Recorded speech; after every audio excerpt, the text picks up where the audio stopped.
What's going on, buddy boyos? We are live. Welcome to SNC Sunday Night Cope Weekend Chat Random Discussion Episode 38 of Season 2. We are live and alive. What's up, buddy boyos? Got some new tunes for the music in the background music and shit. We're doing good.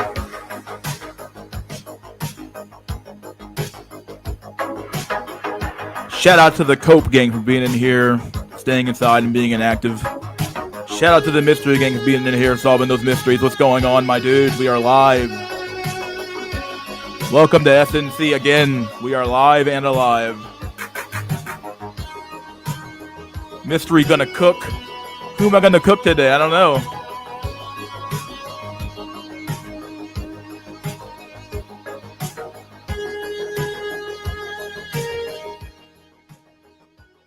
Let me put the music down a little bit. The music was super loud. I had to kind of talk over it, but yeah. Yeah, the music is good. Yeah, music is good. Mystery gonna cook. I'm gonna try to cook. Yeah, the music is great. Yeah. The Black Cook. Yeah, there you go. Fire. What's up? My God, VVS Void. What are you guys talking about in here? Grim. What's up, Grim? What's up, buddy boyo? Oh man, your purple mad face. TFL to my casket drop. Oh, Grim. TFL to my casket drop. I'll walk by and the girls don't make me go pop. I don't know. From womb to tomb. I gotta say, laugh my ass off at Miss Tao. Guy saying people say he looks 10 years younger. I'm like, yo, I don't. The mystery thing, his exact age, left my ass off at him again being delusional enough to believe his in game. I don't know, dude. Yeah, I can't. I mean, like, if he thinks he has game, if he's I put this in my a Discord. But if he has game, and he thinks it's because of his quote unquote game that he's getting any woman at all, he's probably lying to himself. If he thinks it's because of his looks, he's probably lying to himself. I think he even admitted this on the stream as well. He could have, but he basically said. He said, "Oh, I became really successful, so so the implication there is that you have a bunch of money, right? So you're just beta bucksing, you're just paying. If you're just paying, then just say that. But like, don't act like you're like, yeah, okay, yeah, you got it by becoming a multimillionaire. Okay, well, like, you know, you're beta bucks at best, right? Like, I don't know. I guess that's probably like the best you could probably ask for you know, if you're like some fucking sub 5 subhuman, like, okay, I'm beta bucks. I have to become extremely rich." But like, even then, you're never gonna be truly like, they don't want you. They're like, come on, bro. I'm here for the money. This is easy money. You guys void well. I miss that. Age copers. Yeah, age pill copers, dude. I'm like, dude, I can't believe it. Let women tell you look younger, unprompted. It's delusion. It's true. Yeah. Kid Tyrone. Yeah, the old guy said dating was fine for him. What that fine means to him is anyone's guess. He probably barely got any play. Old guys lie all the time about their past. Yeah, wouldn't surprise me. Yeah, old guys lie so much it truly does make me wonder if most guys are overcomplicate things based on their faulty premises and notions left by old guys. Perhaps game was mostly a cope, even back in the day. They're good comments, dude. It's just that women won't overexpose to Chad. Their access wasn't as great, and they were more receptive to having or had a lower bar for beta bucks. But then again, maybe game was real, but it just isn't viable anymore. I think just like guys on the left overcomplicate, intellectualize things. Perhaps the same thing is being on in this space. It's certainly possible, but like the implication of like lookism is that. Like, if you think about it, that the human animal is what the human animal is, right? I think when we're talking about game, we keep talking about this weird, like, what is game? Like, this is something that even Coach Greg Adams, he asked that question as well. It's like, what is game? What does game mean? Does it mean having a good mouthpiece? Well, I know dudes with no mouthpiece at all who have girlfriends, and they're getting married. They've had multiple girlfriends. Like, so like these dudes are just nice dudes. They aren't out here spitting fucking game and talking all these lines and shit. Like, they're not doing any of that.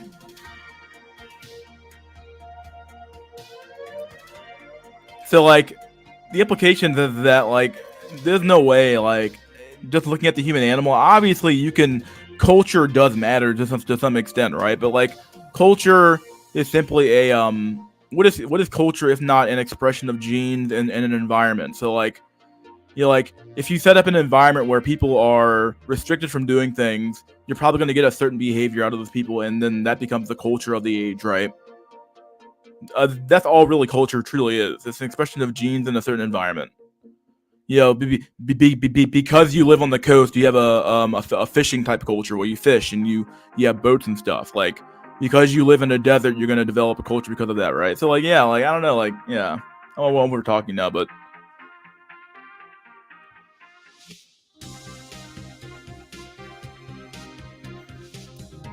so yeah, like these like, you know, like, so of course culture matters, but like, it's still a genetic component to what culture you have as well. Like, you know, there's nothing. Yeah, you have there's a genetic attachment to culture as well, of course. Like, you know, those genes express themselves in the environment, and then you'll react in a certain way because of the expression, right? So, and then so like, so when they're talking about game, like, you know, like, yeah, maybe, I don't know, like, were women just more perceptive to game back in the day, or because like in any and then whenever you like ask them about like what game actually, okay, like, who are you thinking, who are women typically thinking of when they're talking about a man spitting game at them, right? Like, they said, oh, this dude's game was good. Are they thinking about the fucking, like, the sub 5 Indian guy who's hitting her up, or are they thinking about the you know, the Tyrone or the Chad who's, you know, who maybe has good mouthpiece or maybe he doesn't, but either way he was gonna win either way type shit? You know, like, what difference does it make, right? Like, so like, if game's real, how is the dude with no mouthpiece getting it? Because he looks good. And if the game is not real, then it's like, well, it makes more sense to me, right? But yeah, like, no one can ever define what game it actually is anymore, so half the real reason and core of the issue are they're being lost in the over-analysis at a certain point. Could be. It's like, why are we even arguing with guys who believe in oofy-doofy theory is all you need? They are ridiculous. Unless their perspective is novel, then I see no point in the argument. Well, even like oofy-doofy theory, like, I don't know, like, I somewhat didn't agree with it, and I still probably don't en masse, but like, a lookism theory makes sense, right? I think the oofy-doofy theory might come into play when you're talking about people who are just like typical dudes, like, watch football, you know, drink the beer, you know, hang out, go to Buffalo Wild Wings, you know, fucking work some dead-end job, or maybe you're making a bunch of money, but you're still like a regular dude, right? You're not like some fucking creepy motherfucker or some shit. Or you're not some like, you know, you're not some executive, but you're also not poor, you're not rich, you're just a regular dude, right? So like, Joe Everyman, like, might actually be like, because he's like, he's servile and he'll do what she says, right? So it's like, okay, so a woman who, you know, thinks she's hitting her wall, or thinks she's like, oh shit, I don't like the options getting now, she'll just be like, okay, well, I'll find the best looking oofy doofy guy I can find and fuck him, marry him, because she really wants the she probably actually wants the dark triad Chad, but who knows. God, that got good news. You know about ITV's channel being down? Yeah, I mean, he has a new channel, but yeah, you can make your own archive with it. I'll add a .zip file right now, so you don't have to download them individually. Wait, what? Oh snap! What's up, Miss? What's up, mental abortion? My God, Mister, you gonna cook meth? I might meth maxing. Yeah, there you go. I mean, as long as you're not getting scammed. Being extremely rich for her to leech on you, sad reality. Yeah, dude. You're just like a willing host. You're just a willing host when you a beta bucks, right? You're like a, you know, she's a literal leech. She's just like, well, you know, I'll give you a starfish sex every once in a while, but other than that, you know, you gotta like you know, you just gotta like, yeah, keep the money rolling in. And even then, once I'm married to you for about 5-6 years, I'll just divorce you and leave you. If I became rich in the West, I'd use the money to snuggle Stacy Lights and Stacy's. Yeah, I didn't know what Ed Sheeran does. Yeah, that dude is like he like sub 5? I don't know. Ed Sheeran, he looks pretty bad. If he wasn't the fucking world class top singer, he'd yeah. I don't know what the fuck he'd do. What's up, Jay? MGTOW think all women are gold diggers because that's the only reason their wives married them. Ooh, that's a good one. sometimes you gotta like keep in mind that some of these dudes are literally talking about their own personal experience when they're talking about women, right? So like they're talking, and if you can read people pretty well by like the answers they give the questions, right? So like you'll ask them a question like, "Hey, so like, what kind of women do you typically date? Like, what are you looking for? Like, they're like, oh yeah, she's got a fat ass, yada yada yada. I'm like, okay, yeah, and then like, okay, and then like, why'd you guys break up? Well, she was a gold digger, bro. I'm like, okay, like they always be talking about that shit. So it's like, like dudes are gonna say the worst thing the girl did, and women are gonna say the dude with some whatever. But either way, like, so like, yeah, like your experiences. I'm not saying you can't. You have to like be like a secondhand. You can be a secondhand observer to this shit. But like, what you say about women is kind of like, if everybody has this perception, then why the hell would you like, ignore it? Or it might be an indication of what these people actually think or what their personal experiences are out in the real world. So they had no other value but financial security. Oof. What's up, Lasting Separatist? What's up, buddy boy? Tried approaching 2 black women, one today, one yesterday. I initiated but didn't ask for their IG because neither seemed interested, so I gave up midway through. Oof. Cold approaching, bro. Oh, man. The guy from 2 days ago. Yeah, the man was def coping. I don't even think he got that much action in 20s into his 50s. Just another inkwell in denial, coping with mistal. Yeah. Nah, you see, Mystery, you're wrong. You got to wait till you're 69 years old and the spit game. Don't forget, game is getting what you want. Trust me, bro. I'm buy my dating course for $420 a minute. No more copes. Yeah, dude, no more copes. Even though I like dark skins, I gave up on black women. African women and the other races are way more receptive and straightforward.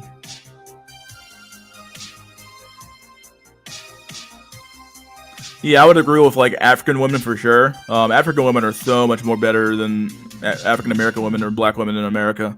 The ones I dated a few months ago, for like a few years ago, were really cool. And other races are way more receptive and straightforward. Yeah. Okay. I kind of regretted not closing the deal, but at the same time, at my age, I can kind of tell if a woman is at least someone interested, asking you questions. Yeah. I heard that Kush dude on MGTOW Cowboy stream. He's still coping hard. The type of thinking is prevalent in Gen X. Oh man, Gen X is the fucking. Yeah, apparently Gen X is gonna have a shaky ass retirement. Obviously, it's gonna be even worse for them, honestly, because once the boomers die off, and then Gen X is up for retirement, and then who's gonna fund their retirement check though? Kind of regretted not closing the deal. Yeah. Oh yeah. Speaking of stuff like situations like that, dude, I'm not sure how I'm like navigating work right now, right? So at work I'm new, so everyone's kind of talking to me right now, but it's kind of weird because like I was there's like these 2 girls, there's like 3 or 4 girls I kind of talk to on a regular basis. Some of them already have kids, so I'm like ignoring those. But like I don't know, I don't know. They're like I'm not sure if like. Because obviously with women, right, their looks radar is always on, so like they're always like looking like. So if you're like a sub 5 looking like, dude, they probably don't even want to talk to you. So who knows? If you're actually like, I don't know.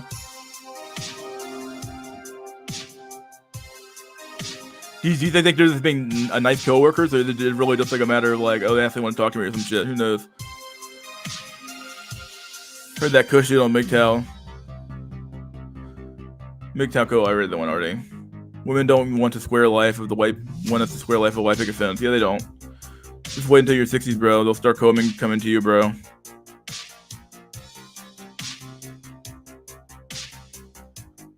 It's tough with black women. I still stick to the rules. If she isn't enthusiastically making it easy for you, she's going to see if you're beta buck obedience simp. Yep. So, Mister, what's up, Flame the 4? I know they say not to ask women her age or how many guys she actually slept with, but how don't they say that you shouldn't ask a woman how much he's making?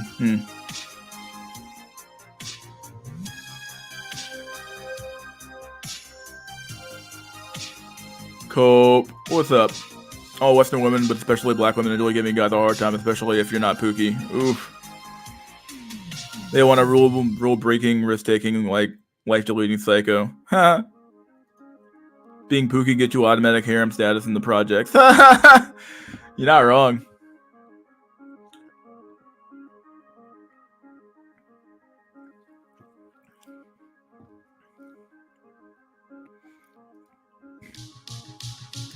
I only hot approach. That's when your shirt is off. Huh. Dan Doomer. Game back in the day with mentioning your engineering degree. Huh. Got my degree in engineering. I was like, oh shit. About a week ago, I approached this white girl at Trader Joe's. 9 out of 10 and barely knew English. I was still able to get her IG. Wow.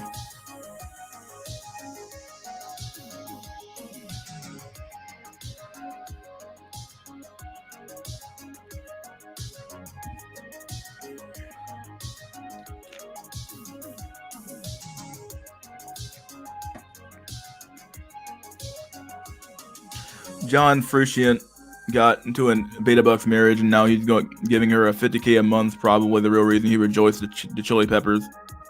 He rejoined the Chili Peppers. Half of the hood is Pookie's genetics. Yep. Oh, dude, the hood is like completely dominated by Pookie's dog. Like, you got people out there like marrying their either fucking their cousin or some shit. They don't fucking know because like Pookie has like ran through like the whole neighborhood. I believe game is now called Riz. Yeah, that's a new word for it now, Riz. You gotta have Riz. You gotta have charisma. You gotta have Riz, bro. Charisma. It's like, okay, what's the prerequisite for being charismatic? Oh my god, like these people don't think can't think two steps back, right? Like who's more likely to be charismatic? Is it going to be the sub 5 guy, or is there going to be some dude who has no accomplishments under his belt and he has nothing going for himself? Or is it going to be the dude who knows he's attractive, he knows he has this going for him, he has that going for him? He's going to be more charismatic, obviously, because he knows he has it in the bag, so he has no reason to be afraid. So of course he's going to have charisma, right? I'm not saying there are some dudes who are like kind of sub 5 who have charisma, but like it's just like even that could be genetic as well. Who for all I fucking know, right? Anyone seen the clone Tyrone? What? Riz equals Gen Z game. Yeah. I finished Final Fantasy 16. Okay. Southeast Asians are receptive and they got nice bodies. It's cool to put, bruh. Yeah, I don't know. Riz equals good looking with great neurotypicality. Yeah. You're a typical dude, right?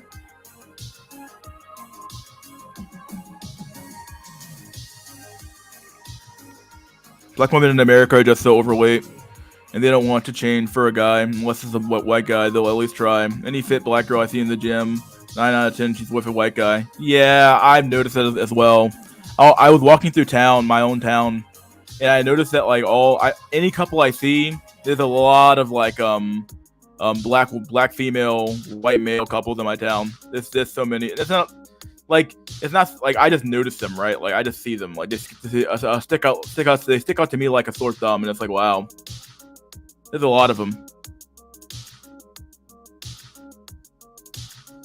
Riz is superior to Mouthpiece.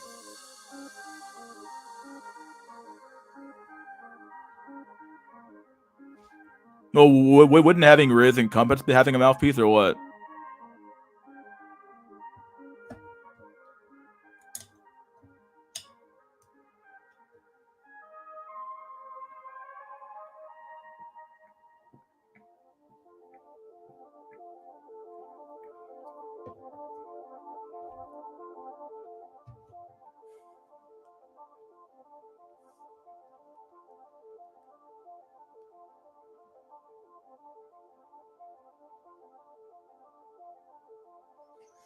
I mean, if you actually look up what charisma actually means, that's what Riz is shorthand for: compelling attractiveness or charm that can inspire devotion in others.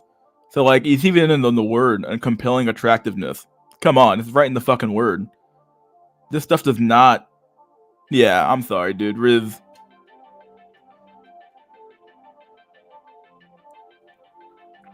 Who do you think's more likely to inspire devotion? The dude who looks like a fucking subhuman, or the really attractive dude?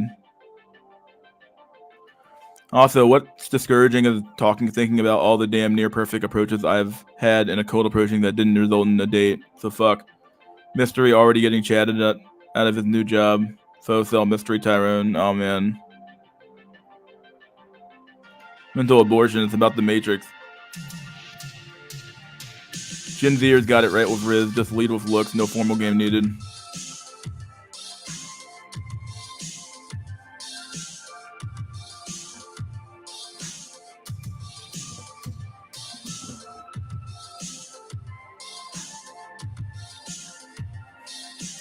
When you are a sub 5, people, and especially women, do not look at you in their eyes when you are talking to them. I'm telling you from personal experience. Okay, well, whatever. Like, literally, you can be perfect in person, get her number, choosing some signals, etc. But between the time you set a date and the time of the date, so much can go wrong. Oof. Well, dude, still cold approaching. Y'all have some resilience. I still in the towel like laundry day. Yep.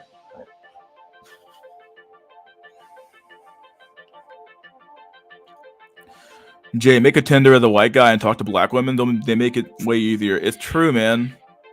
Oh, that wouldn't surprise me at all, man.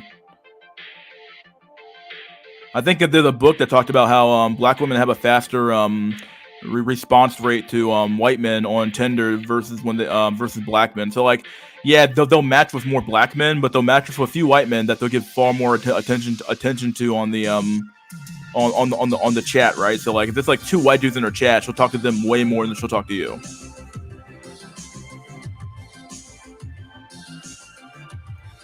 Men don't quit dating when they see results, no matter how little. Struggling men don't go MGTOW. Now, if you're going to get anything, if you're not getting anything to begin with, then you might as well just go your own way. Yeah.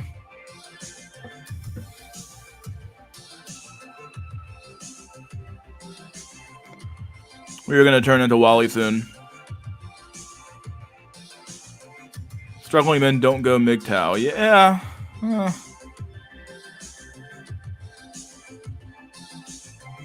Yeah, this is pretty true. Men don't quit dating and when they see results. Yeah, there's some truth there. If you still go out there and you're still getting hit on by, or you know, you're getting choosing signals from like women all the time, you have no reason to stop dating, really. Like, if you're getting a decent attention from women, you're like, okay, I have a shot. I have a shot here. I have a shot there. I have a shot here. She looked at me. Okay, yeah. If you're getting choosing signals, you're like, okay, I know what to do now. Like, I know I'm attractive. I know I'm good to go, right? But like, if you're some dude who's like literally like, you've been a virgin for fucking since you were fucking born. You have no women, no experience with women. You have never gotten a choosing signal in your whole life, and it's like, what do you do with that? Like, yeah, of course. So struggling men don't go MGTOW. Yeah. Like, struggling men don't. Like, if you're struggling, sure, you might go. You'll be incel, but you won't. I guess, but you won't be, or you'll be partially incel, right? So you might smash here. And then you go incel for a long time. Then you smash here, and you're like, okay. And then you go incel for a long time. So like, you might have long dry spells, but like getting a crumb of pussy is like, okay, but like you're still somehow in the game a little bit, right? So like, yeah. And then now, if you're not getting anything to begin with, then you might as well, yeah. There you go. You're gonna turn into Wally soon. Huh? Probably will. The white girl I approached, I saw her from the back. When she turned around, she really looked like one of Andrew Tate's exes. Obviously didn't lead to anything, but she had 450k IG followers. Oh my god, bro. These women are fucking goddesses, bro. They're literally goddesses. Like, we've turned them into goddesses, right? They have literal following of just simpish ass fucking men looking at them and liking their pictures, bro. It's unbelievable.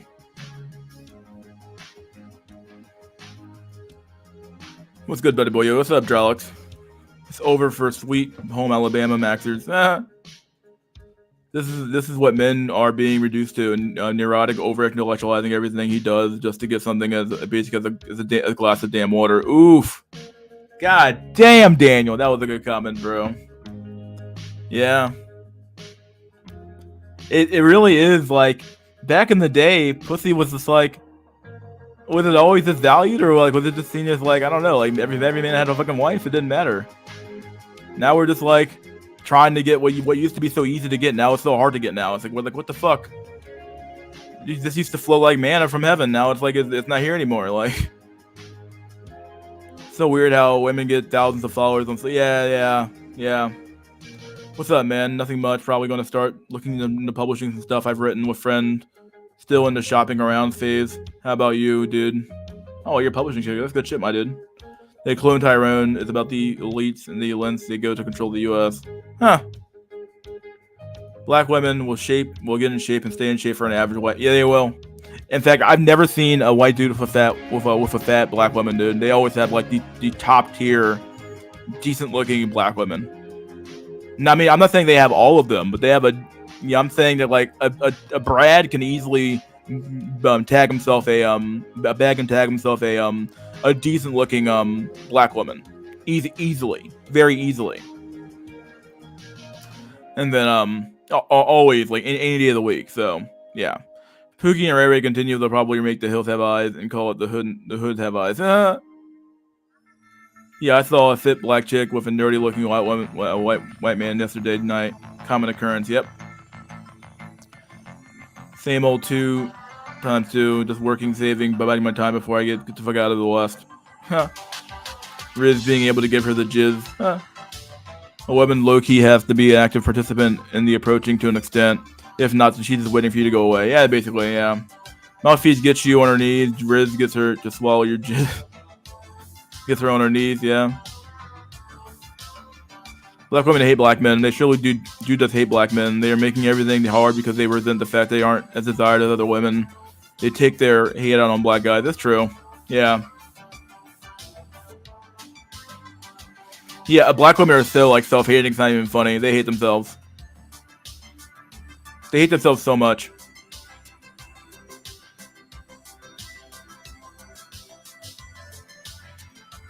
Have you finished your book yet?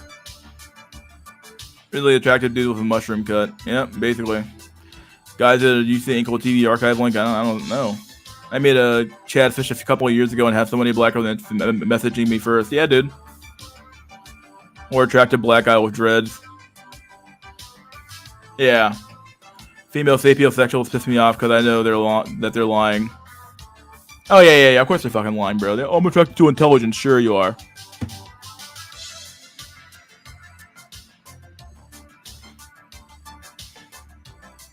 Like, and you might actually be, but that intelligence has to come with a big dose of Chad, a big Chad. So, yeah, maybe she actually is attracted to an intelligent Chads. Fine, find yourself an intelligent Chad. Well, what do you fucking know? You found an intelligent Chad. So much easier footing with older women than young women. You have to talk to them about what their favorite TikTok or social media references. So it's so autistic nowadays, huh?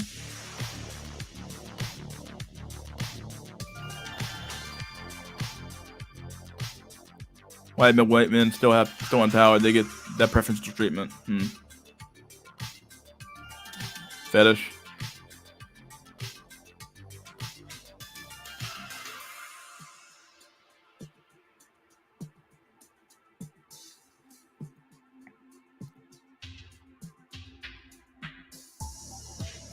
Yeah, black women are the big projective when it comes to saying black guys worship other women. Such projection. Black women are liars. Yeah, they really are. Shit's, they hate themselves so fucking much, bro. The Wednesday stream was good. BPJ cooked them. I just got here from FA guy's stream. I left like 1,000 comments. Who's the FA guy? Forever Alone guy stream? Who's that guy? I know I got somewhat of a shot purely because of my height. It would be disingenuous for me to completely throw in the towel now. Yeah. That's kind of where I'm at too. Obviously, I get pretty good reaction on my face. I think, I'm not that bad looking in the face, and I still have a decent amount of my hair. I mean, I'm not like bald. So, and then and I have like a workaround to that, and then if I could just get like in better shape, I guess that's my only real thing. So other than that though, like I'm not like super tall, but I'm not the fucking shortest dude in the fucking world. 6'1's not a bad height, so I was getting pussy in the womb. If you're good looking, you are already seen as charismatic than uglier than you are the more charisma is needed. In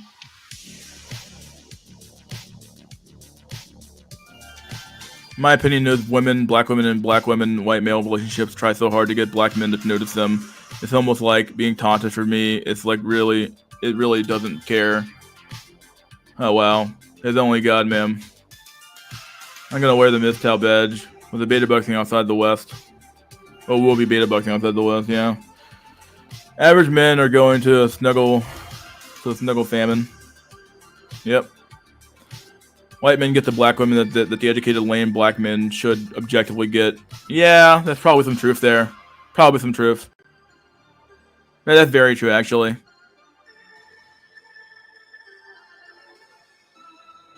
Especially that Tyrone, that regular dude has his shit together, yeah. My snap score is 20k and I used it a lot. No idea how every girl got 1 million. See, the sad part about black women and black men is that black women treat black men like it's not even a matter of like obviously he's treating them better, right? But like her entire personality changes when she's with that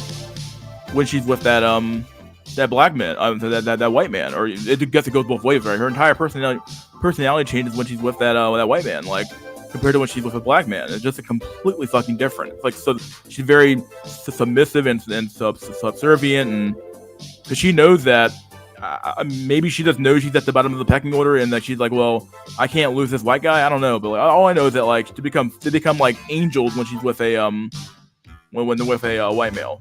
So my snap score is 20k and I use it a lot. No idea how girls get to 1 million plus, dude. All the beautiful, nerdy black women, almost all of them in high school were with white only. It's funny, man, because their fathers were pro-black, and now a white guy is busting. Yeah? I don't blame Pookies and Ray Ray. They're a manifestation of incentives. Oh, yeah, well, yeah, it is what it is. Rehab Room Lady's video on Oofy Doofy is pretty good. If she isn't obsessed and conforming to you, then it's pretty much over. Yeah?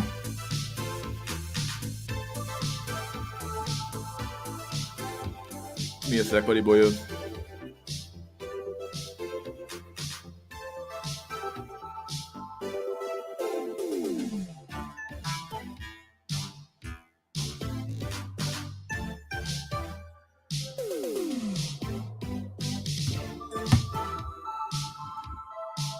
Just be a 5 out of 10 white male, and you can get Stacy's on the black community. Yep. Yeah, there you go. It's true. Yeah, you can. I agree. I'm attractive to intelligence, but I'm not looking for an intelligent Stacy or Stacy Light even. Just my looks match. Just date a nerdy girl, bro. Huh. Average or even sometimes below average white men can get the women that educated lames grind for. Yeah. I'm attracted to intelligence.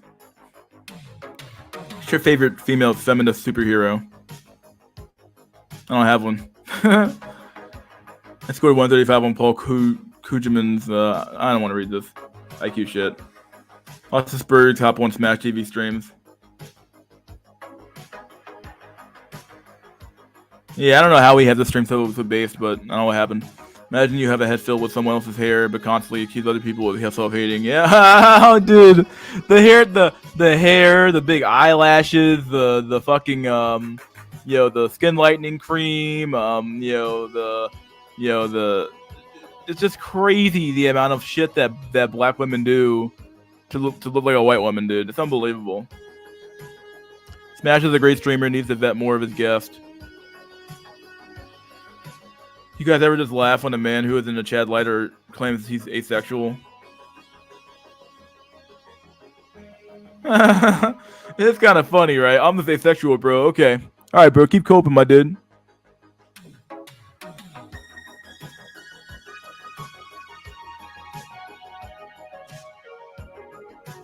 My favorite feminist superhero is Beta Loki. He's a role model to millions of young girls, rather. Okay. The only thing I have is a decent body. Even that is not enough because most black men have adopted the body game. Shout out to Ron Wills. Huh. White meat is the right meat. That's for that. That's what they say, dude. White men also sleep up on the non-gynocentric black women. I spent half my college chasing a mixed black woman raised by a Polish people. Yep.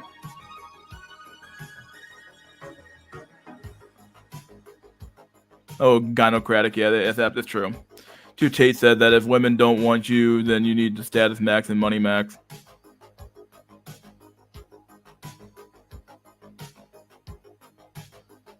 He's not actually that far off wrong, because, like, if, face and LMS, right, looks money status. Face and the LMS. So if you're facing shit, bro, you better have, like, your shit together for your body. You better status max and money max. Like, you better have a bunch of money. The only thing that makes up for being, like, absolutely fucking, like, bottom tier sub 5.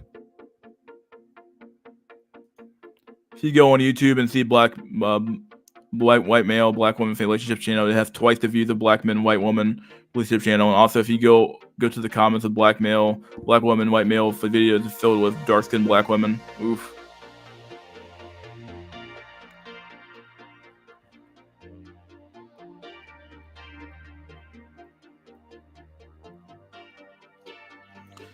Fact, even the labor market is not this skewed. Workers have some type of bargaining power in negotiation with employers. Dating market women have all the bargaining power. Yeah, it's absurd. Shield with a Chad Light. Wouldn't be surprised if she was married. She married him, yeah. Good evening, Cope Gang. What's up, Terra Nova? I get the you probably date white women comment from black chicks. Wow. Yeah, I get that one too. So do I. I've gotten that one. I got that one in the past. One of them said, "Oh, he's gonna marry a white woman." I'm like, "What the fuck?" I'm like, "Bro, they called me out." I mean, I don't know, man. I don't know. That's what they said, though. I was like, "What the fuck?" Like they just they can point. You stick out like a sore thumb, I suppose, right? Buffy is a good female character. Women will actively try to help Chad gain further value in the workplace. Women will actively try to assist a Chad to rise in position. They will also use social manipulation to try to hinder non-Chad from being promoted. Yeah, how fucked up that is, bro. Oh man. You're busting your ass off at a million miles a second, right? Are you the best fucking dude in the company, right?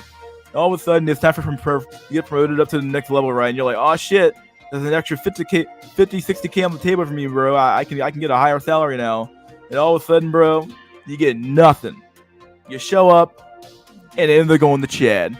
And you're like, what the fuck happened? Sarah Connor Ripley. Yeah.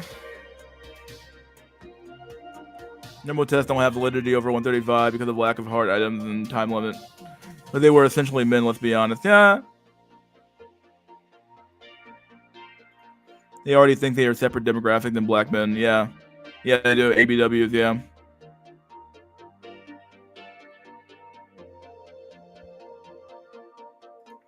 If you say that you don't do like women with attitude, black women will say you must like white women. Yep, there you go.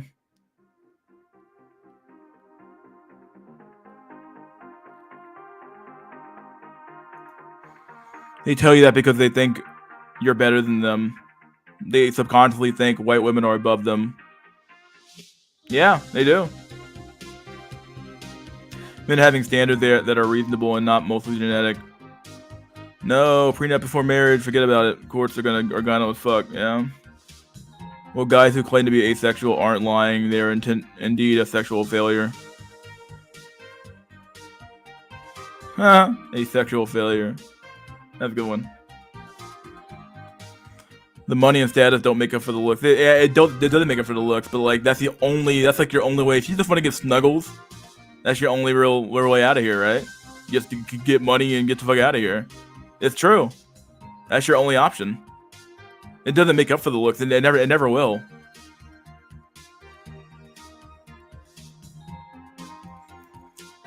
Sabi Sabis or Sobs is a great black woman content creator. Married her white college sweetheart before 30. What do you know? Shout out to Obama and his husband Michelle. Love y'all. Yeah, dude. Women are more opting for sugar baby arrangements in a traditional relationship beta buck situation.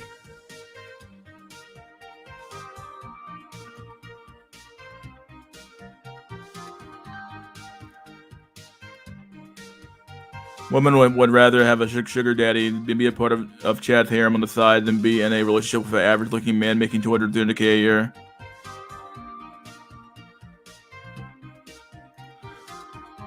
My own sister thought I'd marry an Asian woman, laugh my ass off. My own dad thinks I prefer white women. I just don't want a gynocrat like his wife, my mom. Huh. It's so weird because my mom was like she was never that gynocratic at all. It's so weird. Maybe my dad just got lucky. I don't know. My mom actually told me the story about how they met again in the car. We were in the car, and she told me the story about how it happened. I was like, wow, that's such a really old school story of how love happened, or how marriage happened, right? Like they met each other in high school, and they were in English class together, and I'm not gonna tell the whole story here, but it's like, I'm like, what the fuck? Like this is how you met him? Like, wow. Woman ruined workplace, gym.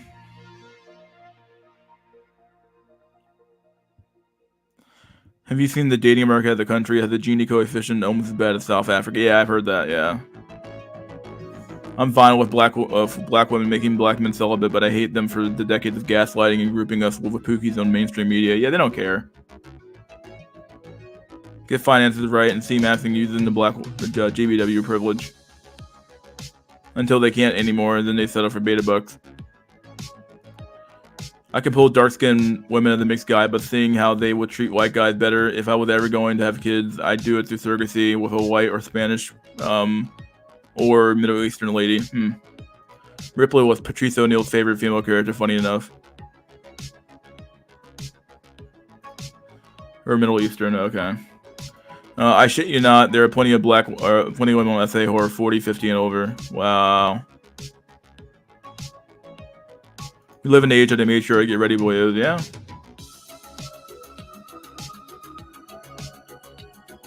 It's like Obama might have had to his cook whacked. Yeah, who knows what happened, dude. Dude was found in the fucking, where was he found at? He was found in the Martha's Vineyard somewhere, right? I forgot where he was, but yeah. Someone is giving them loads of money, buying stuff off their wish list, and they probably not even smashing sometimes.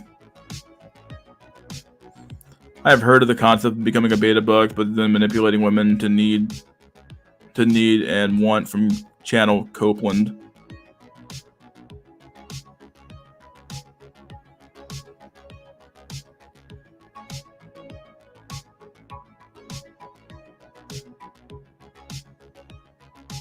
Saw some pics like he had a black eye and some swelling. Very suspicious. Yeah, I don't know. I didn't hear that.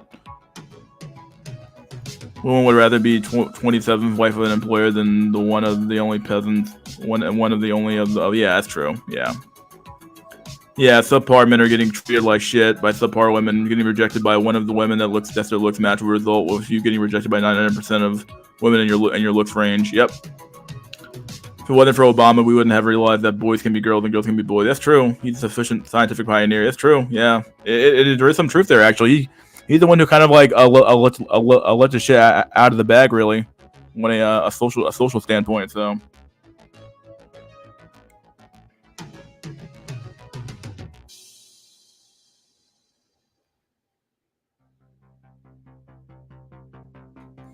Problem with geomanting is the mist tower, right? You have to move there and not bring her to the west, or you'll get juiced. Seen it a lot.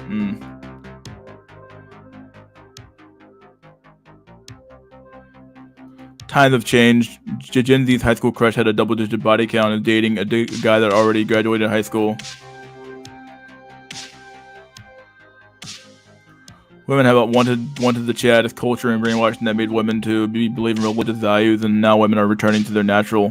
Natural and that's right. Just because something's natural doesn't make it right. I don't know why you would even say that, but Most women don't mind beta, but as long as they get sex 4 to 5 times a day, she doesn't cheat or leave. Imagine when these Gen X women do not have a retirement and cannot work anymore. Are they going to count on their sons to bail them out? I don't know.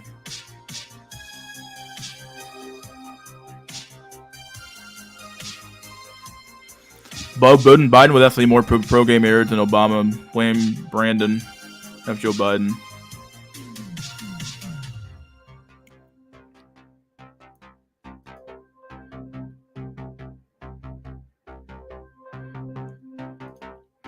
Female bosses will treat you 100% based on how you look. Male bosses will mostly treat you based on performance, 25% on looks. Yeah. Yeah, I would say, yeah, I work at both of my bosses are females. It's a doctor's office, so yeah, either way. Trying to expand either way. So yeah. It wouldn't surprise me at all. Let me read an article real quick. I want to read an article. I've put 2 of them in my Discord. Let me go to my Discord real quick. Give me a sec. I want to read an article.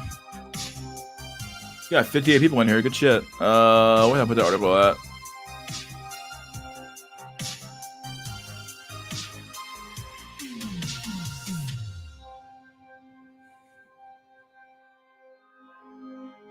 I think I just had it over here. I haven't actually read this yet. I've referenced it, but I haven't read this article on stream yet. Which, when I heard the details, I was just pretty sad for the black community at the end of the day, but because of the community anyway. I just want to see that. Okay. Well, let's do it, buddy boy. Let's read an article. I haven't actually had working. I'm working now. Shit.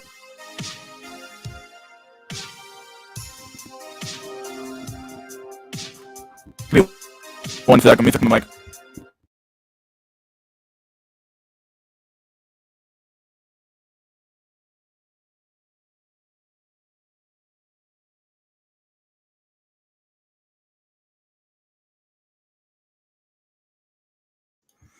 How do I sound? Do I sound good?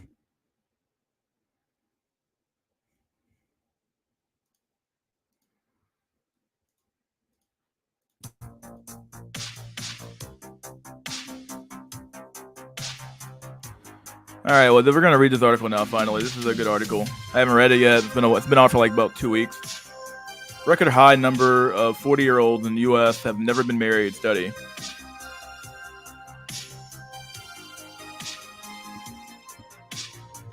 The record number of 40-year-olds in the United States have never been married, and most of them are living alone, according to a new analysis of the U.S. Census Bureau data. Pew Research Center analyzed Census Bureau data from 2021 and found 25% of 40-year-olds that year had never been married, and a sharp increase from 20% in 2010.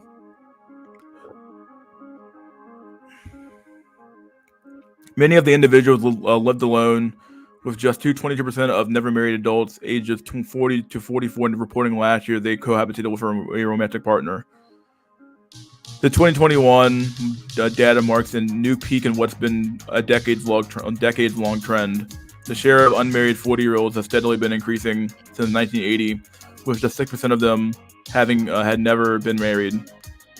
Yeah, according to the data, wow, 1980 it was only 6%. That's insane. That's a huge increase, like even from 2010.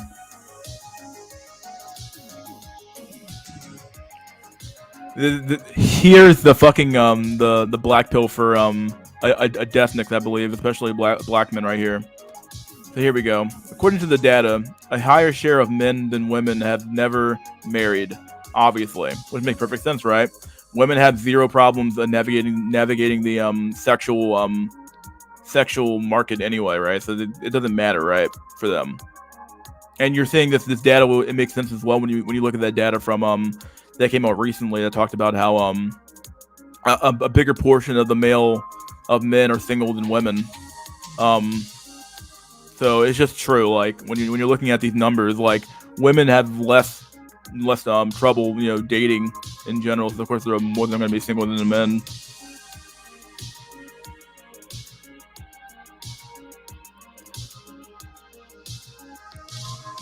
Here we go. According to the data, a higher share of men and women have never been married, and black 40-year-olds are much more likely to have never been married than Hispanic, white, and Asian 40-year-olds. So, like, amongst this number, black 40-year-olds make up probably the majority. I think they make up the majority of this number here. So, like, black cells, man, I don't know. Is this black cell? Is this men dropping out? I don't know what's going on anymore. But like, black men, I don't know, dude. I mean, I've made this argument before, but I was talking about how, like, is the black cell really the lowest? Is he like the lowest of the you know, is he the lowest? I don't know. Is that possible for him to be the lowest on the totem? But I don't know.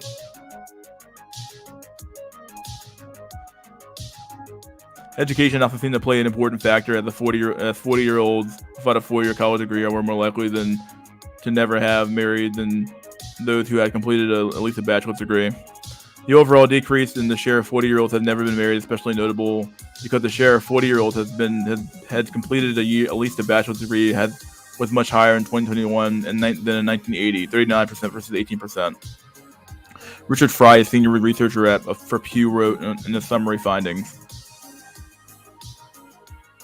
Record number of 40-year-olds in the United States have been married. Yeah, so here's the data. Here's the picture of some dude, and so married 32%. Now it's so 21-year-olds and major milestones. So married 32% in 1980. In 1980 it was 32%. By 2021 it's down to 6%. Have a child 18% in 1980 is down to 6% now. Pew Research Center analyzed Census Bureau data from 2021 and found 25% of 40-year-olds that year had never been married in Fox News. More highly educated 40-year-olds are more likely to have married, but the growth for this group has not reversed the overall trend of delaying or foregoing marriage. Well, Pew conducted the analysis to examine how marriage rates have changed among 40-year-olds in the U.S. from 1850 to 2021. The data revealed a trend of delaying marriage or foregoing it altogether among people born during born or after the 1960s. Here's some more milestones that are just gone now. Full-time job, 1980, 64% of 21-year-olds had a full-time job. By 2021, it's down to 39%. So that means they're either going to college longer or they just aren't working, one of the two. Or they're doing other types of training. Who knows? Financially independent, 42% in 1980, 25% in 2021. Home away from parents, 62% in 1980, 51% in 2021. Many of these individuals lived alone, with just 22% of never married until ages 40 to 44 last year. They had cohabitated with a romantic partner. Wow. Pew's findings echo those of the University of Virginia's National Marriage Project, which found in a report last year that the median age of first marriage has increased over the last 50 years, from 23 in 1970 to about 30 in 2021. Oh my God, bro. Holy shit. 23 to 30, bro. And found from 21 in 1970 to 28 in 2021 for women. Wow.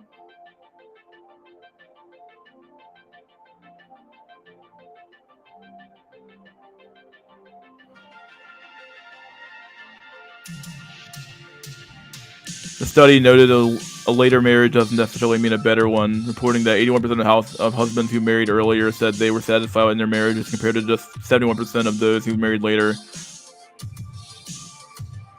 As for women, 73% of women who married earlier were satisfied, compared to 70% of later married women. Fry told CNN the Pew report focused on 40-year-olds to reflect the fact that adults tend to take stock of their lives at the start of a new decade of life, noting a connection between fertility and marriage. Someone may want to have children in the context of marriage. Since fertility wanes after the age of 40, 40 is an appropriate age to document marriage outcomes. Oh man. I mean, it really is like, I don't know, man. Anything past like 30, you're in the danger zone.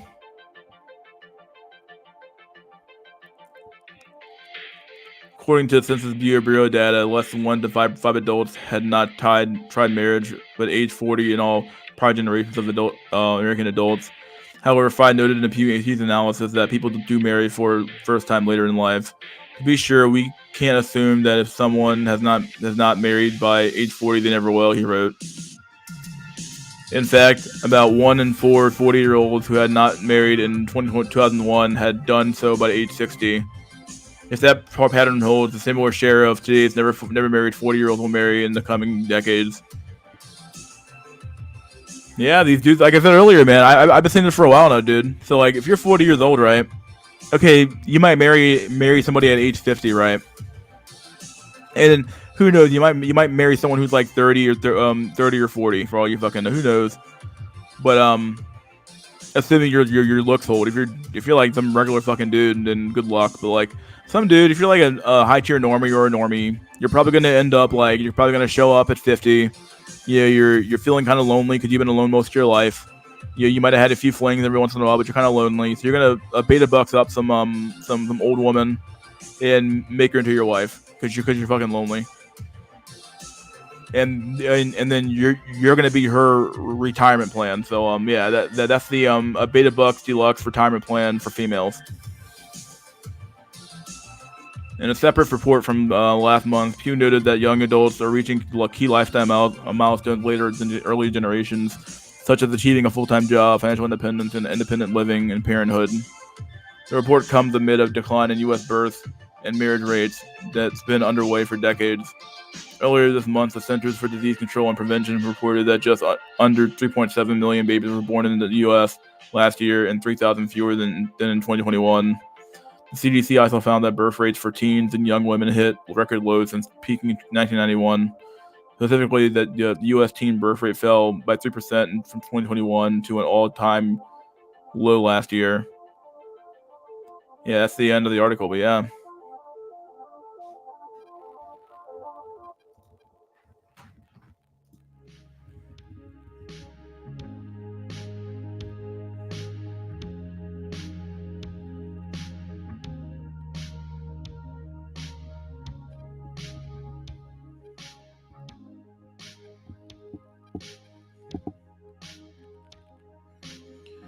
All right, we're 57 minutes in, my dude. So what we're gonna do now is we're gonna let's take an intermemtion. I'm gonna do a meme, put the meme up on the board, and then we're gonna I have another article I want to read as well, but we'll do that later on. Well, that one is the which article was that? I want to pull up it. There's another article I posted a while ago.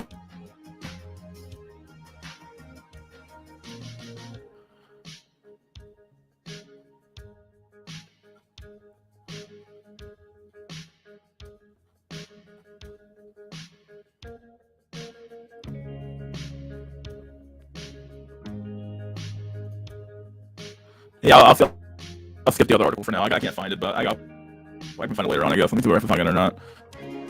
Oh yeah, it was this article I wanted to read. Well,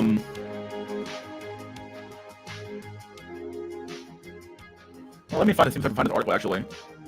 Give me one sec.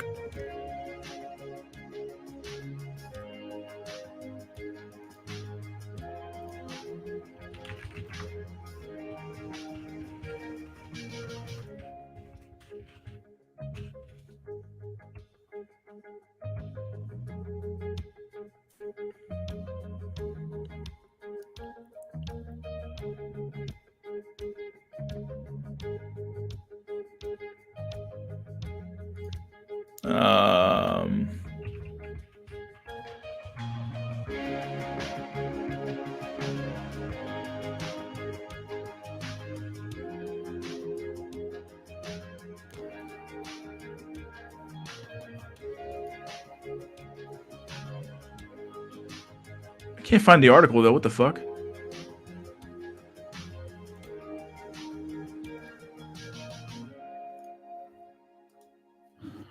Nah, I can't find it. Whatever. We'll figure it out later. But yeah, let's only get a meme up real quick. Give me a sec. We're gonna take a quick break. I'll put the link out, and you guys can come up here and join.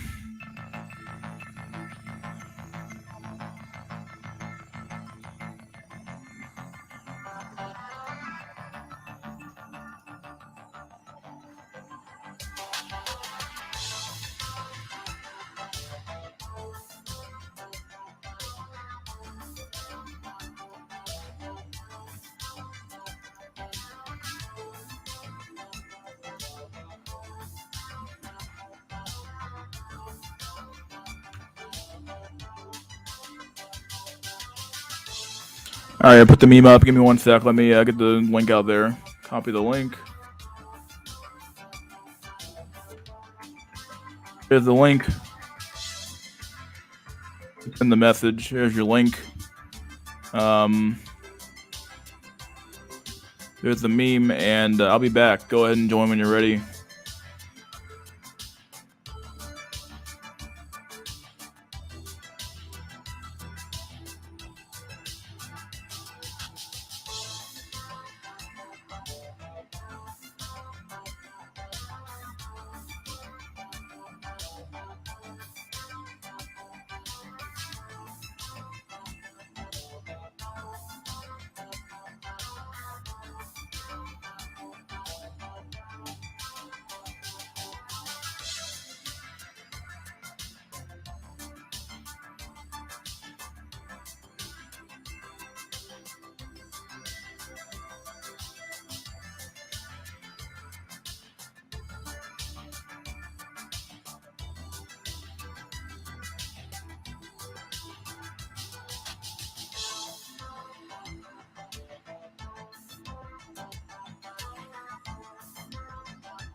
I'm back. All right, let's do it.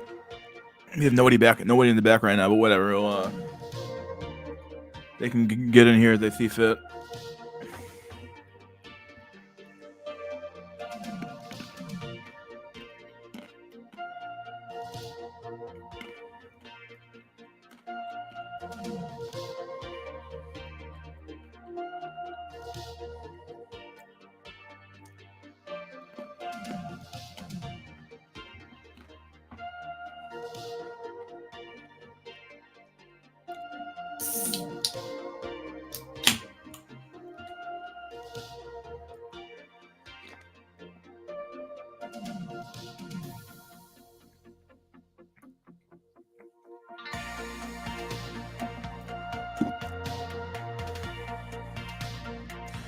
This channel group needs more representation from the Middle Eastern community, in my opinion. All the conflict revolve around black versus white, which is good also, but Curry's have it so much worse. I don't know. The only Curry guy we had on was like an Indian guy from New York City. He said he was doing fine, but I don't know.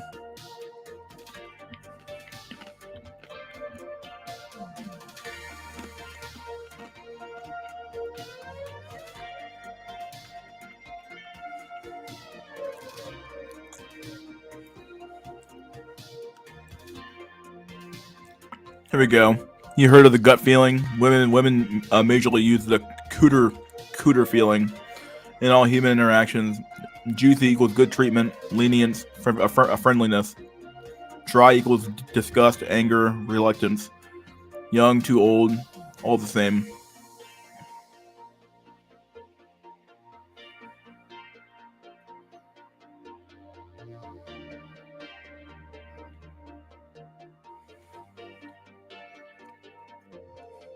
Yeah, saffron build, yeah.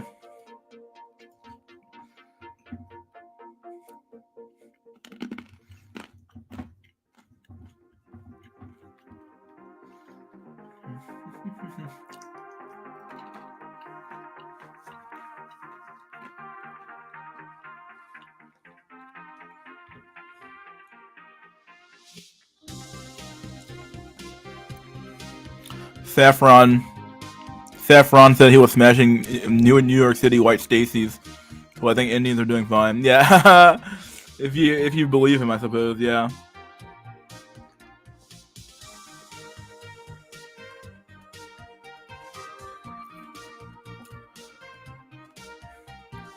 Every Indian inky I knew ended up just importing a girl from India and pretending he was a normie thereafter. Wow.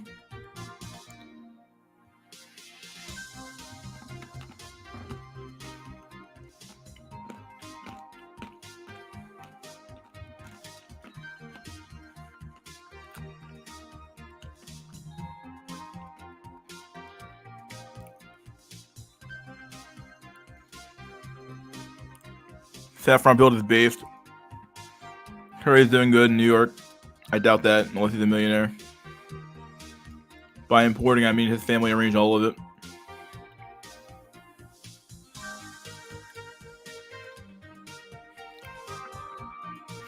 Yeah, but I'm doubtful if, like, I don't know. It's always hard to tell because, like, yeah, sure, you could claim that, but people will lie for the smallest thing. So, and I'm like, you're in New York City, and I'm like, bro, that's like one of the hardest fucking markets to be in. The women in that city are fucking insane. I don't think they're out there smashing curries like that.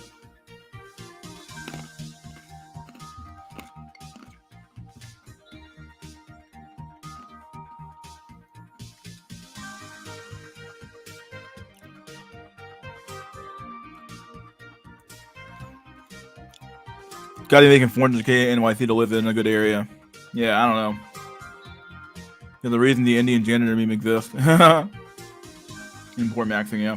Saffron was making it out like he was living the life of a porn star. Sorry, but I find that hard to believe, especially in New York. Yeah.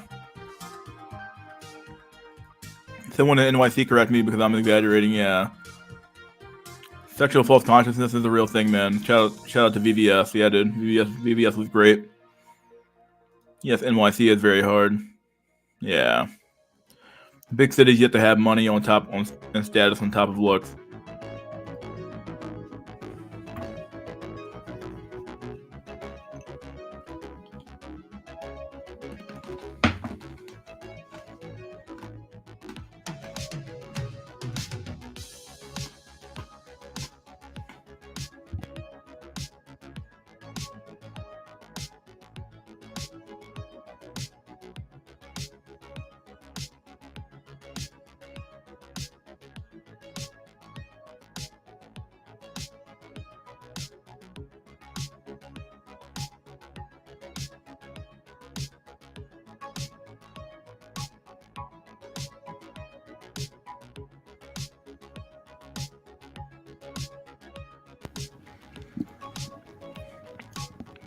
The bald Indian janitor meme is so weird because Indian is what Besides bald and janitor, showing the perception of Indians. Yeah.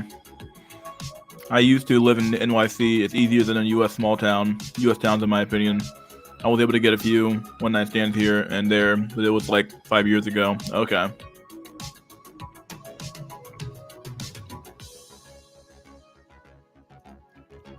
$150K salary feels like $54K salary in NYC. Wow.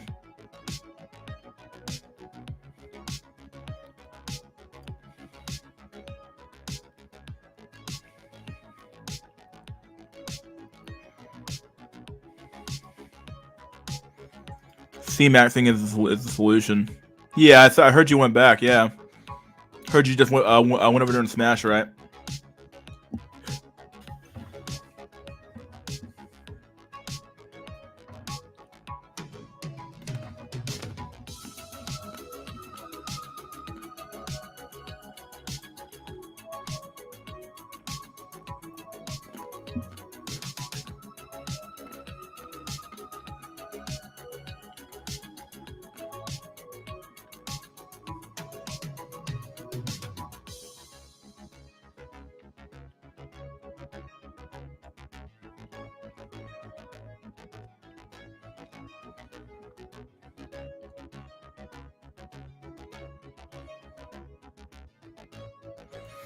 Nightmare in mode, or NYC, or New York and California. Yep. I was doing the chat. I gotta set up my laptop. All right, Bill, base Billington. Most of the people I work with are Korean Asian. They make so much money according to Red Pill logic. They did the work, so therefore they should get the women.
Read another article, I guess.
This isn't really an article anymore.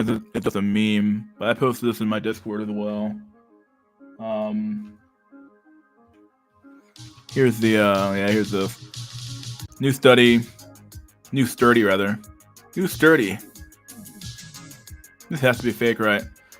Reveals young male virginity is on the rise. This has to be fake, right? Who knows? Who knows anymore?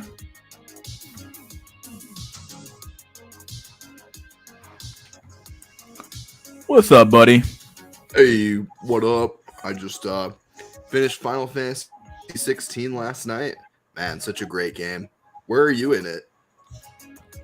I'm still like way far back. I started my job, so I've been more or less focusing on that. I haven't been playing it as much. Oh, okay, nice. But man, how long is the game just about? I did every single side quest. I think I maybe missed 2 side quests because in Clive's room there's like all the little trophies you can collect, and I'm missing 2 of them. But something that's kind of bullshit about the game is like the side quests. If you like miss your opportunities to do them, you can't do them later. So it's like you have to do them between certain missions or you're gonna get locked out. I probably put like, I don't know, it's been a month, probably more like 80 hours into the game, something like that.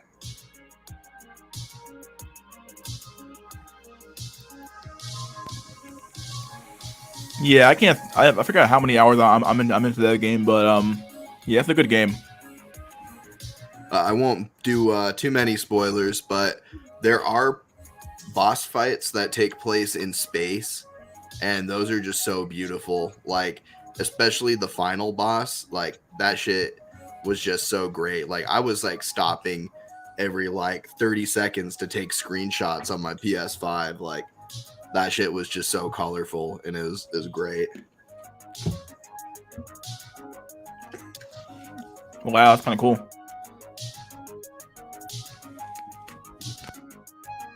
I'm drinking Monster and vodka right now. Good combo.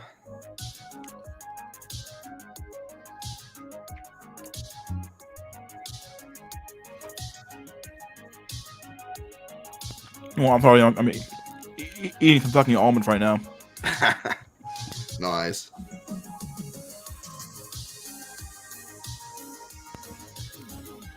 I don't really have any black pill talking points to really talk about. That's fine. Yeah. I was nobody else is on. That's fine.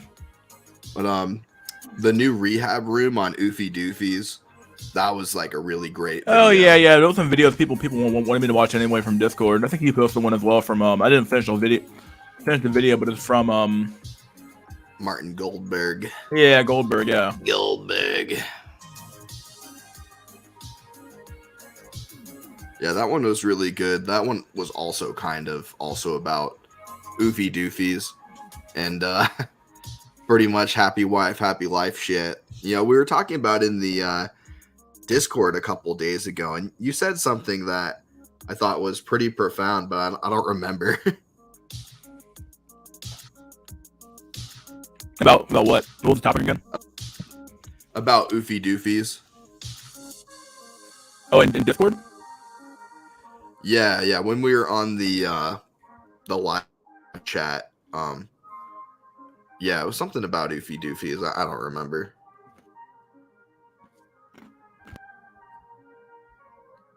Please review latest video from ITV. Yeah, ITV is rehab.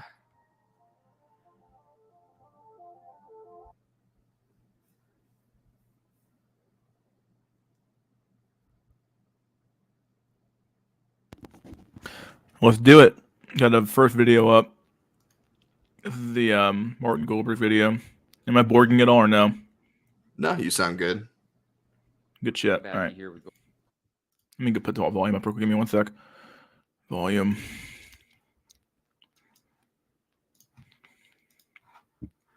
Goldberg. Today I want to talk about meaningful relationships, my take on this concept. Because a lot of folks, and this is likely the public education system speaking, they have a difficult time breaking out of these true dichotomies. They want the Venn diagram torn in very directions, because you either have to believe the panacea is a MGTOW-esque philosophy, or you do the trad wife, trad life. There isn't a whole lot in the middle. There's no room for it's going to depend. But as I've tried to impart many times before, you're chasing the betterment of your material or perhaps spiritual conditions.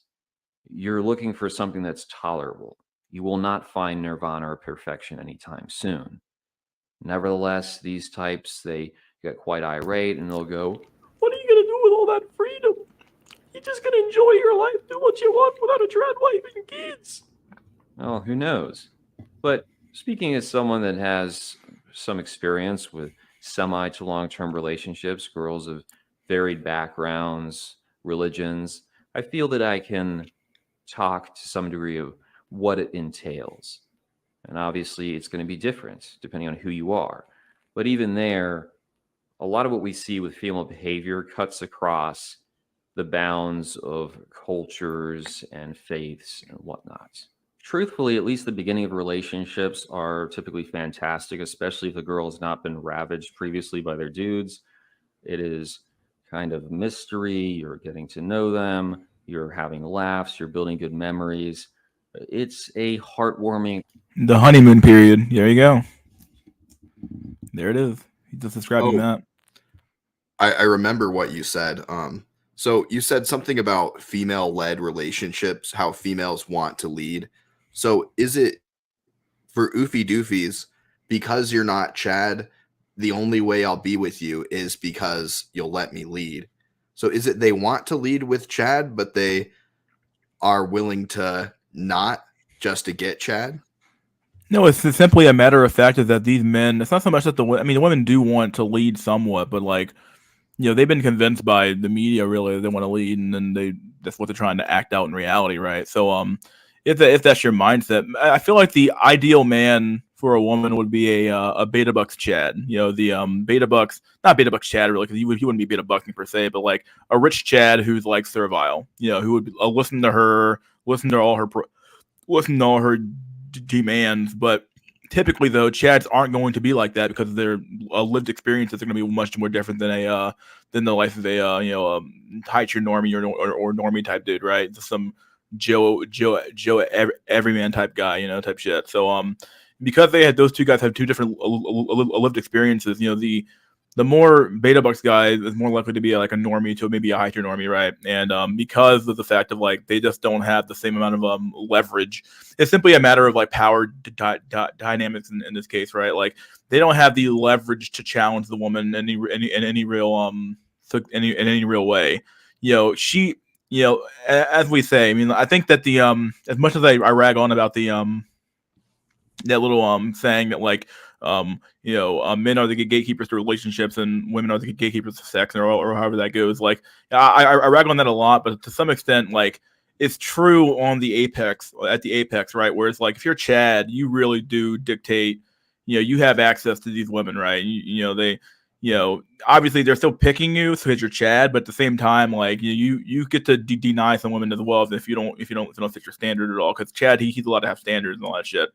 So yeah, at the end of the day, like let me backtrack here. Give me 1 sec, because I'm losing track of thought now. But yeah, what the fuck was I on again? What was the topic again? I went on so many fucking rabbit holes there. We were talking about women wanting to lead the relationship. Yeah. So they want to. yeah, so like if you're Chad, like you don't have to deal with the bullshit, right? Like you don't have to deal with any of that. That's not your problem. That's the problem for a lesser men to have to deal with their women challenging them and stuff like that. Because like a woman wouldn't really be challenging you if you were like Chad anyway, typically, because like you have all the leverage at that point, especially if you're a really attractive high tier Chad. Like all this red pill advice about like being dominant and holding frames, like you can only get away with that if you're Chad. Yeah. Like the reality is that like you can hold frame all you want, but like the frame fucking it's the frame is you. Like you're sub 5 face, and good luck. Like like you can do all that bullshit, all that advice if you want, and it might work for the Chad because the Chad, he's Chad. So like everything's gonna work for Chad. I mean, Chad doesn't really even have to hold frame. He just naturally has the ability to like just get women and have women listen to him and be loyal and shit. It's what it is. So seems like a lot of dudes are raised now to not even want to be the leader of the relationship. They want a fucking mommy GF. Yeah, there's some truth there. A lot of men, we've been. I think we've been, because we live in the era that this stuff came out in. Like, we really do. Like, even our perception of women is not the same as the perception of women that, like, the ancients had, or people in even like back during, like, World War II, or World War One. Like, like, our treatment of women has gone from, like, you do as I say, to, like, oh, you can be as equal as I am now. So it's like, and we've especially in the last few years, you had the rise of feminism in the 1960s and 70s, right? So you have all this stuff that, like, we kind of, like, really don't, because it's kind of like a fish in water, right? It doesn't really know it's in water. So in the same way, we don't really, you can somewhat see the effects of it, but you can't really, until you start, like, really start noticing a little bit, right? Start looking around, and you can't really notice. So sometimes it's hard to see the impact that movies and media and all these things have on us, and the way that we treat the world around us, and the way that we perceive the world, and yeah, kind of my point there. So okay, let's keep going with the video. Experience, and I don't think anyone's going to deny that unless they've had horror stories. But like anything good, it can't last, not between human beings, without one asserting themselves and taking more control. And on a long enough timeline, a woman is going to run your life. Particularly because if you like her, if you don't want to lose her, you will have no choice but to bend the knee. I don't care how much red pill nonsense you hear, maintain frame, do this, do that. You are going to be operating on her terms. And as I'll note later, for some of you, that's perfect. You're better off being the provider, emotional simp. You're going to be happier. Yeah, I actually agree with his take. Honestly, I think that the red pill does so many men a disservice when they tell them to be, like, on your grind. And I'm not saying you shouldn't be, but, like, there's a certain level of, like, grinding that's, like, absurd.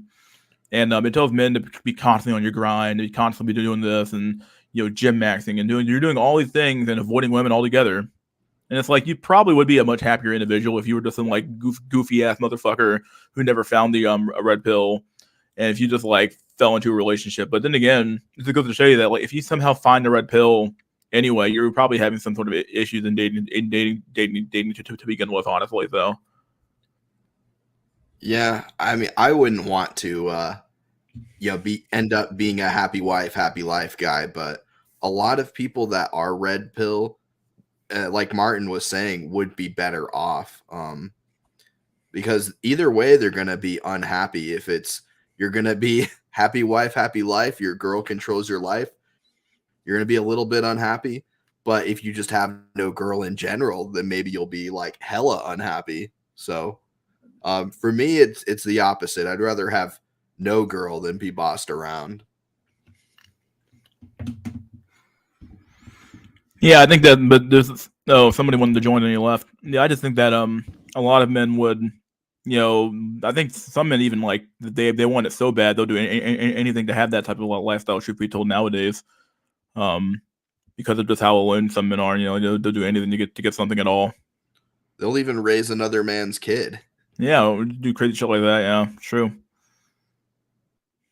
The duration of your life than if you endorse this I'm gonna be Andrew Tate, I'm gonna be MGTOW approach to your existence. But what happens is, once you start getting more serious with a woman, the stuff that you did to first get her attention, not only is that expected to continue, but you have to one up it. It has to be fantabulous now more than ever.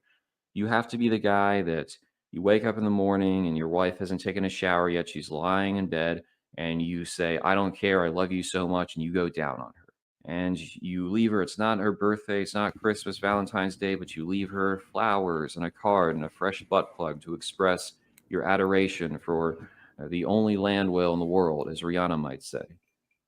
You go off to work and you make the big bucks, 60 hours a week.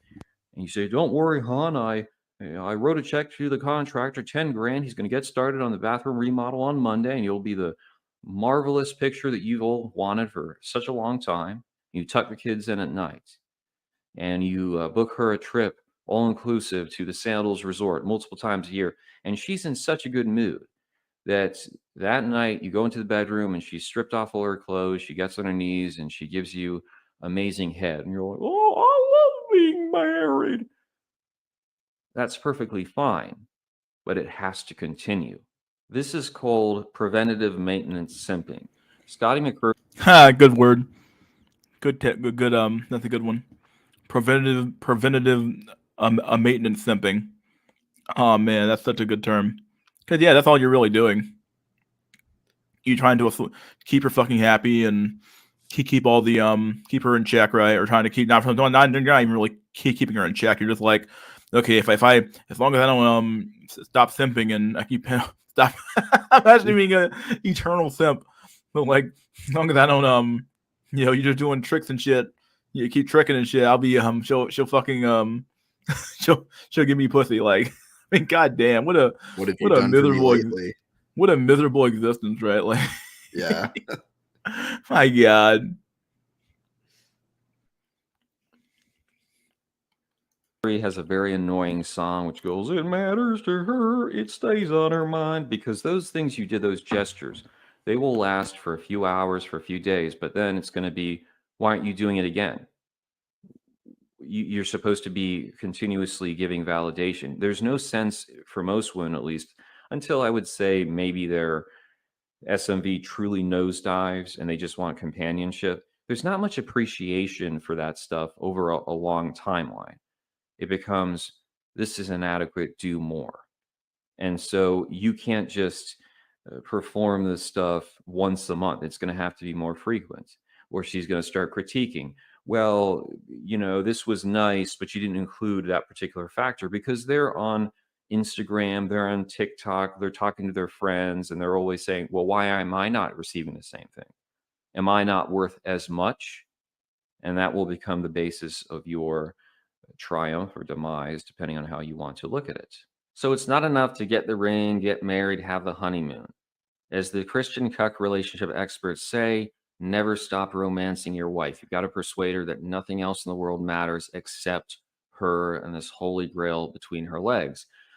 Now, don't use the excuse, by the way, of, oh, I'm taking care of my sick mom, or the kids really need my attention. That's not going to cut it. You're dealing with a very solipsistic, immature creature that believes the world is perpetually about them, or else something's amiss. There's a guy I know, very friendly dude. He married his high school sweetheart, was together for 20 some years, had kids. He did exactly that. I want to focus so much of my time on the kids. She says, you're neglecting me.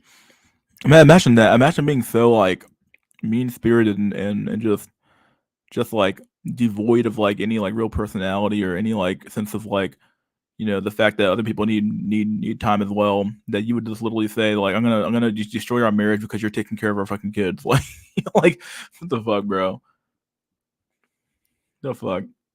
We're drifting apart, and they got divorced, and he had to pay the bills for like her apartment or her house and his and all this nonsense. Imagine doing that at middle age. It's just completely nonsensical. Even then, the simping which you perform may not be adequate.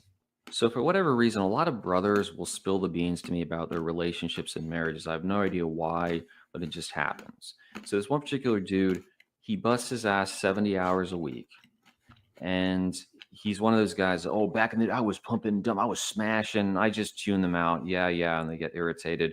But he settled for this 3 or 4 out of 10. He even admits she's not great looking, but she's got a heart of gold, of course. He dropped $100K on the wedding. No fucking way, bro. Oh, bro. $100K on a wedding, bro? Jeez. God damn, bro. You're taking out like, you could buy like a fucking Mercedes S-Class with that or something like that. I mean, I don't know. Like, what are we doing? Oh, Chip Skylark says in the chat, Rolo said you have to keep gaming your wife. Hold lifelong frame 24/7. Yeah, we were talking about that. Like hell. We talked about that before, and like a long time ago, actually. Yeah, we brought that comment up before. Yeah, you have to like fucking game your wife forever. Like, fucking dumb that fucking sounds, bro. Like, if I gotta keep up this fucking weird shit I'm doing, I might as well just like not bother. Like, you know what I mean? Like, fuck what I bother with this shit anymore.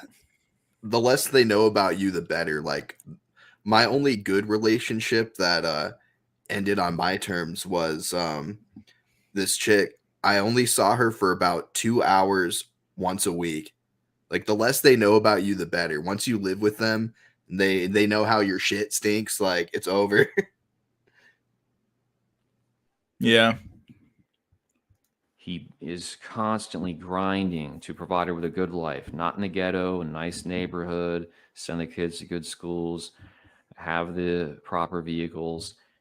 And he flat out, in so many words, admitted to me that she's got him on the near cell schedule, like ABC, if that. Oh, I'm not really in the mood. Here's a dude that is putting in so much, sacrificing for this mediocre woman, at least in terms of looks, and that is how she rewards him. So he's on that cope of the red pill game nonsense that, oh, I'm going to lose weight and run game on the wife, and she's going to be intimidated that I can get other women. It's like, go right ahead. You sign the contract. You cheat on her, you're going to be paying out of your ass for the rest of your life.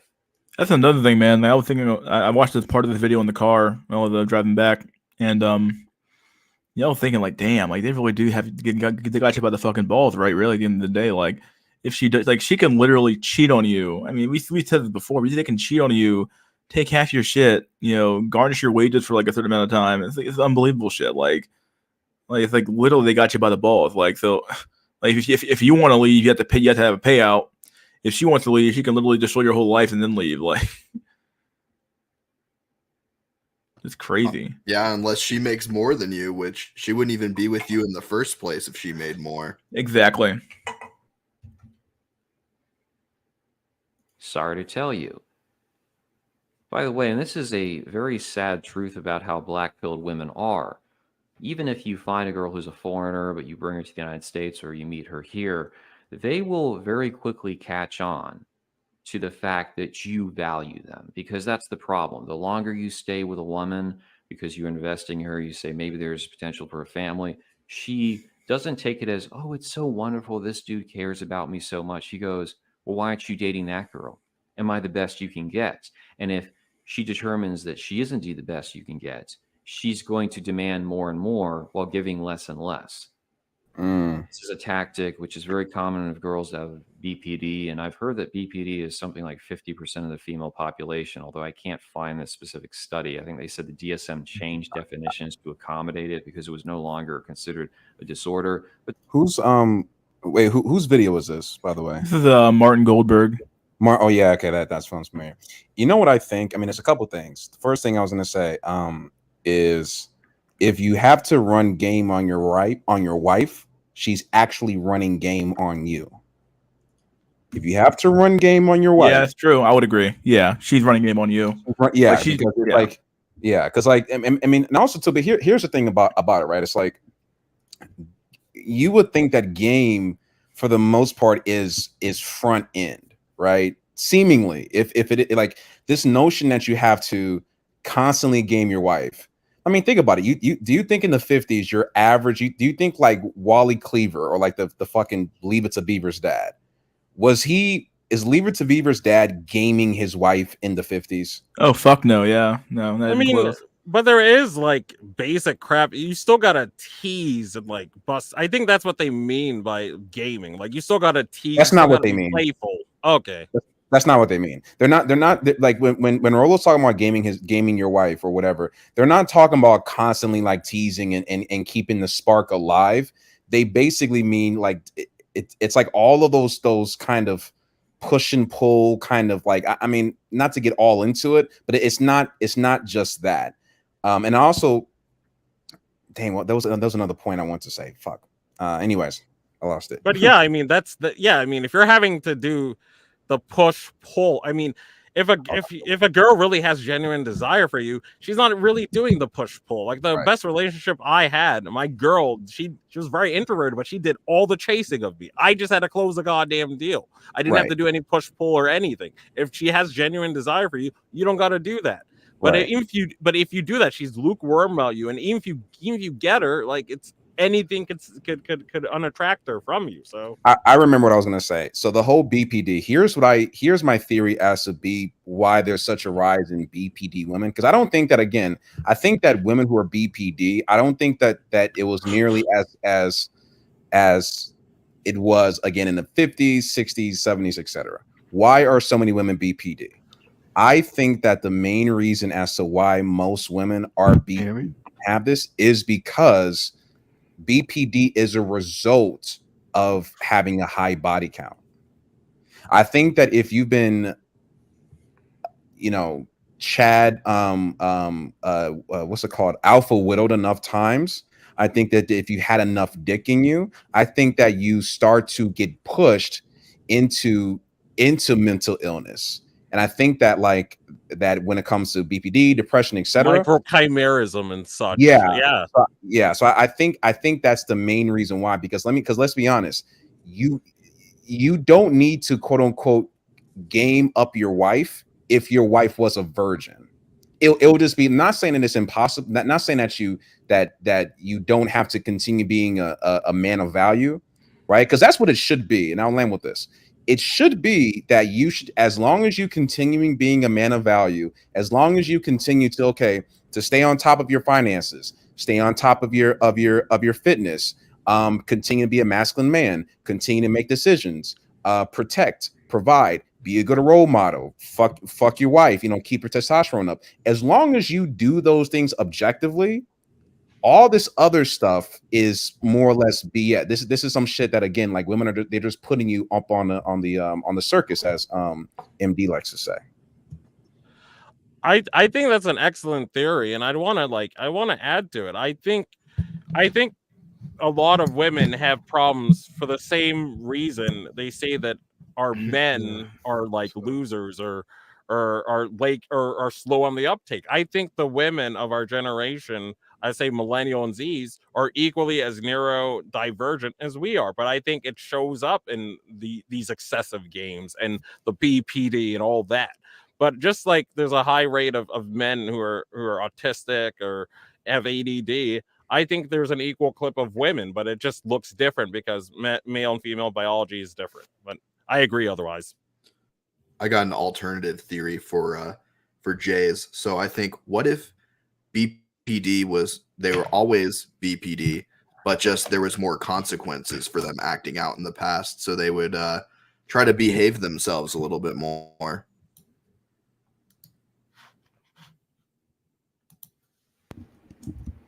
Oh, I was on mute. Well, what were in the 50s, the consequences of acting out were a little bit more social, but it's not like they were going to die necessarily if they became a whore in the 50s. And I think that the capacity to which you could be a whore in the 50s, I'm just kind of going back there, wasn't as pronounced or as magnified as it is now currently. So I can't necessarily just disagree with that, but I do think that women, here's what I will say. I think that a woman's fucking brain chemically changes once they start fucking chads. I think that chemically, if you take a woman who is a virgin and the type of guy who she's willing to, even the type of guy that a young woman is able to actually date. That, you ever notice that you see an attractive girl and she's with like some like normal guy, and it's just like, why are you with that guy? Oh, that's the guy. That's my high school sweetheart. The high school sweetheart is not usually chads all the time. You know what I mean? Because this is their first love, so they're still able to pair bond. I think that once they start fucking multiple guys regularly, it interferes with their pair bonding mechanism and does kind of propels them into that BPD shit. That'd just be first theory. Yeah, I mean, all the people I know, whether they're associates or like outright acquaintances or friends, they married their college or high school sweetheart. I'm not saying that that's foolproof, but all the marriages I know that are still lasting, all the people that I know that are having kids or whatever, and that are having smooth sailing, they married their high school and or college sweetheart.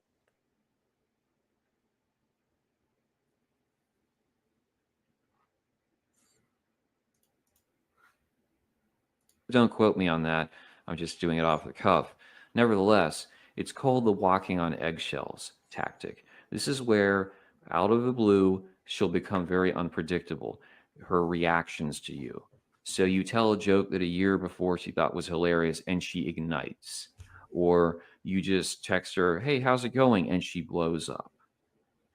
You make a random remark, I don't really care for that person's style, and she takes their side, and you're the horrible villain who should not exist. She's doing this because she's trying to manipulate you into being cowed, doing what she wants, being afraid of her anger to where you step in line and you start exhibiting the traits that she feels she deserves because she saw TikTok videos or Instagram or her friends, whatever it might be. Another form of manipulation that I've come across, this was last year when I was with the ex. She invites me out to not a high end, it was like comfort food, but expensive varieties. And I was not in a good mood because I just gotten out of work 10 hours or so. There was also, they provide you with those miniature French fries with your burger, which I don't care for. And there was a hair in them. So not exactly a good start. But by the end of it, she tries to go, if you love me, you'll pay. And I was like, no, you invited me to go out of my way, out of work, to visit this place. So you're paying. She got all pissed off. That's a typical manipulation tactic, just like the walking on eggshells, because they will assume if you really like me that much, I can extract more and more stuff from you. And if you want to keep me, you have to just shut up and take it. This is the fate of many a man who goes the direction of having the meaningful relationship so cold. He stays together. You say all you want about LARPing, red pill, trad this. At the end of the day, you're going to have to do what she wants. And you're going to call her the boss. And it's going to be clear as crystal. Not much else I can tell you. By the way, as a quick note to that, you Muslim copers and you 900 God cells need to pay attention because the tidal wave of female empowerment has not truly hit the Middle East and South Asian cultures, but it's coming and it's going to be brutal. I'll see these little reels on Instagram by these brown girls. You make my stomach curl, and they're just so adamant and proud about, 70 years ago we would have been forced to get married and have kids, but now we're independent and have our own careers, and we don't care about that. You got the curry cells and Arab cells in the comment section. Oh, what about family and tradition? And you'll be lonely when you're 35. Do you really believe a 5 out of 10 Muslim or Hindu girl that came to this country and she's like a PA or a lawyer, a doctor, engineer, she's truly crying over the fact that she's not going to get the chance to marry 3 out of 10 Sandeep, that her mother or grandmother had to and found the guy disgusting, but that was tradition. You think she's really torn up inside about? No, she's not going to, because she's on her own terms. And so you have to understand, Brother Amr said it best, ugly men cannot make demands. All this red pill, I'm going to... Yeah, he's not wrong. It's true. I don't like you have less leverage than like obviously the amount of leverage you have goes down as the looks goes down as well, but like if you're sub 5, you really don't have any leverage from like on a look standpoint. That's why I said the only leverage you can truly have, and even that's not really leverage, because you can just take half your money anyway. It would be money, but even that's not even leverage. So really, you have no leverage. If she can just take half your wealth anyway and leave you half or at a less wealthy than what you were before you met her, then it's like there's no real check on her at all. So yeah, you just lose either way. So he's not wrong. These red pill guys are telling you got to if you're sub 5 or you're let's say you don't look as nice, well, you have to do X, Y, and Z to keep her interested, bro. And it's like, yeah, none of that's going to work anyway. So yeah, you see guys like Coach Greg says you have to get leverage. The only form of leverage that actually works is attraction and options. I would even say the only form of leverage that truly actually in today's world, like there's no leverage that any man. I mean, Chads have more leverage than the average man does, but like even he doesn't have real leverage over his wife, over like a wife. Like, if you marry a woman or you want to have some trad life, you don't have any leverage in that relationship. Dude, she has all the leverage, especially if you're making less or more than she is. Obviously, like you. Well, go ahead. Oh, go ahead. Yeah. Well, I mean, the thing about Chad. Here's the thing about a Chad is that so Chad gets married because even a Chad, they eventually more time, not all the time. Let's say about half the time. I'm not quite sure on the. Don't quote me on this, but Chads eventually a lot of times stop being Chads after a while. So you might see a guy so there's plenty of guys who are Chads in their 20s. They get married, maybe they lose their hair, maybe they get a little soft around, like, they get a little, they just eventually in their 30s, in late 30s, they kind of they're still tall, they're still attractive, for their age, but they're not quite that guy anymore, right? So yeah, in that aspect, the woman is no longer mystified by the fact that he's a Chad. So yeah, he's eventually more often than not is still going to lose the leverage. No, I've said this before. I mean, women at every metric of the sexual, dating, relationship, and marriage, in all four of these stages, women have the leverage. In sex, they have the leverage. Dating, they have like dating for women. I was talking to a girl I met off of SA, and she basically said, I was just talking to her. She basically said since a year ago, according to her, not mind you, she could be lying, right? But according to her, I guess like 90% of the time, I would say that she only has sex for money now, and she enjoys sex. So she's saying how she loves sex, and so she's literally like, a lot of these guys are fucking for like, and they're paying this girl $1,000. I haven't seen her. I'm actually trying to quote unquote riz her up as much as I can and see if I can fuck for free, but it's not going your boy's way. But anyways, I'm trying to see if Mr. Lucario's, if the bad boy membership, if the membership paid off. I'm trying to see if it paid off.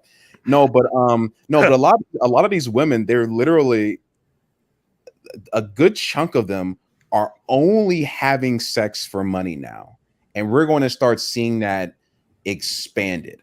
And that's one reason why I don't land with this. And that's one reason why a lot of women are not in dating apps anymore, is because they're retreating to SA. They're putting their Snapchat in the bios. You click on the Snapchat, and now she's giving you the menu, right? $300K for a massage, $500K for a quickie. It's like these women literally have menus. They are literally putting themselves on the open sexual marketplace for prostitution consumption. You said a good chunk. What percentage do you think are doing that? Are selling box? Yeah, what percentage? I would say like at this point, if we count secret arrangements, I would say in women in their early 20s, at least 30%. That's way too high. That's way too high. It never began for Gen Z. Yeah, I don't think it's right. Yeah, I don't think it's that high. I don't think it is. No. You gotta understand, bro. Like, it's just look on the site yourself, bro. But like, when we probably don't, because it costs money. But I would say it's around 30%, because if you're not selling your box, if you're not selling yourself on SA, then if you're a woman going into college, you're being pressured to. So and Coach Greg Adams talked about this.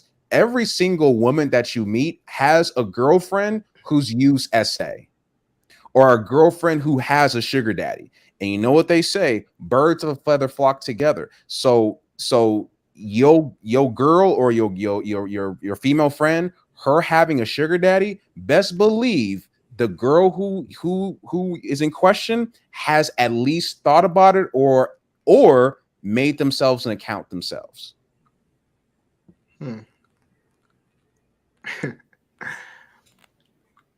So you think 3 out of 10 women are selling box right now? In their well, it's kind of like this, bro. If you're talking about in their 20s, then they're selling it to a certain degree. Yes, like they're getting like in some way, shape, or form, they're putting their box on the market now. But that's just I could be wrong, but I don't think that I am. You're Now when we talk about women who are 8s, 9s, and 10s, now we're reaching around 50 to 60%. I agree. Yeah, probably even more, because 9s and 10s, these women are, these are, as Donovan Sharp like said, but before, these women belong to the game. But here's the reason why it's the number overall is so high, because you got to understand, bro. A woman who is a true 7 is basically an 8, so she can operate like an 8.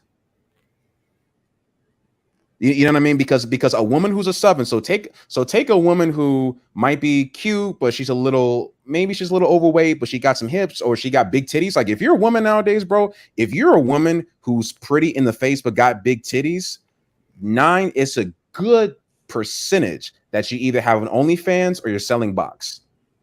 90%, bro.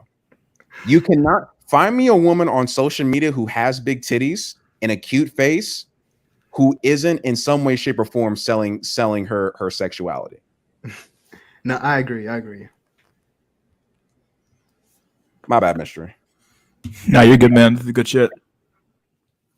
I run game. I'm going to manipulate my wife. This stuff is not going to work on the long run, because you signed a contract, you're invested, maybe you have kids, you're going to do what she wants. Maybe she'll give you a little bit of leeway to pretend that you're in control, but at the end of the day, it's going to be her terms. Now, by the way, as I said earlier, for some of you, this is the best thing that can happen. You hunker down, you get your stability, you serve your Khaleesi, bend the knee, and it will provide that measure of an identity that otherwise you're going to be listless, pretending that you're 33 Secrets or Troy Francis or Jason Blaha trying to pick up men on the internet.com. Me personally, I'm not against the possibility of another relationship, but as far as especially the United States is concerned, I don't intend on taking it seriously unless you genuinely find a unicorn, which that's unlikely, because I've seen too many of the same lies, the manipulations, the lack of sincerity across different cultures, religions, and I just don't see much worth investing in. Because if a person is consistently at any given moment can turn around and be like, well, yes, this is good, but it's not enough, I expect that, it just becomes another job you're doing. Essentially, you work a job however many hours a week, and you come home, but this job is even more unpredictable, and your evaluations are always suspect. So whatever you elect for, just understand the underlying terms and be ready to see the disaster coming if it does so. Hopefully you'll be successful. I am not a cynic. I just have seen it so many times, the same thing play out, that I can't sit back and just tell, yeah, everything's fine no matter what. It is going to be what she desires, and you're going to follow, or you're going to take your chances elsewhere. There's a Martin Goldberg video for you. There you go. How old is that guy? Hey, by the way, I think he's in his early to mid 30s, I believe. A few years older than I am, I think he is. Yeah. He's a good content creator. I put in a chat, bro. Have you seen this video? It's this guy who gets he breaks down after getting stood up on a date, and it went viral.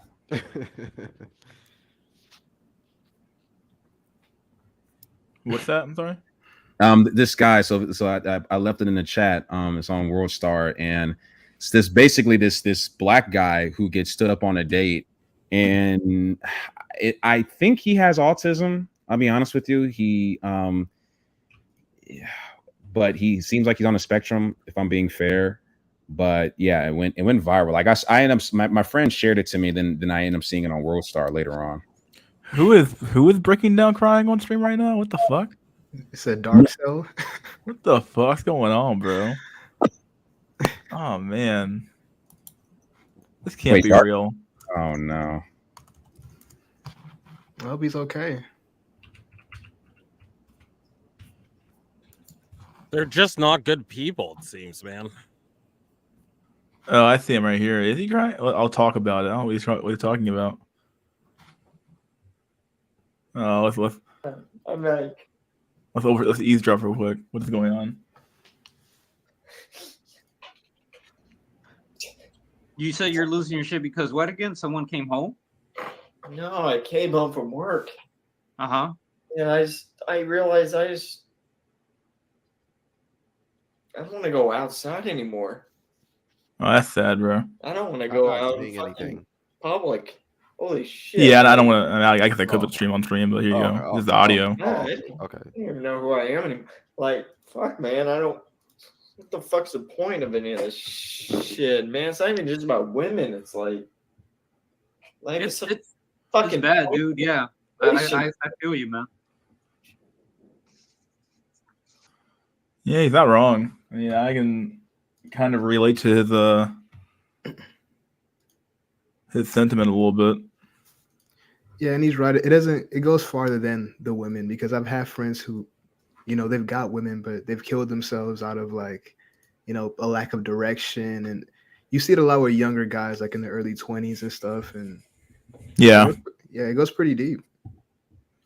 Yeah, I think people really I don't know, the amount of pressure that we put on people to, especially men, to be successful is like, it's so unrealistic. Like if you look at the prices of homes and the prices of everything out there right now, like you really get like how much money do you have to be making to like be decent in like America right now, to actually have a home on your own and not being like just be fucked every fucking month, right? Like it seems so insane, the amount of money you have to make, especially if you're living in like a major city or a major metropolitan area. So yeah, and this is why guys like Hamza and Richard Cooper and Tate, these guys get me so angry, because they're taking advantage of these type of guys. These are the type of guys that are sub to Hamza, or not Dark Cell in particular, but guys like him. Guys who have no direction. They're sub to Hamza. They're sub to Richard Cooper. They're buying the courses and they're getting nowhere. No. Like, I mean, I just feel like a lot of people under 40 were just massively misled. Like those movies in like the 90s about, oh, it's so easy to have sex in college. It's like this. It's like that didn't help. And like, it's just like, I don't know. Like go yeah. ahead. Sorry. I mean, the longer I live, the less, I don't know, the less angry I get, I suppose. Where it's like, as much as I want to like shit on the boomers or shit on the people who make media, it's like they couldn't have. I mean, could they have seen what would have happened if they would have made one or two movies, or it's people. It's like I said earlier, like people just sort of like live in the time that they grew that they live in, and they don't really like. You don't really see the effects of like things until years later, right? Like something will come out as a movie, and then you see like it enters the cultural zeitgeist, and then but you don't really see the the long term effects of that until you're actually a few years later, right? Like how much staying power does this thing have? Will it last 5 years, or will it just be like a blip on the radar? Like culture and stuff changes all the time, and it's just like expecting like people to like predict the future, that like, oh, obviously there's certain things that are kind of obvious, like it's like putting your hand on a hot stove, but like some things were just like unavoidable. Like what do you expect them? You expect them to like read the future and like know that, oh, we didn't know that this was going to affect children in a negative, or affect our children in such a negative way, right? It reminds me. I remember in Somatics, he had a program where he talked about that. How this generation was misled, and we were led to believe that men can find meaningful relationships through serendipity. Just random chance occurrence. Meetings in public. So like, and he talked about how Hollywood played a big part of that. You had movies like, whether it was Sleepless in Seattle or Pretty Woman, those types of movies from the 80s and 90s, and where they'll have a woman, a guy. Well, they'll have a woman who accidentally spills her coffee on a guy on a train, and they spark up a conversation, and like they gave us this false idea that this is how relationships form, but relationships just don't form like that. Relationships don't happen randomly like that. They just don't. You know what I mean? Yeah, the vast majority of people back in the day, if you look at the data, they met people through friends, they met people through Right. social circles, Right. and Exactly. you know, like back when Yeah. America had a more robust sense of community, like it made sense that thing would happen that way, right? Like we're social creatures, and then obviously, especially when it comes to women, right? You don't want your daughter marrying some random guy. Like the whole family would typically be involved, right? The father, you'd have to ask the father to take the daughter's take the daughter's name or as her wife or something like that, right? Like all these things were there for a reason, and then then the boomers just tore down the entire like sexual marketplace apparatus that kept everything in check. You know, they deregulated everything, and now we're here. So I mean, like, I get it. You know, like I guess it was a counter to the whole the sexual repression of the 50s and the 40s and the 50s, but I mean, look where it got us now, and I'm not sure if this is gonna a boomerang back to the. But I'm doubtful though. I don't think it's gonna like a boomerang back the way people think it is. So this is a really good comment here. I wanted to read it. It says the worst part of the black pill isn't the lack of women; it's the lack of friendship, social circle opportunities, basically a life. Yeah, like so many men. I didn't realize that so many men didn't have friends until the data started coming out. I was like, oh my god, like that's so fucking sad, bro. You have no one you can call up on a weekend to go like hang out and get some food with, or just to go hang out with and talk with, or do like basic ass like life shit. Like you know what I mean? Like this is like these are like basic life shit things. Like I've been doing stuff like this since I was like 16, like hanging out with friends and driving around. Are you in the town that you grew up in, Mystery? Kinda. I moved like a few miles up to the closer to DC. I live in I've already. That's not really a dox. I've already said it before, but I live close to DC, so I moved up further up into up to Northern Virginia. So, But you're still DMV. Okay. Yeah, DMV. Yeah. Yeah, I think and it's crazy because I'll see these videos I've seen a few videos of women online crying and whining that they don't have a social circle and they don't have friends. And as they start talking about their life and talking about they were in college class talking to their friends and then after class they went out for lunch and then they did something on the weekend and it's like that's a social circle. What the hell are you complaining about? Like, yeah, I mean, I can definitely see especially for men, especially like the lack of like long-term friends. Like, there's something about having friends who like know the context of your life versus like people you just kind of met who like don't know the context of, of who you are as a person. But it's kind of like even those type of like friendships from like high school. And I actually still have friends from high school. Actually, I still keep in contact with sometimes. So one of them's actually about to get married. He's the same age I am, like 31, 30. So he's like late as well. But at the end of the day, like I still have people I can kind of talk to, and I still have people I generally still know. And obviously, like your friendships change as you get older. Like he lives way further down than I do, so I don't see him at all. But like we're still friends, right? Like we still like. It's kind of like like you haven't talked to a guy in like 20 years, and you just meet and it's like you just start talking again like as if you were like talking like yesterday or some shit, right? Like like having those type of like relationships is just like really cool. Like somebody you've known for so long, you just like all the context, all the jokes, this, that, like the new friends I've made so far just from bowling are just like they're cool, but like I don't.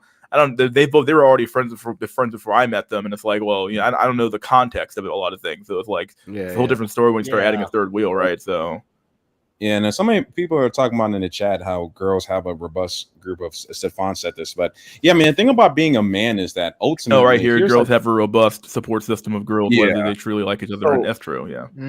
So I don't know. The thing about a man is that unfortunately, like let's be honest, like most men have to have some sort of purpose or it's like we have to be like it's like we have to kind of earn our large circle of friends to a certain degree. Like there's a reason why you have to have an asset to us that's valuable. Yeah, that's what I mean. Yes, yeah. Whereas so if you're not valuable to other men aren't really gonna want to have you around. So that's why like a lot of men, it's kind of like this. I kind of suffer from this a little bit because I was working at night, but like, men, you're not are going to be as likely to get invited to this social gathering or to this party or to that party.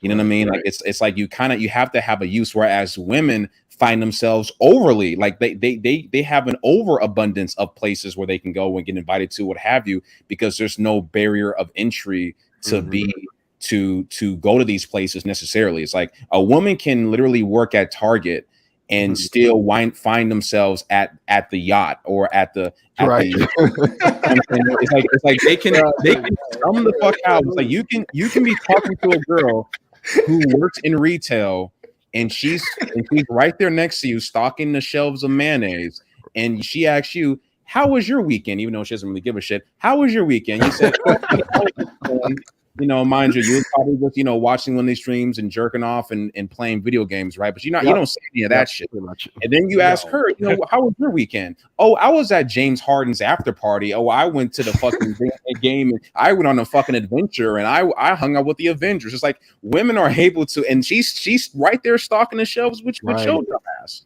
And we're living two different realities, right?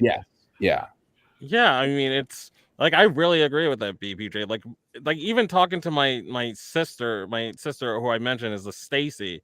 Like she's met celebrities. Like she has celebrity phone numbers in her phone. Like again, she did modeling. Yep. Yeah, she's within proximity to that. And then like she tries to give me life advice, like Shay, just move out, just do shit. And it's like I can't even talk to her anymore because it's like she can't even relate.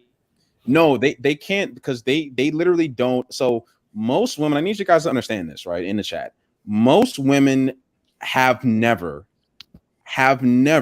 woke up in the morning to no new text messages. I need you guys to understand that.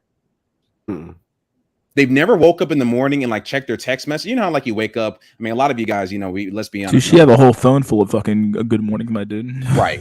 Not even just good morning, but hold on, but not even just good morning from other men. Just like, you know, like a group chats. Like a lot of women, they got friends and they got, the whole phone beyond fucking got a whole fucking like 25 messages in the morning or some shit, right? I'm gonna let you finish, but I got something I want to say about this. Go ahead, finish, Jay. Finish, Jay. No, I'm just gonna say like they wake up to multiple group chats. They woke up to multiple memes and the tea and from a variety of different friend groups, whether it's a friend group from high school, a friend group from college, a friend group from you know, this, like it's they wake up with this. There's literally like a community that's happening in their phone. But when the average man from this stream wakes up in the morning, the only text message that he has is some fucking political party, and he says text stop to unsubscribe. It's like, that's what you get.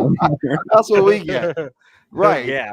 No, let me tell you, and it's funny that you say that women are constantly getting text messages. Something I noticed these past few days, it hit me. I think it was either today or yesterday.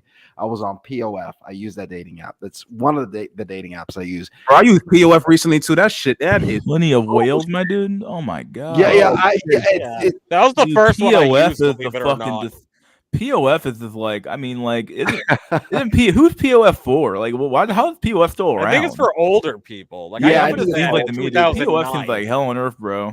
No, but let me tell you, it was bad, bro.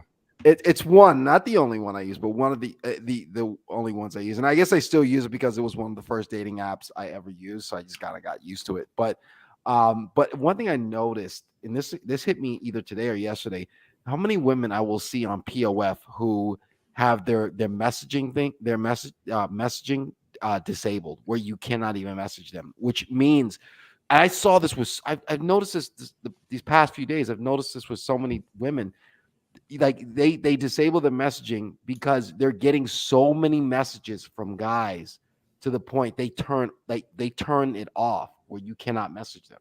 So that kind of speaks to your point, Jay. No, so I want to talk about the whole female and male, you know, friendships and all that. So I think that men have better, more genuine friendships. Women have more friends. So for women, the whole basis of their friendship is just, you know, you're a woman, I'm a woman, we're friends now. But for men, it's typically they typically have a deeper bond. You know, they're more loyal to each other. If you look at most female friendships in their friend groups, they're always fighting, always backstabbing. You know, they have more. But once the red pill, but the red pill factor to that is that most men are blue pilled, and most men will throw you under the bus for that for either their relationship, their woman, a woman, or just to protect their blue-pilled reality. Most men. Well, I can't disagree with that. Now, I wouldn't say most men. I wouldn't say most men. But I would say women. Okay, picture like this, bro. If you're a guy who's red pill / black pill, and you've had a best friend since you were in 5th grade, and they're blue pilled, bro, you're never going to. You can't. I've tried this shit, bro. You're not going to give them a copy of Rollo Tomasi's, Rational Man. I've done this shit. I was like, hey, bro, you can use this. He fucking read like, I don't know, maybe the first 20 pages and threw that shit away. Like, yeah, my best friend did the same shit. I tried spoon feeding him a little bit of it, like, but yeah, again, same talking points. It's bad. Yeah, it's evil. Right. You can't. So I think that you can have a genuine friendship as long as the topic of women. I think that as soon as you start to kind of allow yourself to talk about these red pill / black pill truths, especially if you're talking about, I mean, red pill is one thing, because red pill is even more so a little bit more accepted among men now. But as soon as you start kind of talking about that black pill shit, you're losing like 99% of men right there, bro. I don't know. In my personal experience, I have some black pill points and we talk about them. I'll say stuff like, attraction is number one, things like that. People don't really deny that anymore. I'm Gen Z, so most of us, we know that attraction is number one. I mean, good. That's good. Gen Z are more black pill than probably any other demographic. Yeah, that's why. Maybe older, older generations you probably kind of cut ties based on you being black pill, but Gen Z, nah, because we pretty much know. Mm-hmm. Yep. That's good. You have we see that shit straight up. Like you have the friend who has the clout that gets all the girls. You have the friend who looks good, who has 20K on Instagram. We see it straight up. You can't deny it anymore when it comes to Gen Zers. But maybe older guys, that might have been a thing. But I agree with you on that. Yeah.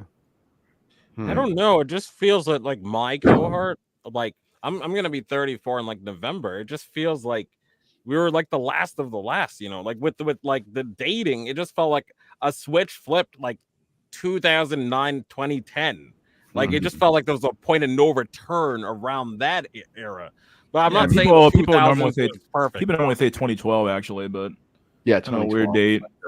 Yeah, exactly. Yeah, I think that 2008 was sort of the beginning, because you had the introduction of the smartphone, and then once 2012, that's when you started to kind of see a decline. But somebody said in the chat earlier that three pedal cell. I talk black pill stuff, and I do have friends that distance themselves from me, and they will go I think AWOL or AFK for weeks and then show up. It's like a cool down period. Yeah, I think that, like, again, I'll talk for just the millennial from perspective.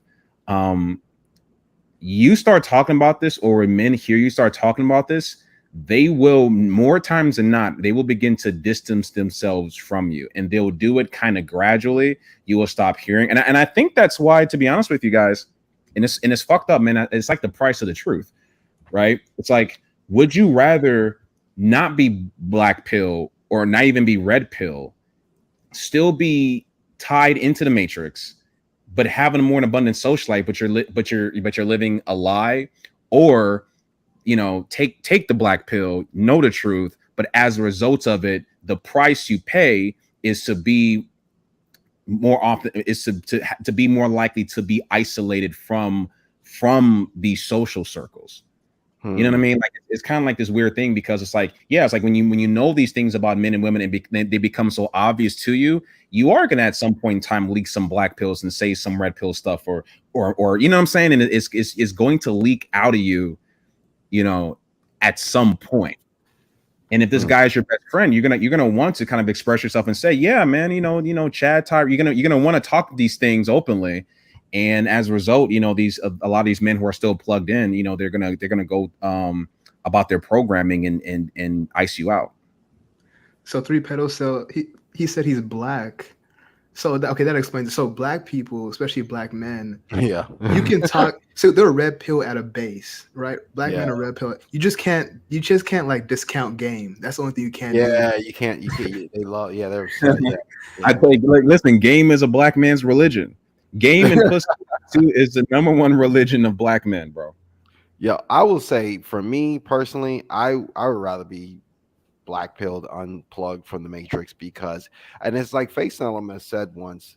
I mean, when you're black pilled, it becomes it's like a weight off your shoulders because like you know that the reason you're failing or things are not going the way you want to, it's not really your fault. You know what I mean? You don't have to beat yourself up anymore. So yeah, no, it is a relief, but it's a relief. But I mean, it sucks. But I think the biggest relief is that, okay, it's kind of like this, bro. If the red pill opens your eyes, then, or let's just say if the red pill opens your ears for you, now you're able to hear. It's like the black pill opens your eyes, right? It's like to me, the red pill is like, I'm not to go too biblical with it. The red pill is like the Old Testament. The black pill is like the New Testament. It's kind of like, oh shit, the shit in the red pill now makes sense because of the black. Now you see like the full, you see the full picture of it. And it's like, oh, all of this frame and confidence. Oh, these are things that the Chad naturally exhibits because of his success. And now these red pill people are trying to. Oh, I get it. Like it's like a whole fucking thing. Yeah. The red pill just seems, when I just discovered it, it seems like it was missing something. Like there was just something. Right. Yeah. It's just incomplete somehow. But when I discovered the black pill, it kind of like, it kind of plugged in the pieces, and I was like, okay, that's why. And that's why I said it really saved my life, because I discovered it in college. And after knowing that, I was able to really buckle down on my studies, and now I'm in a good position now because of that. That's why I said that the black pill saved my life back then. Yeah. And everything, and once you take it, like everything makes sense, and you're able to look at yourself and okay, where you're at for the most part, unless of course you're fat or there's things you can kind of change, but for the most part you're at a fixed position. And the reason why women have always because let's be honest, most men who if you have a certain look to you, you have rarely been treated like an alpha male. Like there are men who get who off top get treated like an alpha male, and there's men who off top get treated as a sub, like a beta male, or they get treated like just like the silver medal or the bronze treatment. And then there's men who just don't get acknowledged at all. So if you're in a lucky camp of men to be in the top, let's just say the top 50%, then it's like, okay, all right, I know I'm never more than likely going to be at that top 10. I'm never going to get that alpha male straight up Chad treatment. Okay, what can I do from here? Exactly. So that's what it was for me. I knew I wasn't going to be that guy, so I might as well just focus on other things, and that's where it can really help your life, so you don't waste as much time, getting flaked on, getting ghosted, running that dating hamster wheel, going nowhere. I think people should be given the black pill at like 18. Like I'm dead serious, because like you can decide, okay, am I going to trade school or am I too dumb to go to, like, you have to be able to make these decisions. Like I forgot who was taught. Was it Chip that was saying that it saved him because he knew at a earlier point? But yeah, I mean, I think that would have saved me a bunch if I had known earlier, because I would have just been like, let me just focus on becoming a better technical writer. Let me not party as much, because again, I'm not going to be Chad, never. Right. So right. No, I don't think it should be. I don't think the info should be given out in general, because some guys can't handle it. Like what's the Mistiles guy? What's his name? That was on the last stream. I forget the guy. Some guys can't handle the information. They might just crash out. I don't think this information. I think this is information that you. I think that the people who have the black pill currently, or who are part of it, earned it by seeking it out. Because if you're a guy, if you're a guy who's satisfied with the red pill, then no, there's no reason for you to take the black pill if you're satisfied with it. But if you kind of understand, oh shit, like there's another layer to this that's deeper, then you're gonna end up just like a Neo. Because to me, all the black pill is is like that, and I've said this before. It's like that scene in Matrix Reloaded where Neo finally talks to the architect, and he's in the room with all these TVs, and he realizes, oh, Zion is actually this whole. Oh, we're actually off. Oh, I get it now. And then you know what I mean? Like it's just another layer. It's like you really see what the shit is, and not everybody should have that information. Yeah, and there needs to be a natural progression. You have to go from the blue pill to the red pill, then the black pill. You can't just go from blue pill to black pill. You might kill yourself. I don't think it makes. Yeah. Wait, Mr. Are you still gonna play that video?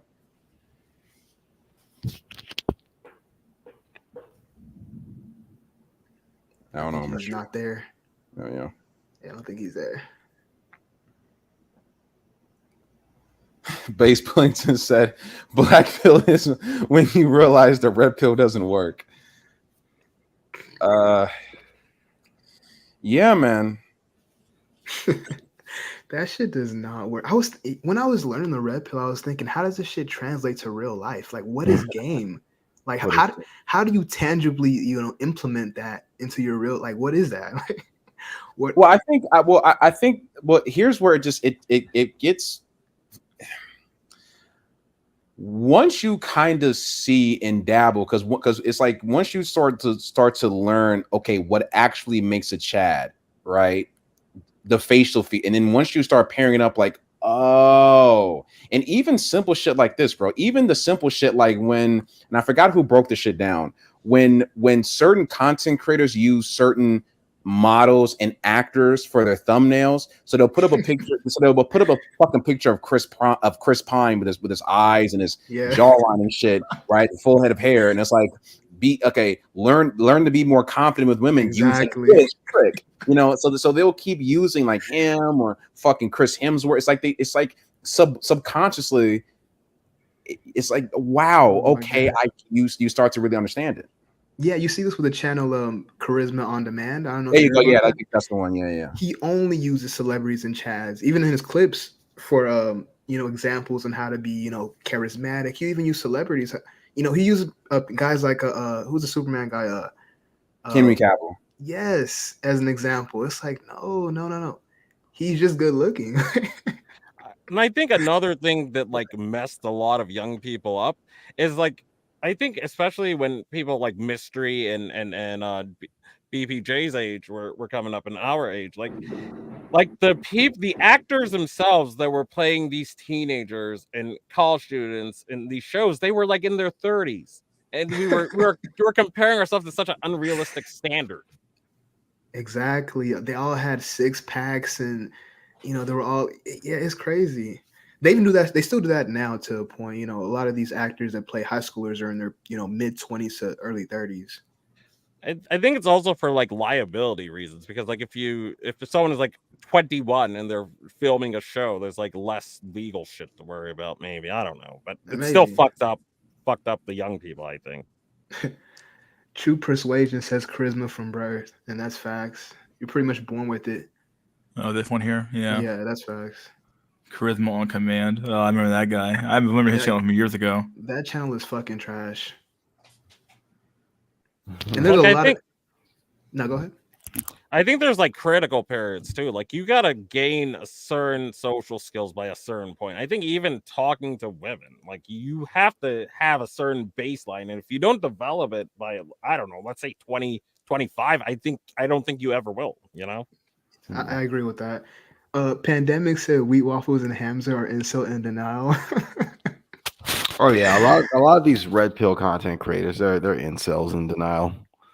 Oh yeah. I wouldn't say Hamza's an incel. Maybe wheat waffles is maybe he might be an incel. Seduce. Oh my god, who is this guy? Is someone who has a kind of playful. Shit, where do you find this motherfuckers? Give me a sec. Let me Dude, that guy Hamza is a fucking piece of shit, man. He's horrible, bro. He's a horrible piece of shit, dude. That dude is a piece of shit. Buy my $3,000 course, bro. Bro, there was a clip in that Inco TV video. He was showing. Go ahead. No, he was showing his what he made off his audience, and he was smiling and laughing about it. imagine showing your audience the money you scam from them and just laughing about it in their face. Yeah, it's just like unbelievable. Yeah, Jesus, it's sad, bro. People, I can't believe people pay people online to like for very, very basic advice. I don't know, or like very, or just just flat out scams. Like you just like I left the comment and what's that guy's name? Your mic is breaking up, man. Oh, am I breaking up now? You're still breaking up. Okay.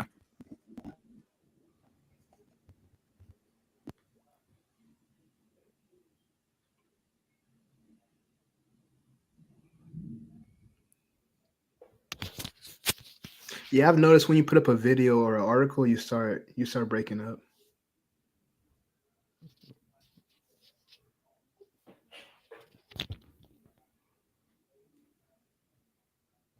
It's over for Borg cells. Am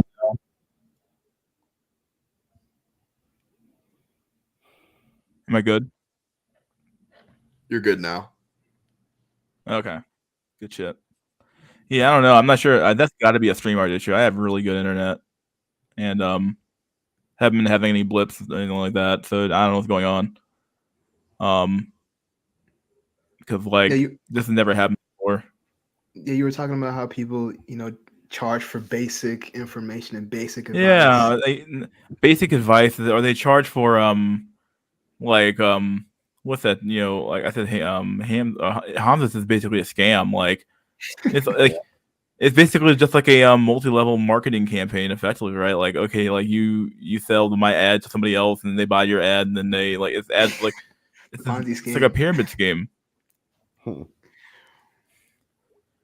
I don't know. Like, why would I mean? Like, I left a comment on a rehab room video about curry cells or about curries, and I was like, not curry cells in general, just curries.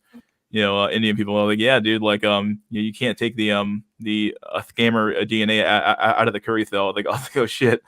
I left that comment. So I was like, yeah, that's scammer DNA, bro. I swear to God, that country's full of scammers, bro. Whole fucking country full of liars and scammers, bro. Dude, I mean, I went to buy kratom the other day at the smoke shop, and like a lot of smoke shops are owned by Indians. And the ones I usually go to, I bought my kratom. He gave me I guess because like they were doing a special, you get like a free shirt or whatever. So he's like, all right, grab the t-shirt. So I grabbed the t-shirt, and right when I'm about to open the lever to leave, he's like, the hanger, keep the hanger. Just in this in this deep accent, I'm like, all right, fine. And then I just went to my car. It's like, dude, no wonder why y'all don't clap cheeks. Shit. No, he has an incel rage, and I feel bad for a lot of curries because they're in the worst position in the world. Because if you haven't noticed, a lot of Indian women that are westernized, they have as much resentment for Indian men as black women do. But the thing about them is, really, yeah. That's a good point. Go ahead. Sorry. The thing about them is the Indian women, they're not forced into loyalty like the black women are, because they actually get men of other races. So they're not. So you know how black women like to talk about how they're loyal, but it's not really loyalty. It's just them being forced to be with black men because nobody else wants them. But when it comes to Indian women, they don't have that because they still can get white men, other races. To a certain extent, they can. I would say they have more flexibility in the dating market. They have a better chance than black women do. Yeah, I would say that's what I'm trying to say. Yeah, I still think they have their limitations, but I think I think you're right. They do have more flexibility. Yeah, I think it's kind of funny how the moment these women get around like I hate to go racial again, but it's like the moment they get around white men, like the moment they have access to white men, like Asian women will just like jump ship. Black women will attempt to jump ship, especially the best of them, like the best of the it's kind of weird how like how funny it's a funny correlation you see there. It's like, dang, like the only thing saving a lot of races is that the white men don't really like other races that much. The only thing that saves them really. I made this argument before. I was like, yo, I think if Chad wanted to, he could clean up Tyrone's shit. Like he would kill Tyrone. Bro, if white guys wanted to, they could wipe out races if they really decided to really go for other races in 100 years or about that. They could wipe out a whole race if they wanted to. Yeah, pretty much. Yeah, that's very true. Yeah. Yeah, I really don't. I really don't understand these women's infatuation with white men. I mean, I get it, but at the same time, I don't get it because it's like these white men are not really choosing you like that. So I don't understand why you even going through all this. Like, you know. I think it's a status thing. So Yeah, it's the status thing, but it's not very attainable. You know. So I don't. Well, it's very, truth be told, but it goes kind of both. It's not even just Chad though. Even Stacy's like, like Stacy is really, that's the moniker for a white woman, right? Really attractive white woman, right? So like, Yeah, it's true. even Stacy's like really do that, like Asian men hold them in high regard. It's true. I'm not. Am I lying? No, that's black, Am I true. lying? black Yeah. men Am I too. lying? Yeah. No, I'm not lying at all. Not Like lying Asian, at all. any Asian Pakistani dude I used to talk to back when I worked in my last job. They were deep into like, oh, we got to get a white woman or some shit. They were constantly trying to get white women. So it's like, yeah, I believe they're Asian. So it's like, and, like, I'm just, maybe I'm like drawing a little bit of a spurious correlation there, but I'm just saying like, like Asian men, yeah, they go after white women typically, or they have like an infatuation with them or something like that. If they had the opportunity to jump ship, I think they would. Fucking who else? I mean, really, what Indians are just known for when a white woman shows up, they're just sitting there taking pictures of her and taking pictures with her and shit. There's like plenty of videos and gifs of like just generally just Asian dude, the Indian dude, just like taking pictures and shit. It's insane. You know, who else? Who else has a meme for them? Like black men, dude, fat white women, bro. Like, let's be real here. Am I lying? Yes, I mean, you're come not on. lying. Yeah, even they will jump ship. Fuck it. My black women are so bad. I'm gonna fuck a big old fat ham beast, and that'll be my fucking And that's fucking embarrassing. pig.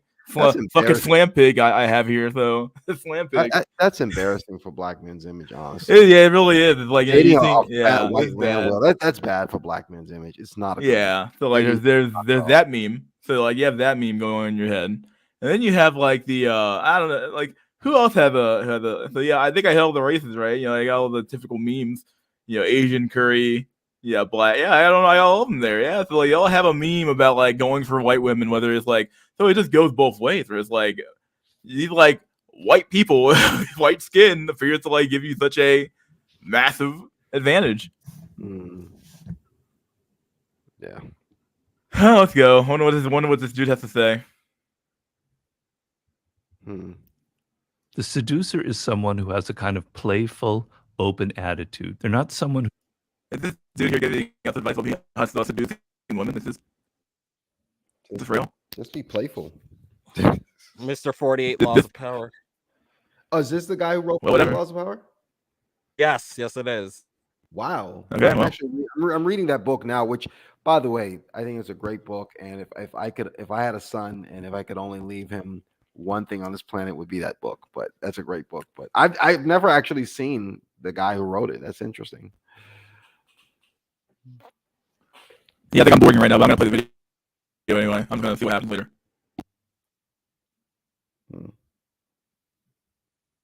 Who's judging. They're not moralistic. They're not going, you're bad, you're good. They're kind of open, non-judgmental. They give a lot of themselves. They want to please the other person. They want to get that other person to open up to them. So the anti-seducer is the very opposite of that. For instance, being generous with your time or with your money is very seductive. So if you're on a date and you're kind of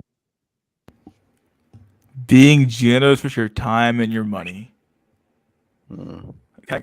Did I miss on? I guess you can't hear on boarding still, right? Yeah, your mic is breaking up. Yeah, give me 1 second. Let me, He said being generous with your money. Isn't that tricking? Beta bucks. Isn't that the Robert Greene guy? Is that not him?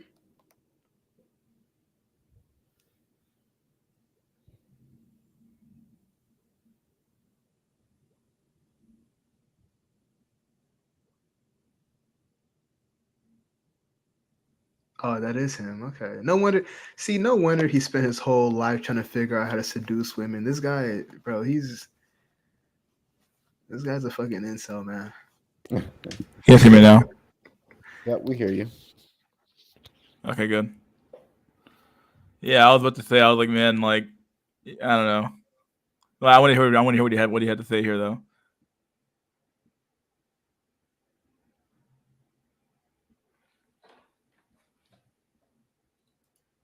What?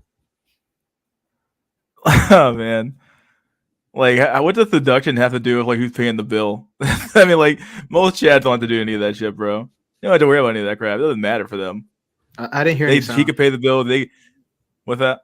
I didn't hear any sound on the video. Oh shit, you missed it. Dang, I can hear it. The fuck? Yeah, 3 pedals. So I you know didn't hear any why. sound. Yeah. I know what's going on. Stop screen. Present.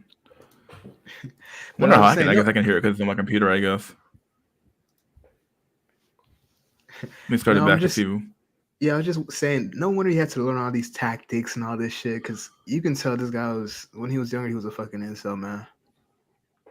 Oh yeah. He looks like an uglier Hank Green. If you guys know who that is. Yeah, he does. And you're kind of worried about the money or the expense. That's an anti-seductive sign. Like, oh. Yeah, and I said, you guys hear that? Yeah, I heard that. Okay, good. And then I said to that what I said earlier, so about how like Chad doesn't have to worry about paying the bill or not. He's still gonna get the check. She can pay the bill and we'll still work. You know, I actually agree with that. What he just said. I think being cheap, which is what he just said, being cheap will kind of turn, some women off, most women off, honestly. But there's a difference between being cheap and tricking. Like you don't have to, you don't have to go on a date to begin with.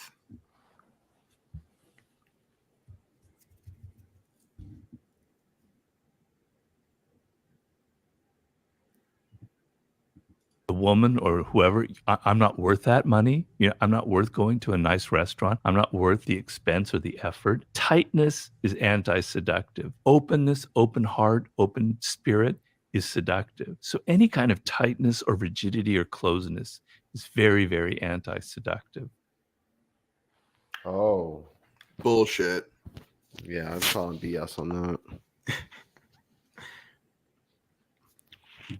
No, I only agree with the part about the being cheap. That shit is kind of a turnoff. But you shouldn't be in a position where you have to pay in the first place.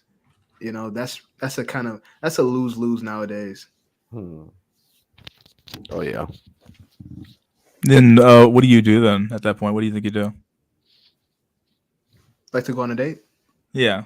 If it's like a lose-lose, yeah. I think a walk. So if you propose a walk in a park or something, like maybe window shopping or some shit, if she says no, then she's not into you. I mean, simple as that. That's a good one. Because I like saying stuff like, it doesn't matter what I do as long as I'm around you, blah, blah. I like telling them shit like that. So if they say no to walk in the park or, going to the mall and window shopping or some shit, then they're not into you. That's good shit, yeah.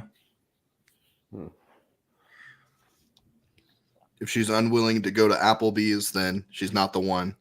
Applebee's, my God. That place is such a shithole. $5 drinks, though. Come on.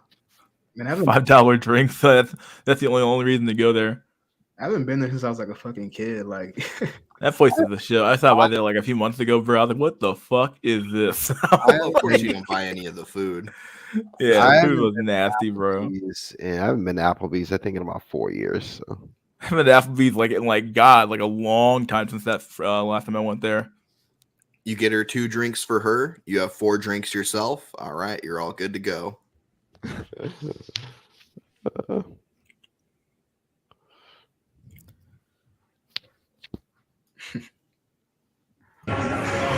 So I just left the restaurant after waiting 30 minutes for a date to show up, and apparently I got stood up. he dressed up all nice. Look at him, got his hair done. Oh, man. This is Uncle Ruckus when he was young. Uncle Ruckus, no relation. I mean, look at it. He looks very presentable. Got his hair done. He trimmed up. He's not doing too bad there. Got a nice outfit on. Yeah, did his skincare regimen. He's an educated lame, and you're not wrong. Especially I can almost bet that his date was black and he stood no chance. You know. I want to see what he says though. I Why do you just say want to that? see what the details are here. Why do you say I shit? don't want to assume too much, but Why do you say that? You say, why do I say that? Yeah. Why do you think? Oh. Bro, okay, so you think he does well with black women? I don't. I think he probably struggles like most guys in the market. King Doge said Neil deGrasse Tyson. yo, that's exact. Oh, dude. Oh man, yeah. He's got a bit of a lazy eye, which is why I said he's Uncle Ruckus. Oh, Yeah, dude, I you noticed see it that. right there. Yeah, I've seen this video before. Fucking brutal. that lazy eye is pretty brutal. Not gonna lie. Really?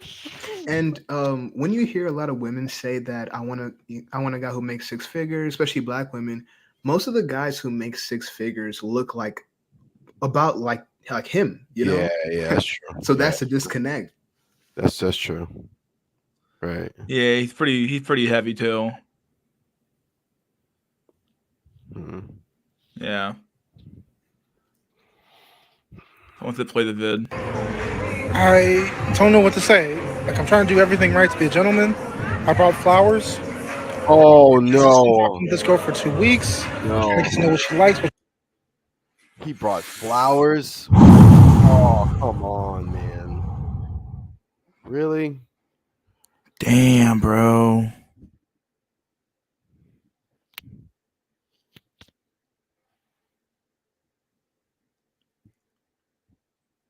No fucking way. Whatever. She doesn't like. I made plans. I picked the restaurant, the day, and the time.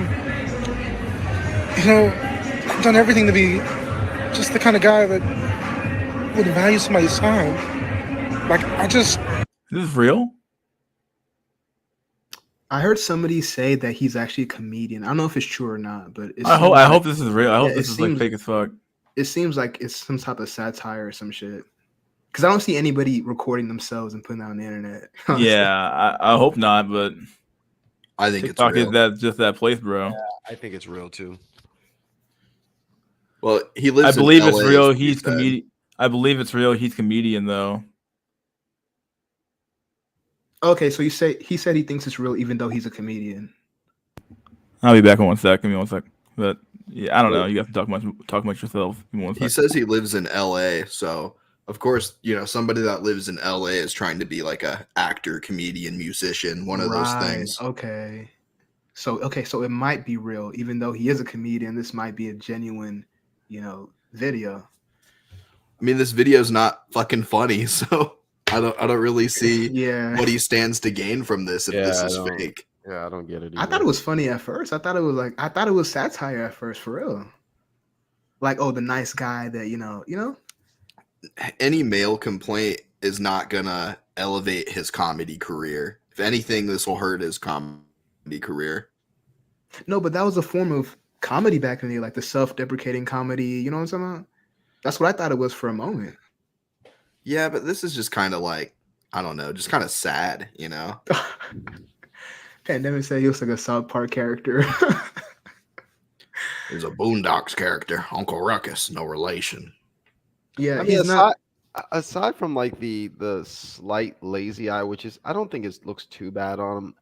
I don't really think he's an ugly guy. Like not a Chad, but I don't think he's all that bad looking, honestly. So.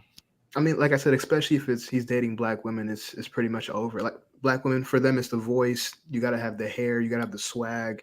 You got to have the height too. We don't know what his height is. Yeah, it's true. So because you know what, I've been watching like the Kendra G show like a lot lately, and like these women, like their height preferences are like, man. And for a lot of women, that shit is mandatory. It's not even just a preference anymore. It's you have to have that unless they're everything comes into play, especially with black women. The hair, the voice, the swag, the height, he's out of shape too. That's a big thing. I don't know. This is I just got back. I'm sorry. What are you guys talking about? I don't want to like interrupt, but Discussing whether this guy is undesirable to black women.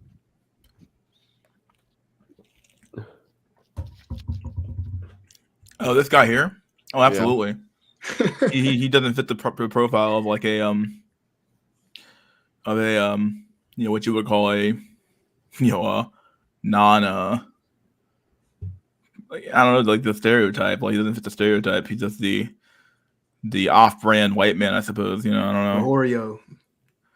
Yeah, the Oreo, the off-brand white man. You know, the educated lame.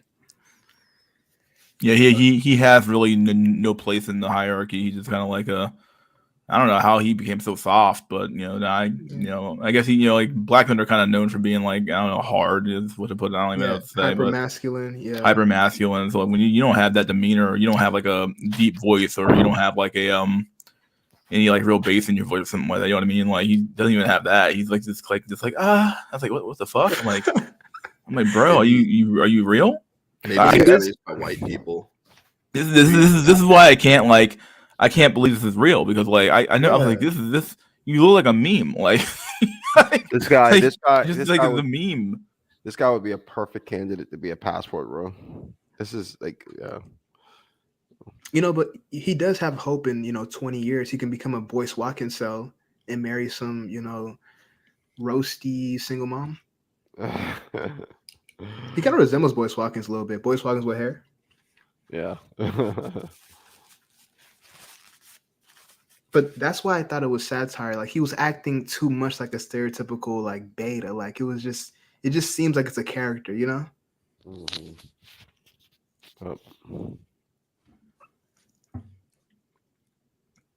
Let's see what he I'm just looking for my person. I'm just looking for the one that I guess is out there for me. I mean, I want to be somebody's husband someday. Oh man, church cell, religion cell for sure. Wouldn't surprise me. If you still believe in like, I don't know, like the happy marriage thing. I'm gonna be someone's husband. Like, okay, like, I don't know. That's a rough a lifestyle nowadays. I mean, really, there are no good lifestyles. They're only trade-offs at the end of the day. As that kind of thing that came from either way, there's only trade-offs. There's only trade-offs at the end of the day. If you beta bucks, there's risk and rewards with that. So you're trading off one thing for another thing. If there's if you're Chad, there's some trade-offs there. There's less trade-offs, sure, but you're still probably the best position to be in, really. But because you have so many options, so there really are no trade-offs of being Chad. But like, if you're like some regular normie dude or something like that, you just trade-offs for every single position you could be in. You could be beta bucks. You could try to play. You could try to play the field, but probably not have much success anyway. Your probably best option would be if you're like sub 5, probably just pay for play, maybe Geomax, and probably your best options. Yeah, I think so. But for someone like him, though, I don't know what he would do. He's just like I mean, where would someone like him even go? That's what I'm saying. He'd be a perfect candidate to Geomax. Yeah, be a passport bro. What would you go where? Thailand, Philippines, Southeast Asia, Dominican Republic, maybe certain places in Africa. I mean, he's just gonna end up getting used for a green card. I mean, look at his personality. He's not exactly the sharpest guy, like when it comes to women. So yeah, smoke more cigars, get more bass in voice. Is that how that works? Cigar maxing. Yeah, just smoke the cigars to get some bass in your voice. Father, I'm trying to do everything. Oh, he did the glasses thing, bro. Oh, I know that fucking movie. This is why I wear contacts. I'm like, oh shit. You guys don't realize how many weird things you do with your glasses that you like don't have them on. You're like, what the fuck? You're like, you ever realize that like your glasses on your face and like you do all these things with your glasses that you typically do. Like, so I catch myself sometimes like doing the thing where it's like you push your glasses up. I'm like, what the fuck? Like, I don't wear my glasses, bro. Like, oh, I'm dumb, bro. Like, no, that's true. That's true. I go from glasses to contacts, so sometimes I'll wear my contacts and push my do the gesture of pushing my glasses up. Yeah, I don't have them yeah. on, you know. Yeah, I do that all the time. Like, bro, what the fuck? Shit be killing me, dude. I be laughing my ass. I'm like, what the fuck, bro? I'm dumb as fuck. Like, be laughing my ass off at that shit. Oh man. Someone says he's definitely gay. Oh no. Is he? Steve Urkel cells? Oh man. You know what's funny? Black women will look at him and say he's gay, but the Pookie that spends 10 years in prison, He ain't gay, bro. he'll never say he's gay, even though he's most likely more gay than this guy. Yeah, right. Fleece Johnson, the Booty Warrior, Mom Pong, the food.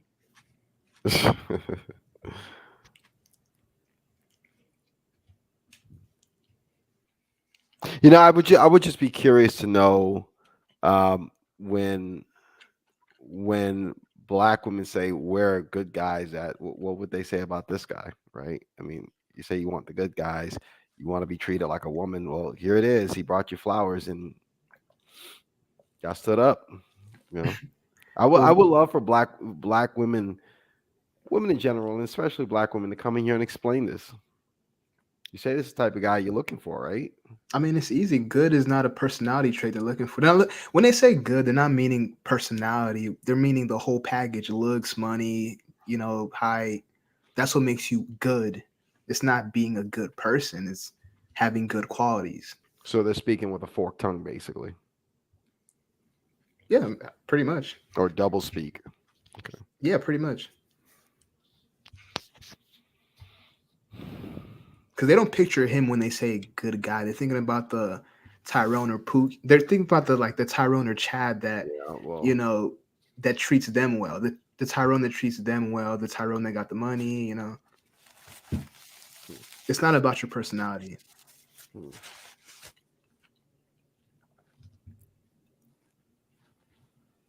Thing that's right, I just get stood up. Like my feelings didn't even matter. Oh man. I mean, there's so many stopping points in this one clip.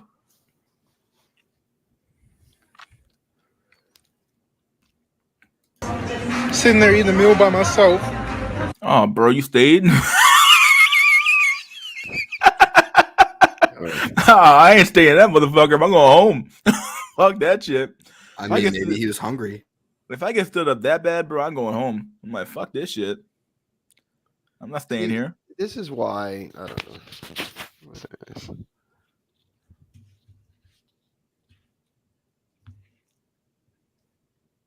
Go ahead.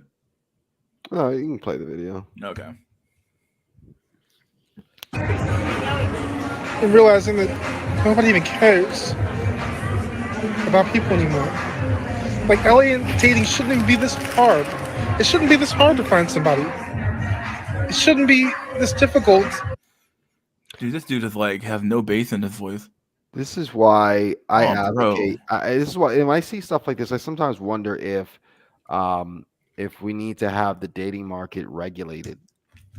I know It used to be, but no, but I mean, but specifically, like I'm talking about these dating apps because I'm assuming he met her on a dating app, and I was thinking about that earlier. I was like, I wonder if we need more regulation on dating apps because a dating app is like an economy, and like all economies, there's regulation, right? And I just wonder because we talk about solutions. I wonder if that's a type of solution that might help if the people who own and run these dating apps, if they put regulation in it, He should be able to sue her for gas money. That would be fair. Yeah, I was gonna ask, like, what type of regulations would you put upon a dating app? Maybe putting a cap on how many people you can match with, how many people you can message, how many people you can like things like that. That's maybe one type of regulation you could put because. I mean, what ends up happening, I guarantee you what happened in this situation is this guy, she flaked on him for another guy. And I guarantee you that woman, she's getting flaked on as well by Chads. I wouldn't be surprised if the guy that she was supposed to go out with tonight flaked on her. And so now you got a situation where he's going home alone and she's probably going home alone. I think if you put more regulation in the dating market, you probably would end up with less situations like this. I'm just brainstorming different ideas. I have another idea. So I'm not saying concretely what will This work. one here is like they already regulate the dating market with the algorithm. They get rid of subhumans. Yeah, isn't an algorithm sort of a regulation? Like it's just kind of an algorithm just simply does a function and a pattern recognition. No, Isn't that no, is that really like but that algorithm exacerbates the problem. It doesn't solve it. Well, but the algorithm is simply responding to like what you're doing. So like if you're swiping on everything and it's like it just puts you into a lower and lower I believe I believe these dating apps use like an ELO system or something like that where it's like or something like that. I always forget. But like if you're getting a bunch of likes, they'll keep matching you with other people and stuff like that. Versus if you get no likes at all, like you'll just fall to zero. So which is the majority of men obviously on these dating apps. So either way, like I don't know. Yeah, I was just about to say that a solution would be so every time you swipe right on somebody that doesn't swipe right on you, your score decreases. So for women, every time they swipe right, they get a match. So it would make more sense if they kind of graded the ELO on a curve. So there'd only be because every woman would have a high ELO score, but then most guys would have a low ELO score. Mm-hmm. Well, I think you could put a cap on how many people you're allowed to like. I also think you could have a rating system where you could rate the person that you interacted with or you went out with. So for this situation, this guy he could say he could rate this girl who stood him up, give her a low rating score. He could also leave a comment about her, and guys who would look at that woman and see her rating, see her reviews, would realize, oh, this girl, she got a low rating and she's a flaker. Like, let me not even waste time with her. Then women would just leave the apps, which wouldn't be good for them. They need to have any changes in the back end and not in the front end, because if women see this stuff, they're gonna leave, and that's not good for business. You think they would? You think they would leave with all the even though it's a handful there, but there's still hot guys on these apps. You think they're gonna leave? Yeah, I think they would.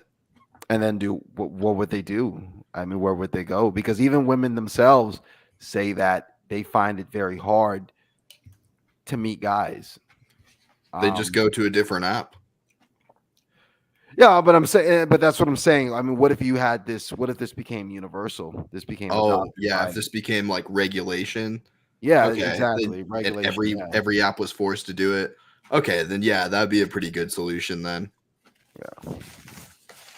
Of course, I'm not saying I know for sure what's going to work. I'm just brainstorming, because I'm experiencing a lot of these problems myself. I mean, like most of us. So, and it's frustrating, So, here we go again. Let's play the video again. To fall in love, to be kind to one another. Oh, bro, man.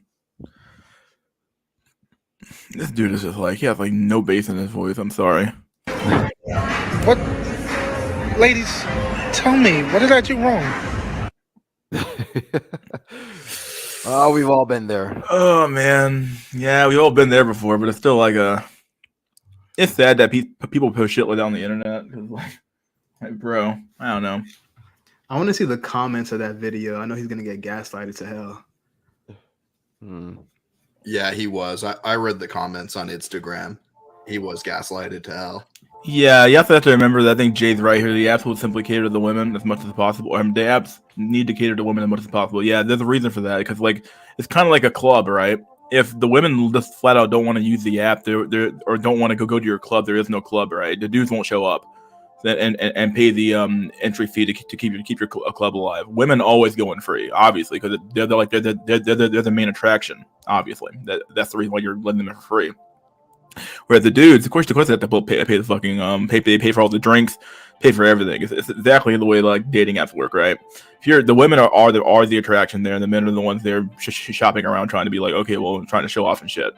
And this is the way the market works. So, but the women are going to have to go somewhere. I mean, there's, they can run from one platform to another or from one venue to another. But they're Yeah, gonna have obviously, like if you make the regulations Because- universal, at least on dating apps, then yeah, you would eliminate some of the, you know, you would eliminate some of the unfairness in the system. Yeah, I would limit the amount of likes that women get relative, because obviously it's kind of like in real life, right? Like, you only have a certain amount of like time before you run out of fertility window. So like, in order to fix fertility, you probably have to do that, and then like limit the amount of likes. But then again, they'll move back to in real life relationships again. Who knows? I don't know, but Like if Hinge made you put your weight on there, then women would simply stop using Hinge. yeah, They can have a height filter, but as soon as they get a weight filter, all the women are gone. Oh, really? I've never used Hinge. You're saying they have a height filter, but not a weight filter. Yeah, there's a height filter, but not a weight filter. Bumble is the same way, and so is Facebook dating. What? Yeah, I think the only one that doesn't really have a height filter is Tinder. I did not know that. Wow. I mean, they'll just lie about their weight. Yeah. Right. I think the fact that they're even being asked that, if they were being asked that, would be insulting enough to just leave. Even the women that are actually not fat, I think they would leave because of the whole sisterhood shit. Oh, it's misogynistic to ask me my weight. Mm-hmm. They need a body count filter. A body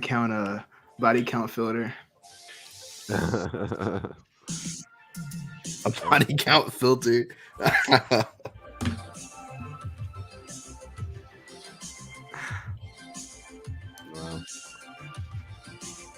All their fucking. Have you what was I gonna say? Have you guys seen the sassy trucker girl who who got arrested in, I think, Dubai?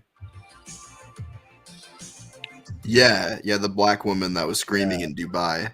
Yeah, do you see how Western women are trying to take their crap to other countries? Like they've already destroyed American culture and American dating market. Now they want to go and destroy culture and dating markets in other countries as well.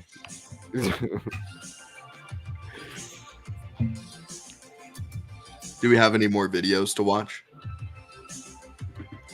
You guys have any you want to watch?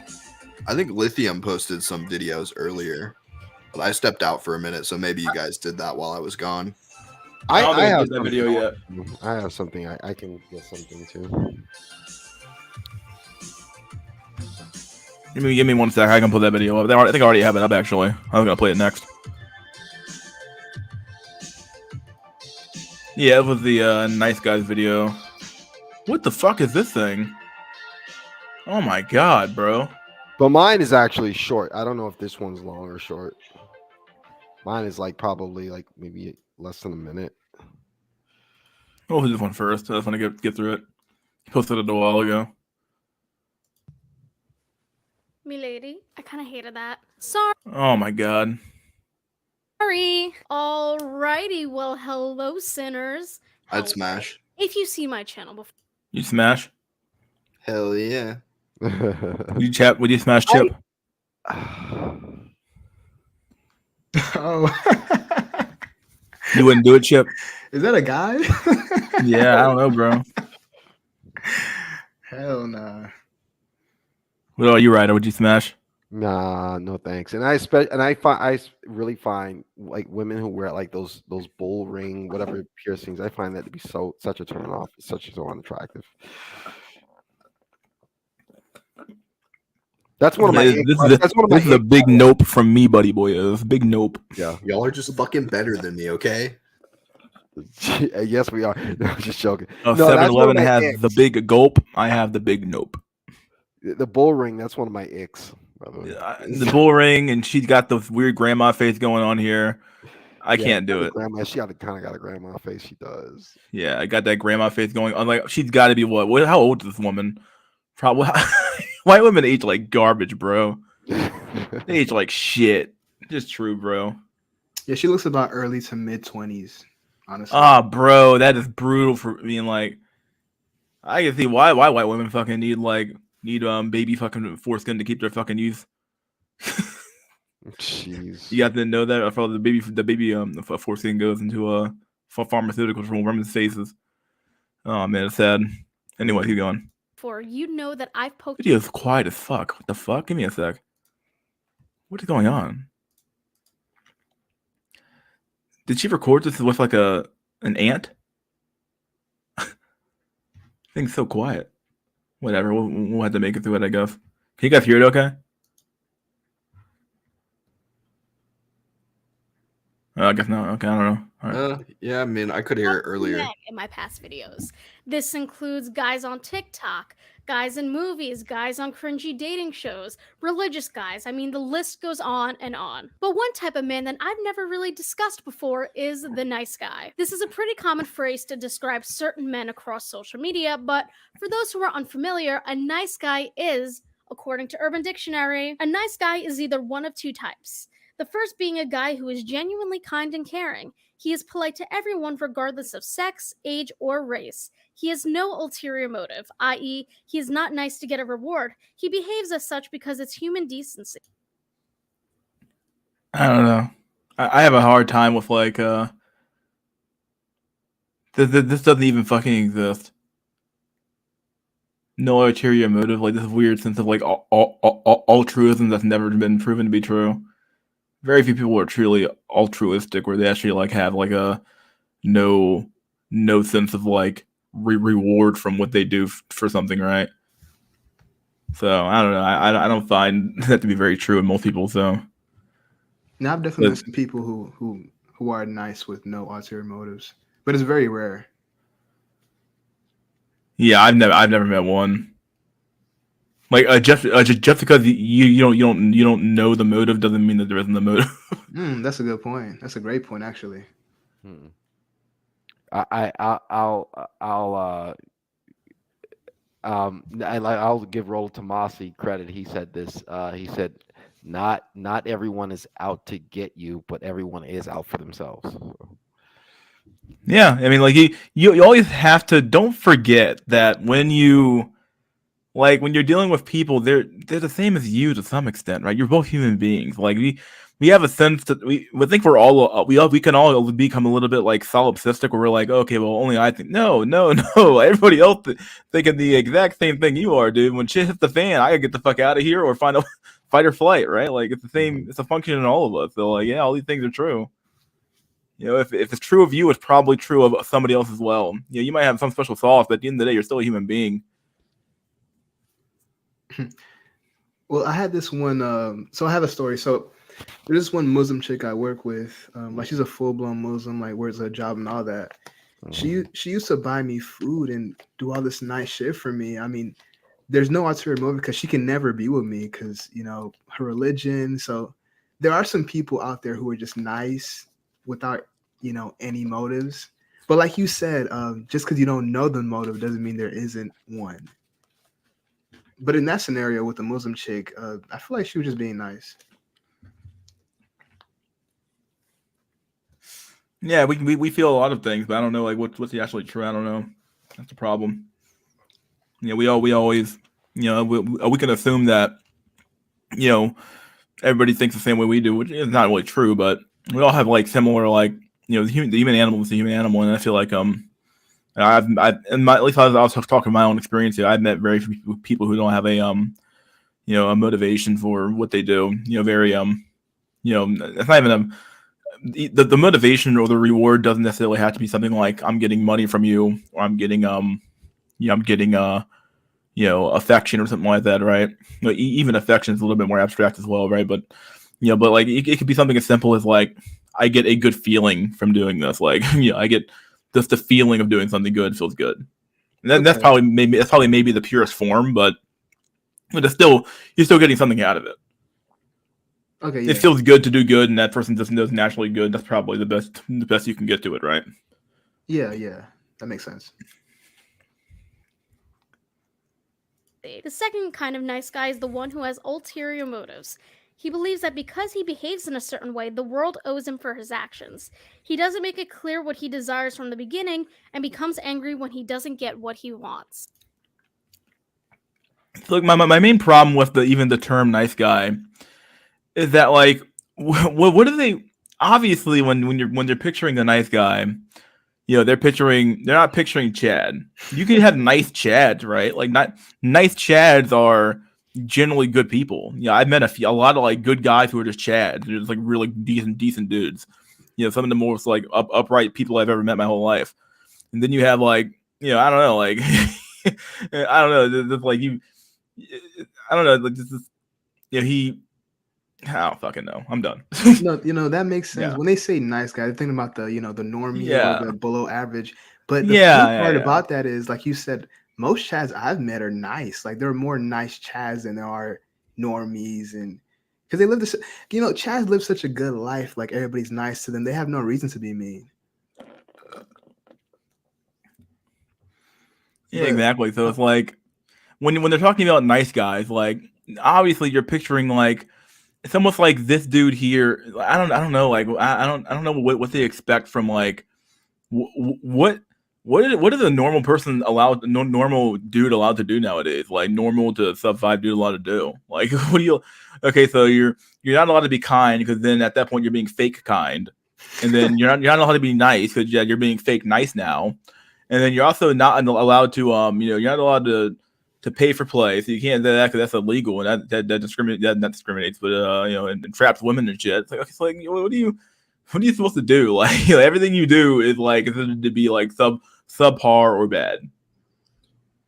This weird. whole ulterior motive thing is dumb. Like, just assume everybody has an ulterior motive, and then just reject the favor. Someone wants to buy you a drink at the bar.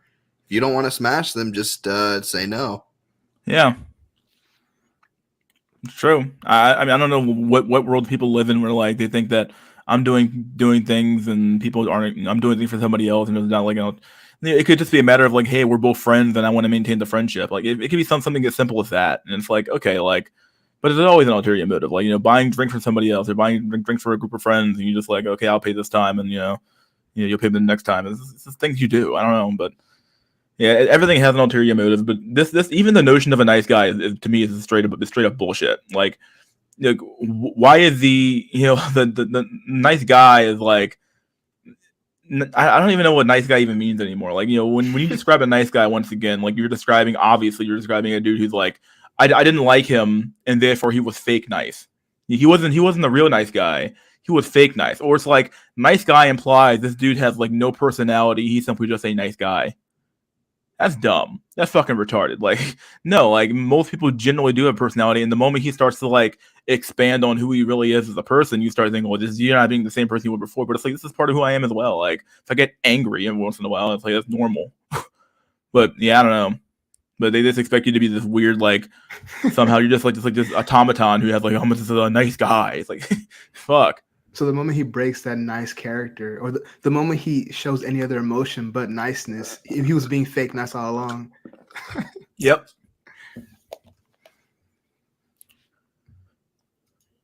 On the contrary, there are women who fall into the nice girl category, which is a pretty similar concept to They probably call these girls pick-me's, right? Probably. Nice girls, like ones who just do what the men say or something like that, right? Yeah. nice guys, except it's used to describe people who fall on the opposite end of the gender spectrum. Nice girls have their own. Oh, she's talking about gender spectrum. Obviously, you could tell. You can, dude.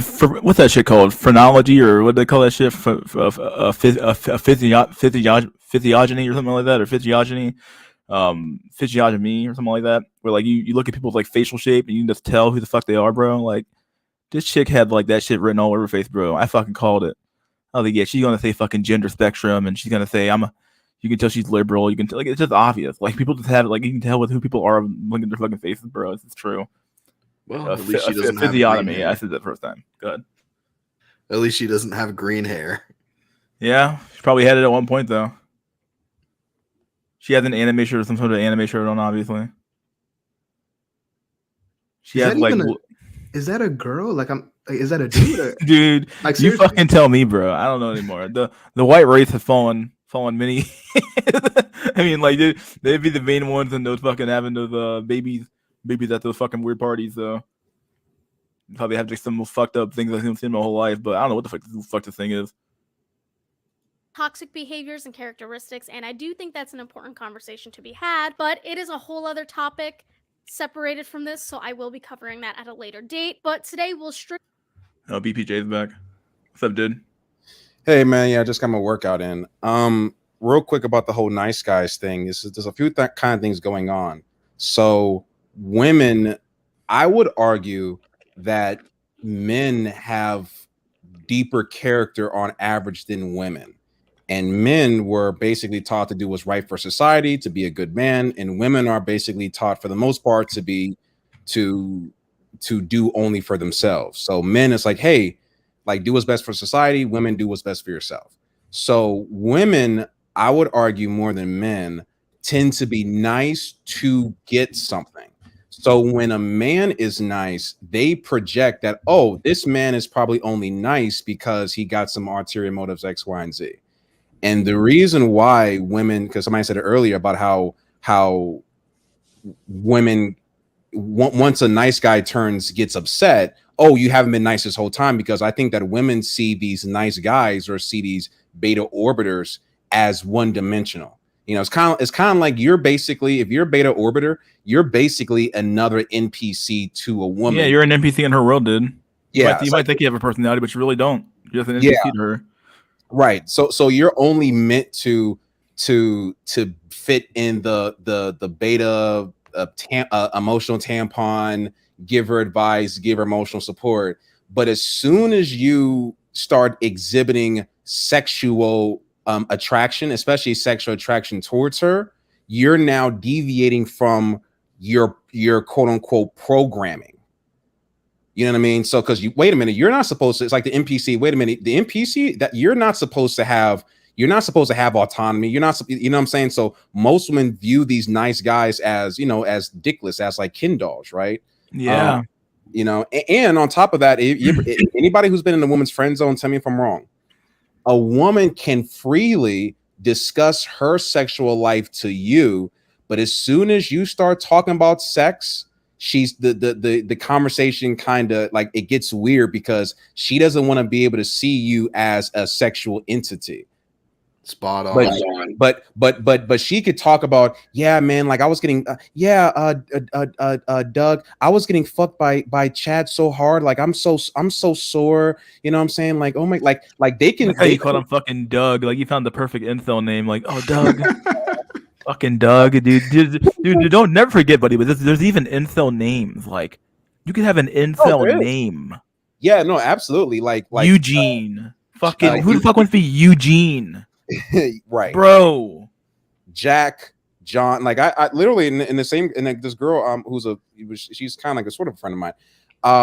I have this joke with her, because I'm like, yo, all these guys who you fucked, they all got one syllable or maybe two syllable, but more times not one syllable, 4-letter names: Jack, John, Kyle. You know what I'm saying? Ryan. It's like women. There's names that are a little bit more so on the Chad side, and there's names that are a little bit more so on the beta or the incel side. Absolutely. The name pill. The name pill's real. That's my next video. My next standalone video. The name pill. Somebody said in the chat, Jake. Yep, Jake is a big one. Jake. Yeah. What's the name of the brothers, the boxing brothers? Paul. Yeah, Paul. Paul. Logan. Paul. Yeah, Logan Paul. Yeah, Logan. Jake Paul. Name. Right. Yep. Jake Paul. Yeah. Would you say in the black community it's like the more syllables? I don't even know. I just think you like a lot of syllables. No, I mean, I think that I think that if you have a name that for the most part is can be at all feminine or can imply intelligence, like Eugene. Like Eugene is a little bit of it's like a geeky Glocktavius. You dumb motherfucker, Glocktavius. I'm sorry, that's a good one. Go ahead. No. Just but I was just listening to this girl talk about it, and I'm not, I mean, she's coming from a woman's point of view, but yeah, the whole nice guy thing. I think there's massive projection, because women, I think only more times than not tend to be nice for an ulterior motive, and men, and that's what I was going to say. I said this in the chat.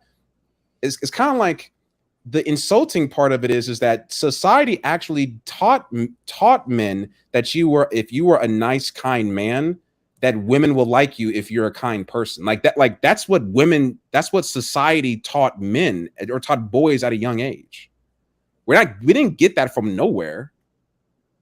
So it's like this whole so it's like now women flipping the script on this whole nice guy thing, because it's like, oh shit, they're calling our bluff. Like, oh shit, we told them. It's like their lies that they told their sons are catching up to them in their 20s. You know what I mean?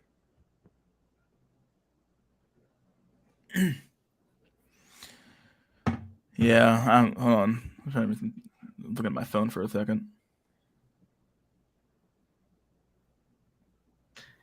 So I'll play devil's advocate. So I'll say that when they say a nice guy, they're thinking of a dude who he doesn't make his intentions clear up front. So he's not really as forward as some of the other guys. So he acts a certain way to get sex instead of just coming out off the bat and saying they want sex or being sexual up front. That's what I would say.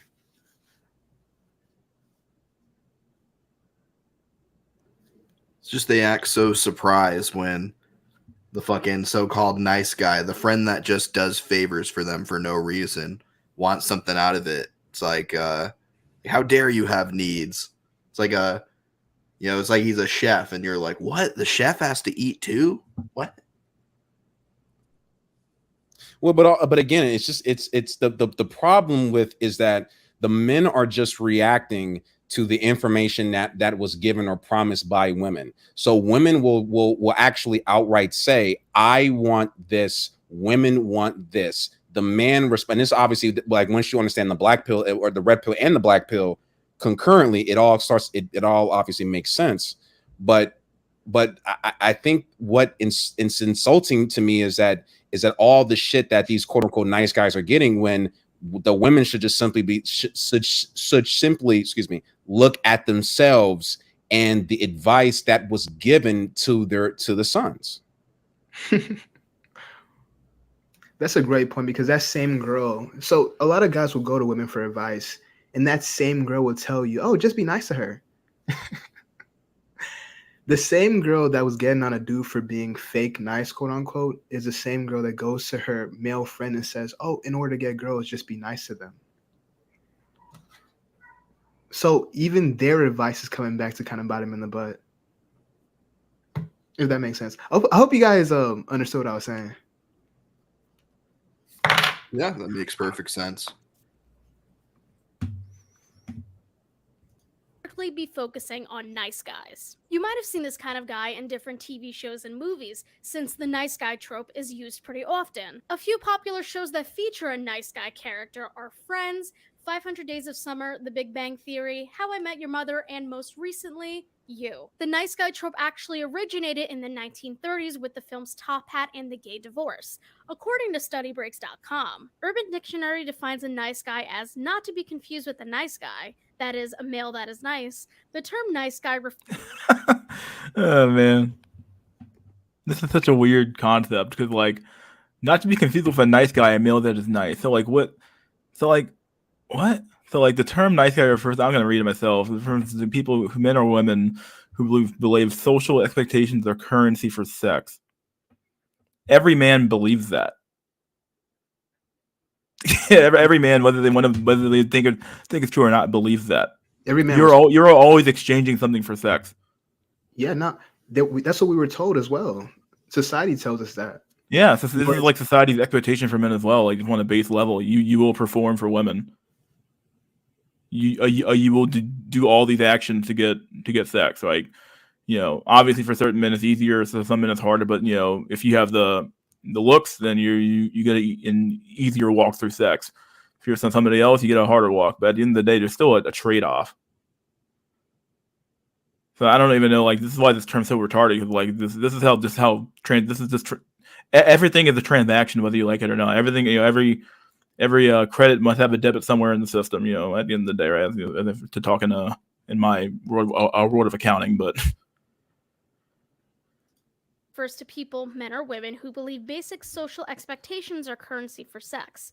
This character first became recognizable in the 1930s with films like Top Hat and The Gay Divorce. Both of Fred Astaire's characters follow the fair-haired women of their dreams, but the romance takes a frightening turn when both nice guys begin chasing their love interest. This includes stalking her at an event, following her in a car chase, and even opening the top of her cab and attempting to come in after her. Similar characters can be found in modern entertainment, and some characters are so grimy they stick with us. Ross Geller.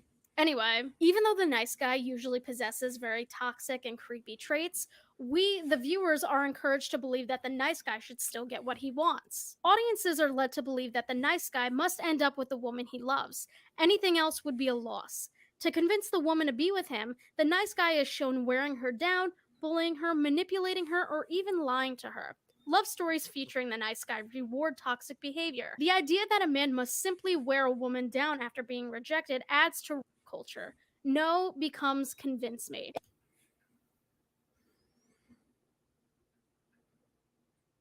I don't know, whatever. It furthers the idea that women are not intelligent or mature enough to control their own autonomy, that they are overreacting to predatory behavior, and that the man truly knows what's best. So, when the nice guy spies on her with binoculars or helps her drunkenly stumble into his car, he's not being creepy, he's just being nice. This further What? Is this really the trope? Like, I don't know. Maybe I have a misconception about nice guys. Is this really the trope? I feel like there's like a huge leap in logic here. Yeah, they're doing mental gymnastics for sure. It's like, how can I tie all these creepy ass behaviors in with nice people? Hey, Like but yeah. But you know what the funny thing is that she's saying all this creepy stuff about nice guys and all this other stuff, but all of these things are kind of, I'm not gonna say minuscule, but they kind of match what these women do for Chad. Like, women would track Chad's his location. They'll hide in, you know, it's like women who are fucking married men, they'll hide in closets, and like women do a lot of different things, like on average, like, and they talk openly about some of the things that they're willing to do for you know, a guy who they're dating, or a guy who they're obsessed with, or whatever. So it's like, I don't know. I mean, they'll change religions for Chad. No, this is a fact. Everything they do for the guy that they like is most of the time creepy. Look at Alex from Target. That was a creep photo that went viral. You know, and if you watched Fresh and Fit, they had a segment one time where they had the women approach the men, and everything they did was considered creepy. Like, the girl would go up to the guy and touch him, or go up to the guy and, you know. No, go ahead. No, you're speaking. Go ahead. No, but I was saying that everything that women do for guys that they like is most of the time it's creepy, creepier than what men do when they like a woman. They have no game. That women don't have any game. Like, I mean, have you ever sat back and watched a woman try to game a guy? It's just the most cringe thing ever. They're just terrible at it. No, it's very cringe. I've even had some girls approach me sometimes, and what they'll do is they'll initiate the conversation, but they still want you to kind of carry it. Oh, dude, that is like the It's very awkward. Yeah, very awkward. So they'll initiate it, but they want you to kind of carry the conversation and close the deal. But it's like, wait a minute, you're approaching me. You come with the game. You know, I experience that on dating apps now. Women, like, they'll message me, and then it's like, I'm like, you know, they'll say hi, I'll say hi back, and it's like, hell, I mean, I don't know. Maybe we're being too judgmental, because maybe that is game for a woman. You know what I mean? Like, maybe that is their game. Like, that is game for a woman. You simply do what women have always done. That could be, and they'll say hi to me, and like, once again, just because you don't understand it doesn't mean it's not happening. No, but they'll say hi to me. I'll say hi back, and I'm just like, after, you know, a day or two, I'm like, okay, do you have something to say or not? Like, you reached out to me first, like, you know. So, you know, Chip is right about that. Yeah, because I've had women approach me and ask me a question. You know, they're obviously interested, and when I answer it, things go silent. So it's like, okay, she obviously wants me to keep going or carry the conversation. So Which, it happened. but if you started carrying the conversation, don't forget, Chip. If you started carrying the conversation afterwards, that would mean you're showing interest, which means that's gonna make her lose interest. Isn't that crazy? There's culture and endangers women. These characters, expressions, and expectations are muddling the reality of what happens to truly nice men. I wish I could say that nice guys only exist in fictional universes, but unfortunately, they plague our real life society as well. After looking into nice guys a bit more, I actually realized that their beliefs kind of line up with the ideology of incel culture. I discussed incel culture. Oh, but of course. Every incel is a nice guy. Here we go. I think they think that incel is a personality trait, not like it's more like a circumstance than a personality trait. Right. Like they'll just call any guy an incel. Like Yeah. I've even heard some girls call celebrities incels. Like, what does it really mean? Like It's a pejorative for women. Yeah, I mean, the funny thing is that most men who are incels are not even self-aware that they are one. Yeah, you got men who will talk shit about incels who are married to their woman who hasn't fucked them in 11 months. Yeah. Oh man, no. Like you know, like he's on his bedside with his woman and talking about like looking online, talking about, can you believe these incel guys? Wow, like these are some fucking losers. Yeah. Karen, do you think we you think we can do it tonight? It's been a few months, and I'm tired. Okay, well, then he goes on Pornhub, you know.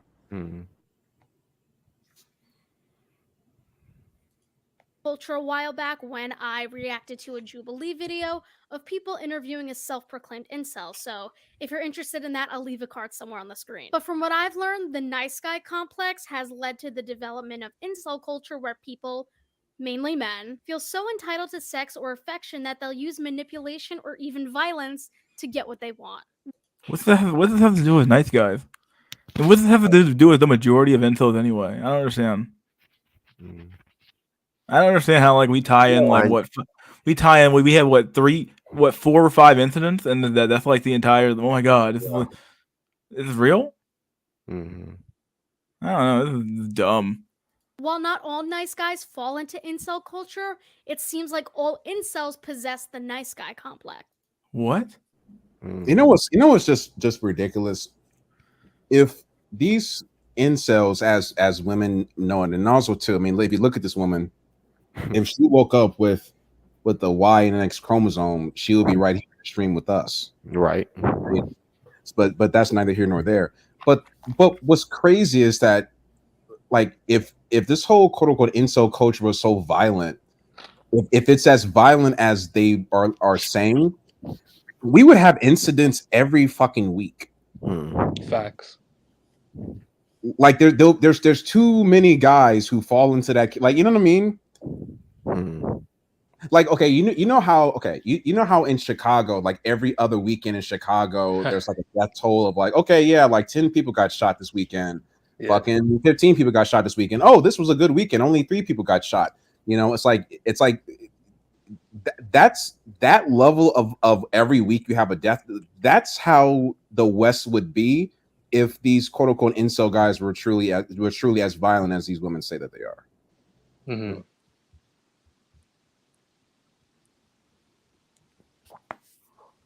What's up, Josiah? Yeah, man, this was good, bro. Yeah, I was listening to the stream. I really like it. I really relate to it because I don't know whether you heard my story before. Like, I grew up Christian. You know, you got to be a nice guy, right? Yeah, I think you've been on here before, right? Yeah. You were here like what, like I don't think I'm like 2 months ago, something like that, a month ago. Yeah, it was a live stream. It was really nice. And high school, I started waking up to some lies and bullshit. I started saying like, yo, this guy is just treating this girl like shit. And then even one time I had a girlfriend, not actual girlfriend, but like a friend as a girl. And I was telling her, right? And this was grade 10. I was saying, maybe I should become a fuckboy. And she's like, no, don't do that. Because I started recognizing a pattern. This is before I was black pilled or even red pilled. And so you know, a couple years later, like right now, I'm starting to realize, okay, yeah, the whole nice guy thing is a false equivalency. It's all BS. You know what's funny? So dudes will see that being nice doesn't work, so they'll go to the other extreme and be mean or dark triad as a way to, you know, get women. But Yeah. it's not the fact that Chad is mean to her. That's not what makes her like him. It's just the fact that he's attractive. She's attracted to him despite his personality, whether he's mean or nice or whatever. Facts. Yeah, I mean, it's women. The whole women like assholes thing. Yeah. It's part of it is because Chad has the leeway to be an asshole. The fact of the matter is, if you took a normie who was a quote unquote nice guy, and if he woke up as Chad, give it a month or two on the market, he will start to be perceived, as an asshole, because he's going to be dealing with so many women that it's like, oh man, like, you know, eventually he's going to eventually fuck a girl and not text her back. And he's not texting her back on purpose. It's just he's fucking so many and dealing with so many women. So women perceive these guys as an asshole, when in actuality this guy was busy. He had a date. He had this thing. He had, you know, and now that he's Chad, you know, his business is going up. His Instagram is going up. Like everything is elevated because he's a Chad. So it's the case of, you know, there is many times there's a correlation between bad boy traits and being a Chad. So it's like some people are making are making the mistake of assuming correlation equals causation. Right. Yeah.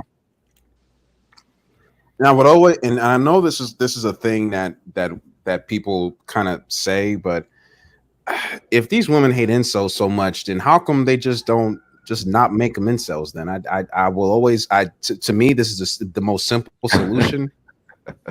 Every single woman has the power to destroy an incel. Right. Every one of them have this ability. They can all. All right. If these incels are a problem, okay, ladies, we're gonna have to get to work. Nope. Now the overreaction to these, you know, there's been 5 Inkwell killings in the past like 10 years.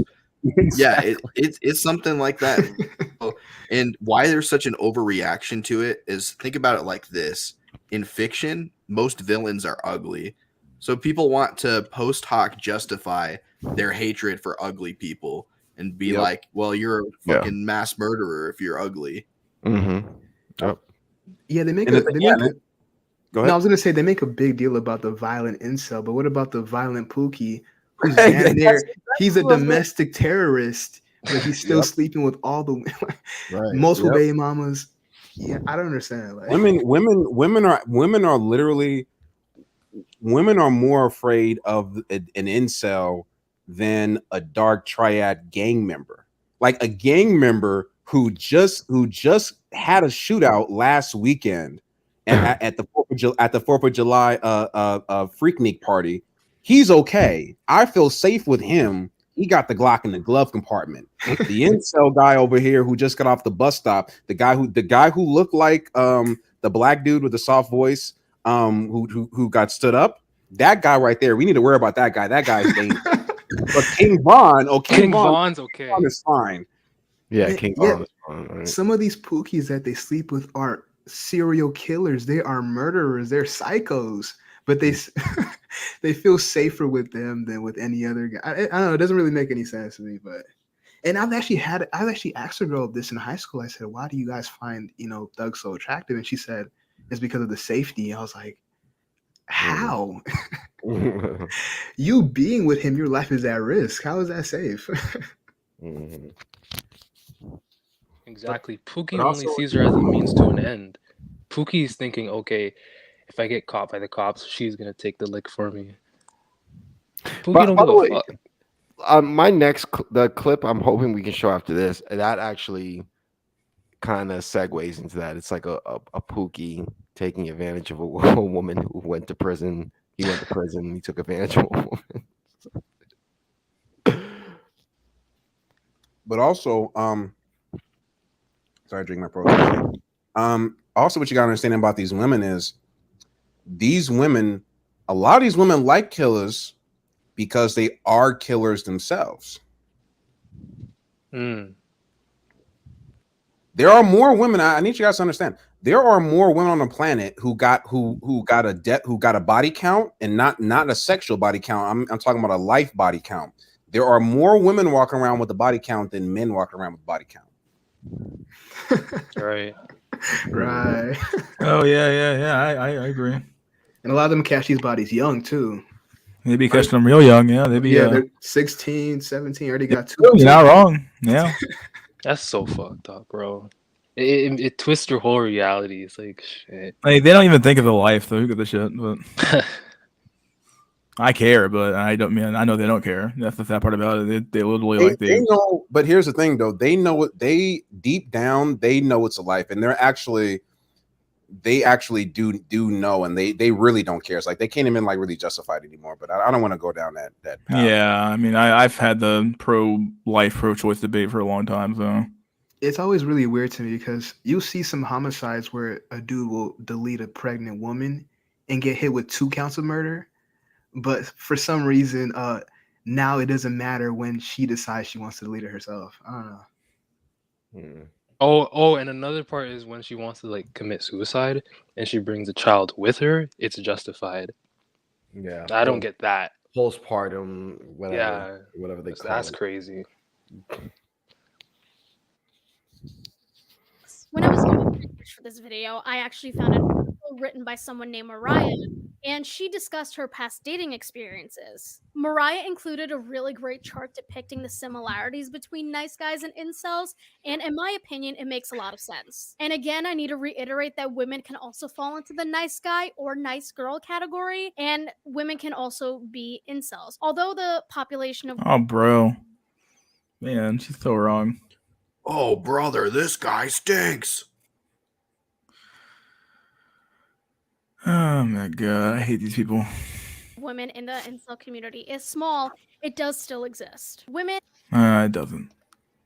have the capability to be just as creepy and predatory to men or anyone in general, but Yeah, but it doesn't matter because like men actually don't care that much about creepy behavior from most women because that's probably the most attention they're going to get from women anyway.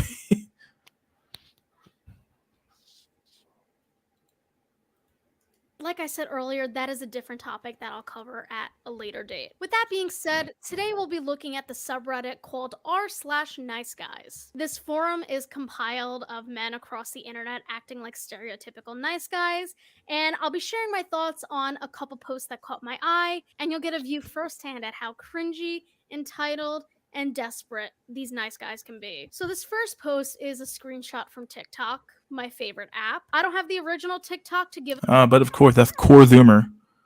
It's TikTok. us the full context, but I think the caption in the video will tell us everything we need to know. When you sat there and listened to her problems for hours, helped her during tough times, all for her to choose the boy that just wanted her for her body, sir, hey, your girl best friend doesn't owe you any sort of relationship, whether that be sexual, romantic. No, I don't think she understands the frustration and his frustration. Like, women don't get this at all. Like, they don't understand the fact that like they don't understand the thing of like the cost that like the fact that dude had to do all that shit and got nothing anyway just showed the fact that he wasn't going to get shit to begin with. But like at the end of the day though, like you don't understand the fact that like someone else can get what you get for literally no price at all, and you were just jumping through all these hoops like a fucking good boy expecting to get a prize because that's what you were told to do. Mm-hmm. But also on top of that, mystery. But here's the thing though, because she's talking about the whole entitlement thing. I'm willing to bet you for that guy in the TikTok, if that girl ended up dating a dude who he knew was a good dude who actually liked her and treated her right, he wouldn't have had that reaction. Right. It's the insulting thing is not necessarily just, I mean, yes, it is like, you do all that work or whatever, right? Because even I would agree, like, okay, just because you do these things does not mean you're entitled to it. But on top of it, it's like to add insult to injury, you're going for that, because you know what I mean? Like, I just don't think that he would have posted that had he actually had the girl actually gone out with the guy who actually, cared and treated her right. Right. He probably heard, "Oh, I wish I had a boyfriend just like you," from her, and it's probably like that was probably like the final nail in the coffin. Right. Yeah. Yeah, it's very frustrating because you hear women and society tell him that, he should be getting women being, a nice guy, but he's seeing guys who are doing the opposite and getting rewarded. So that can be very frustrating. Facts. They just want to justify their own retarded actions by saying, "Oh, well, you're just as bad as the fuck boy if you think you deserve anything."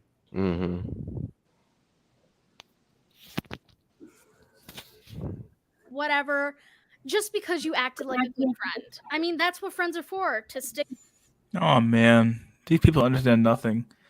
Like, he wasn't her friend. Like, once again, this goes back to this idea of like, oh, like, are women? I'm not sure if women are naive or they're like intentionally obtuse, or if they're just like literally, I don't know, because like, or if they do it on purpose just to piss us off. But like, any dude in your orbit trying to fuck you, the friend zone guy you think is just your friends trying to fuck you.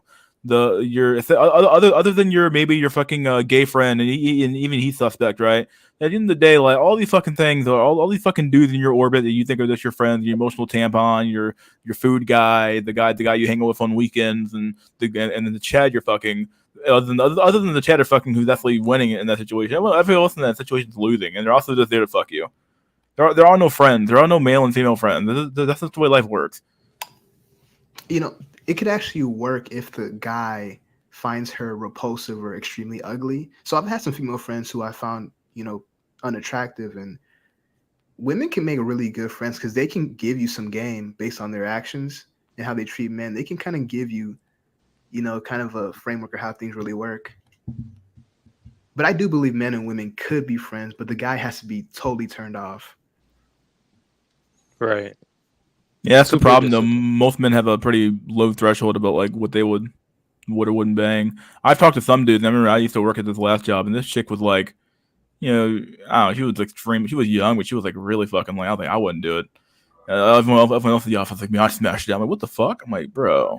I'm like, nah, dude. You had that slam pig. Yeah. Oh, and that girl in particular I was talking about, who I was friends with, and I found her unattractive. Man, she black pilled me before I even learned about the black pill, because she would tell me all the guys she would hook up with. And I remember one time she hooked up with 3 guys in 1 week. And this is a girl who's like, she's one of these fat girls who have no tits or ass. So she's just like a Winnie the Pooh type of, like Winnie the Pooh type build. She was maxing. Built like an oil keg. Oh man, what an unfortunate what an unfortunate waste of a woman. Like, what is that? what are we doing with this? Like, what is the like? What was God or genetic recombination thinking when it fucking made this abomination? Like, what is this? Damn. No, but that's the thing. Even she was able to sleep with 3 guys. Even an abomination can find love in this world. Like, come on. 3 Unless guys you're a male, but. Yeah, 3 guys in 1 week, and she would tell me who she would want to hook up with next, and give her a week or 2, she would do it. So that's when I knew, okay, yeah. Shit, I know a woman who's she's a plus size model who slept with like 3 guys in like a day, bro. Dang, bro. Like went from guy went from guy to guy to guy to guy, and to the point where and not even we're using condoms, and to the point where these women would do this, and then the guy from the first go around would nut in her, and then the nut will be in there for the second. Bro.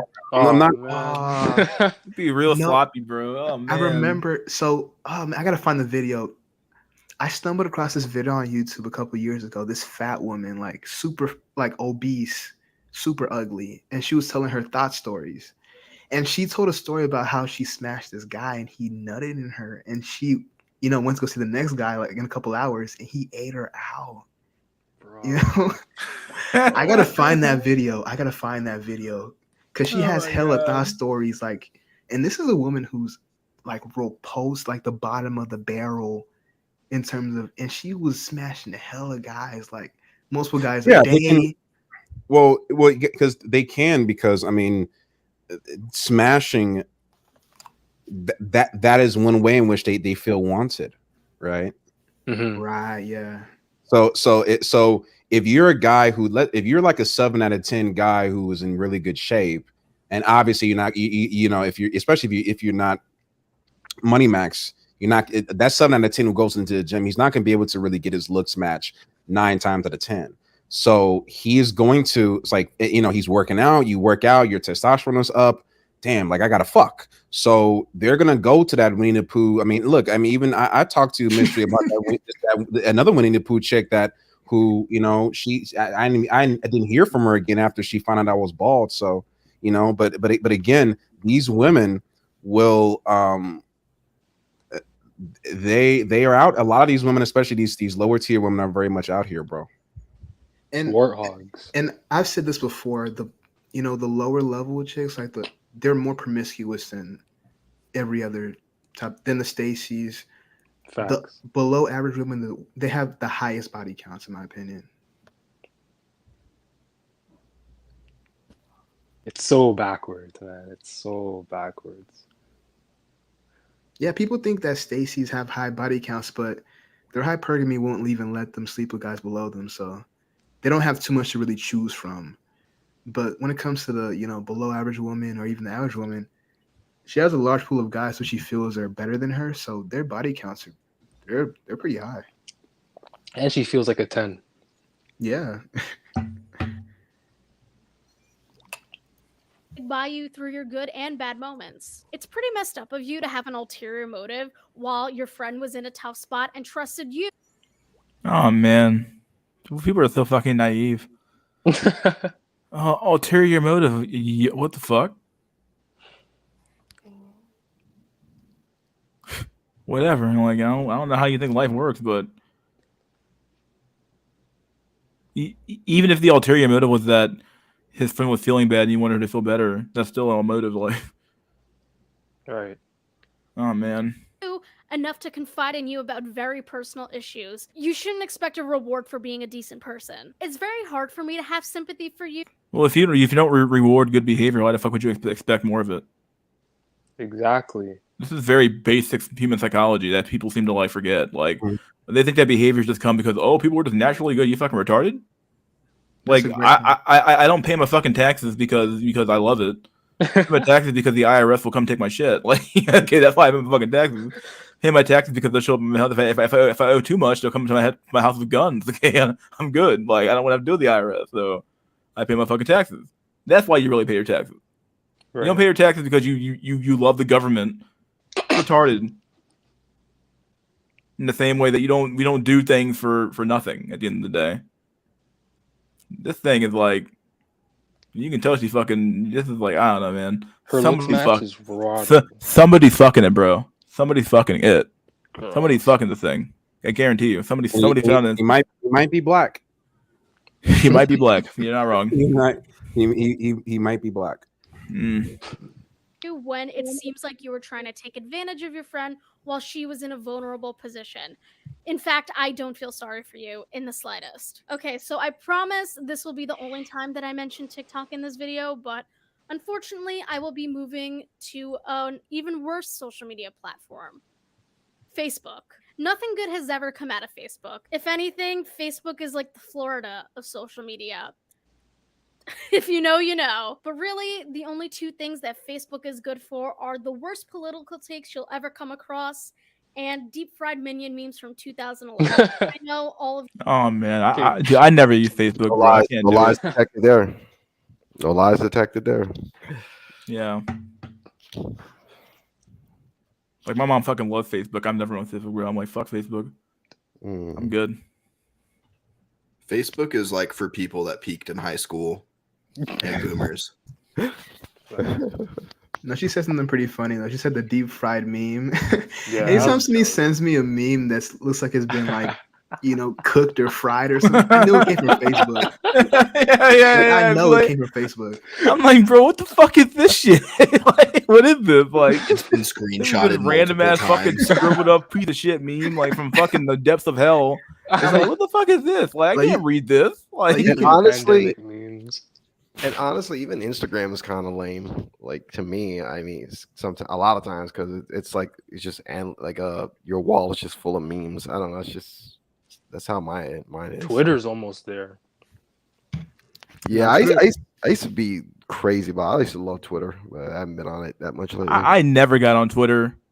I never got on Instagram. I'm kind of on. I kind of I don't know. I'm not really on Instagram either. Truth be told, I kind of like stopped at Facebook. I had a Snapchat for a little bit, got rid of that, and then I don't really use that much social media other than like YouTube. Mm-hmm.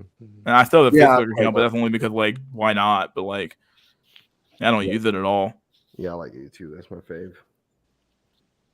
Twitter is slowly becoming a semi-porn site, just like Yeah, Tumblr. Oh yeah. Yeah, just like how Tumblr was a couple years ago. Yeah. Facts. Apparently they let what's that dude's name? Kanye Ye back on. You think he's back on Twitter? Yeah. Will we get more base memes, or are we gonna get the same shit we got from last time? Yeah. Is he normal again, or will he go off again? Who knows? Him whining about his freaking he can't get a shoe contract. God. Dude, I want to hear about the stories, dude. I want to hear what's going on. Or crying about his fucking kids. Yeah, he's whining about the fact Gucci or whoever, Louis Vuitton. I want to hear what he has to say about the small hats, dude. Won't give him a contract deal.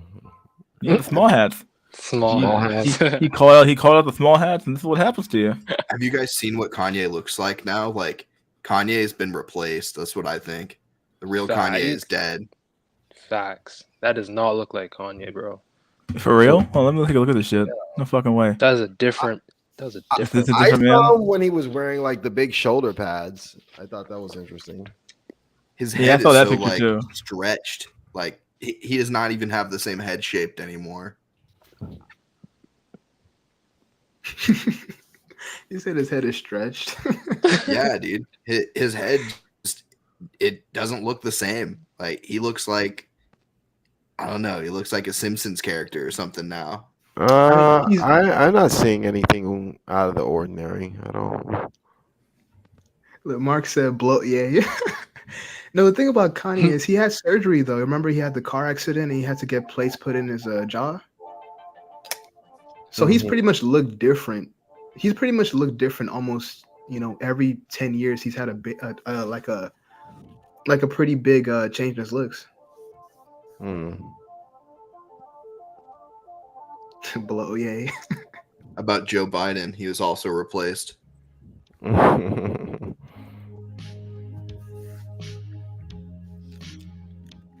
I'm thinking the reptilian shapeshifters can't like perfectly replicate a person's face, but like they can kind of do it. Dude, they're already down here, bro. The aliens are here.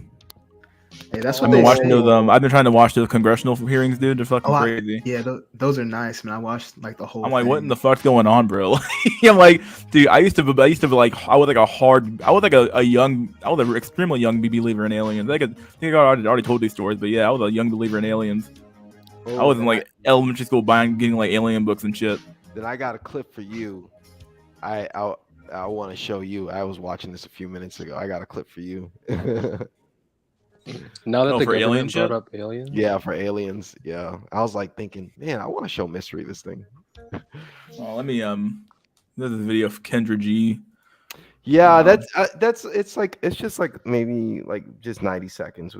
It's just like the first 90 seconds. I want to just. Is she married? Is Kendra G married? What is she? I don't think she's married. No, I don't think so. She have a boyfriend? I'm not sure about that. Oh. But the purpose of this short video is just to show, once again, women's delusional standards. It's just like, What did we rate Kendra G anyway? I don't know. I don't think, did we ever rate her? I don't think we ever did, but I heard she's starting a dating app now. Oh, is she? Wow. Yeah. Trying to make that money, I guess. So before you play, just to give you a little backdrop, she this woman on the right, she started dating a guy. Like she met this guy. And the day she met him, he went to prison the very next day, and she was supporting him the whole time he was in prison. So that's just give you some context. Okay.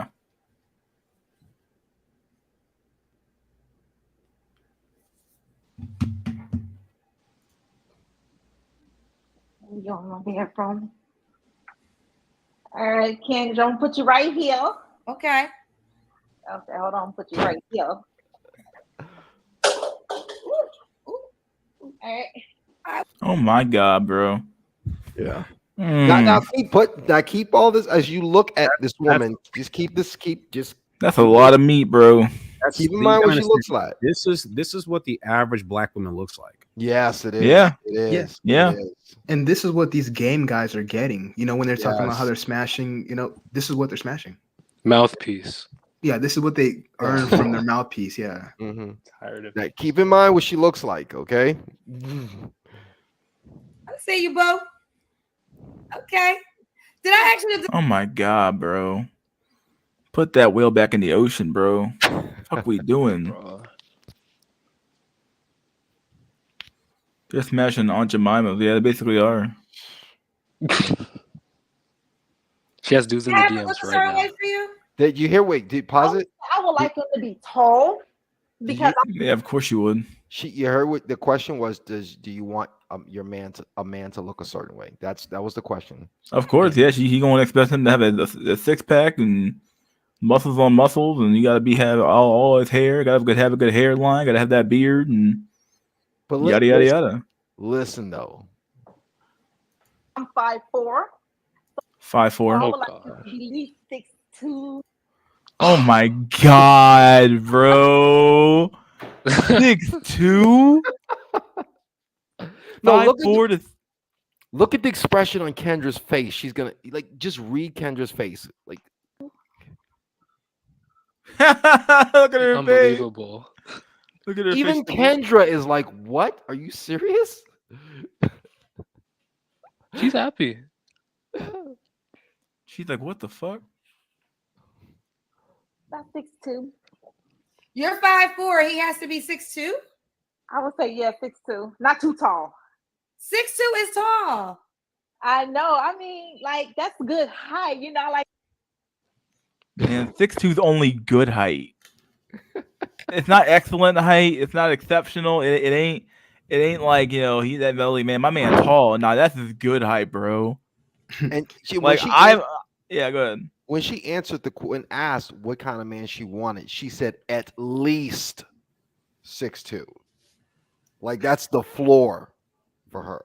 I mean, most of them don't really know what height. They don't really know what a 6'2" guy actually looks like. So most of the guys that claim to be 6'2" are actually probably 5'11", maybe 6 feet. Because a lot of guys lie. A lot of guys lie about their height. I was at work one day and I was talking to this guy, and the guy said, mind you, I'm 6'1" without shoes, so 6'1" barefoot. Mm-hmm. And this guy I'm talking to said that he was 6'3", but I'm taller than him. So I'm like, wait. So I'm like, wait a minute. I didn't say anything, but I'm like, okay, so wait a minute. See, that's probably what he tells all the women. So all the women say, okay, he's 6'3". So you see what I'm saying? Oh, okay. Well, yeah. I guess that's good news for the rest of us. I hope. Yeah, you can always just fraud. Yeah, your here height. it is. I was getting ready to say this, but look at the 6'1", king of the man. It's true. 6'1" is still 6'3" is barely trying to be QB. Really? I don't think I disagree with that. I disagree because Russell Wilson is 5'11", and when you see 5. So when it comes to these sports players, when you see a height, they're usually a little bit shorter. Mm-hmm. So he's not really like, for instance, Chris Paul, he's about 5. He's about 6 feet 5'11", but if you see his stats, it'll say 6'1". Same thing with Trae Young. Most of these sports players they fraud on their. Oh, okay, that's interesting. Huh. I like a hug on the I like to cuddle. So you got to be a little buff. Oh my god. She's serious? Stephen Curry doesn't look that tall either. That's just my opinion, though. Who? What? I Stephen think it was Curry. Steph Curry. Oh yeah, he doesn't look that tall. Yeah, he doesn't. Yeah, he looks about like 6'2", maybe 6. But He's he is listed. 6'2". He is 6'2". He's listed as 6'3". You know, he's listed as 6'3". Oh, I He thought has he to be was like listed as 6'2". 6 foot. You say you thought he was 6 foot? No, I was saying, sorry. I feel like he's at least 6 foot, or he is. He is. Oh yeah, 6 foot. definitely. But a lot of these sports players, they fraud their height, man.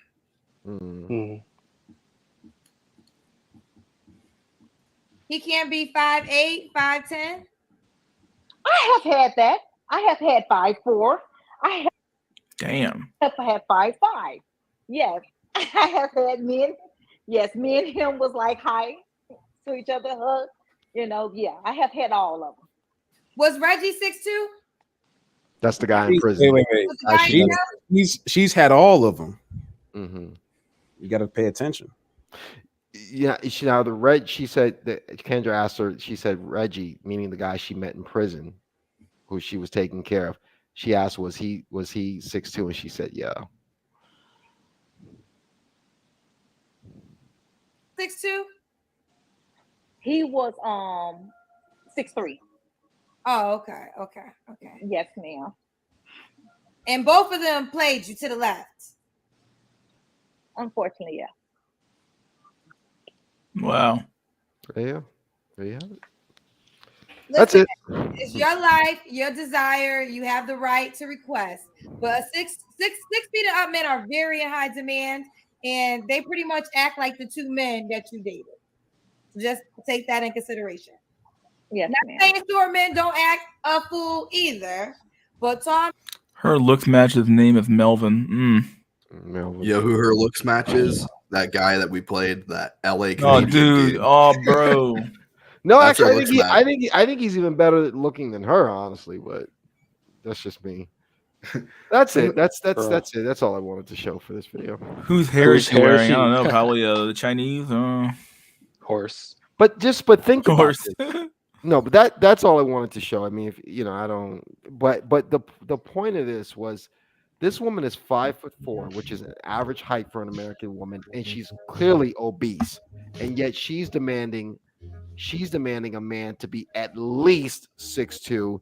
He has to be in shape, and I'm pretty sure she didn't say it, but I'm pretty sure she wants him to be handsome too. So this is what we're dealing with out here. Hey, Mystery, I put a video in the private chat. It's like 20 seconds long.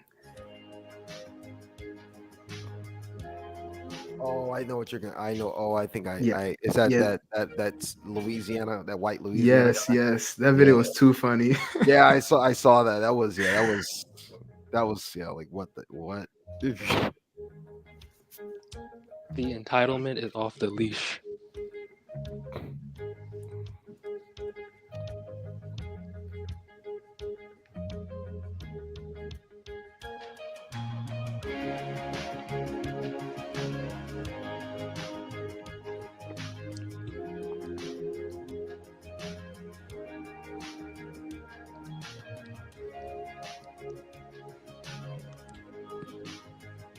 So there's still no solutions?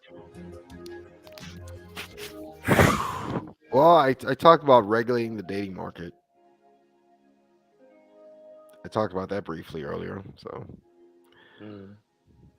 like regulating Tinder and all these dating apps. I mentioned that. Okay. So I don't know. It sounds like everybody would have their looks match. No, it would just. My idea was just restrict how many likes you can give out, and maybe even restrict how many people you can match with, and also to have a rating system where you can rate if you meet someone online, or anytime you have an interaction with someone online, like you can leave a rating for them and leave comments about them for other people to see. Okay, that's fair. All right, here's a better solution. State appointed GF. What's that? State appointed GF. Maybe I'm slow. I don't know if I understood that. All right, here's what you do. You line every male up, every female up by attractiveness, and then you just pair them up like that. Oh, okay. Well, that's interesting. There's this one anime that does that. It's called Love and Lies. It's not dubbed, so I only watched like the first episode. Mm-hmm.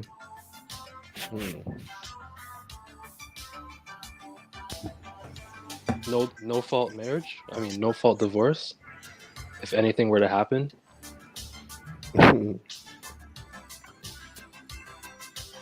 Yeah, I don't even think women are interested in men, in most, in like 99% of men in the first place. Yeah, good point. I agree. So no matter what you really do, there's no real solution. I remember if I watched I think it was the first live stream, Insomatics live stream, and he said that if there were like aliens kind of observing how we interact with each other, and they observed how the women treat the men, their first conclusion would be that the women are not interested. I think it's Aaron Clary. Yeah, it might have been him. Yeah, it might have been him. Yeah, he wrote an article. Talking about if aliens came from outer space and did an observation, they would looking from the outside in. Right. I think I'm kind of coming to that conclusion too. I mean, it's because I think that we talk about Chad, but I think it goes beyond Chad. It does. I think even if you are a Chad, like you could make yourself a Chad right now, I think you'd still struggle. And I think in this dating market, and I think it's just because women are just really, they seem to be less interested in men these days. Being a Chad only buys you more time. Yeah, I agree. Right. It makes things a lot easier and it buys you more time.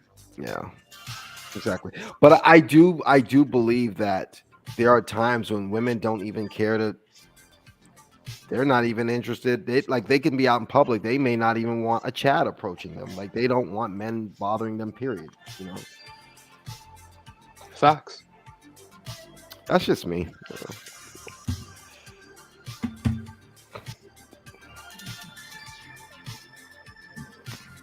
Yeah, even Chads are getting cheated on.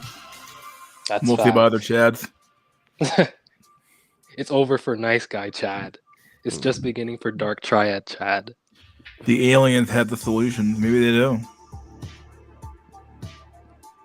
Yeah, as soon as I had a friend of mine who cheated on her Chad boyfriend, and once I found it out, I'm like, well, fuck. What the fuck can you do?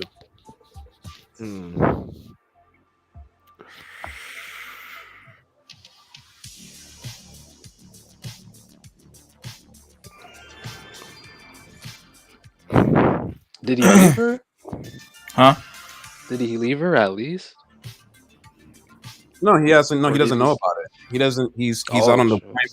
He's out on deployment. He doesn't know about it, and the woman is so sex starved that she ended up fucking a bigger, slightly more chattier Chad, and now her current chatty boyfriend, she's gonna come back eventually, and and they plan to get married eventually. So. There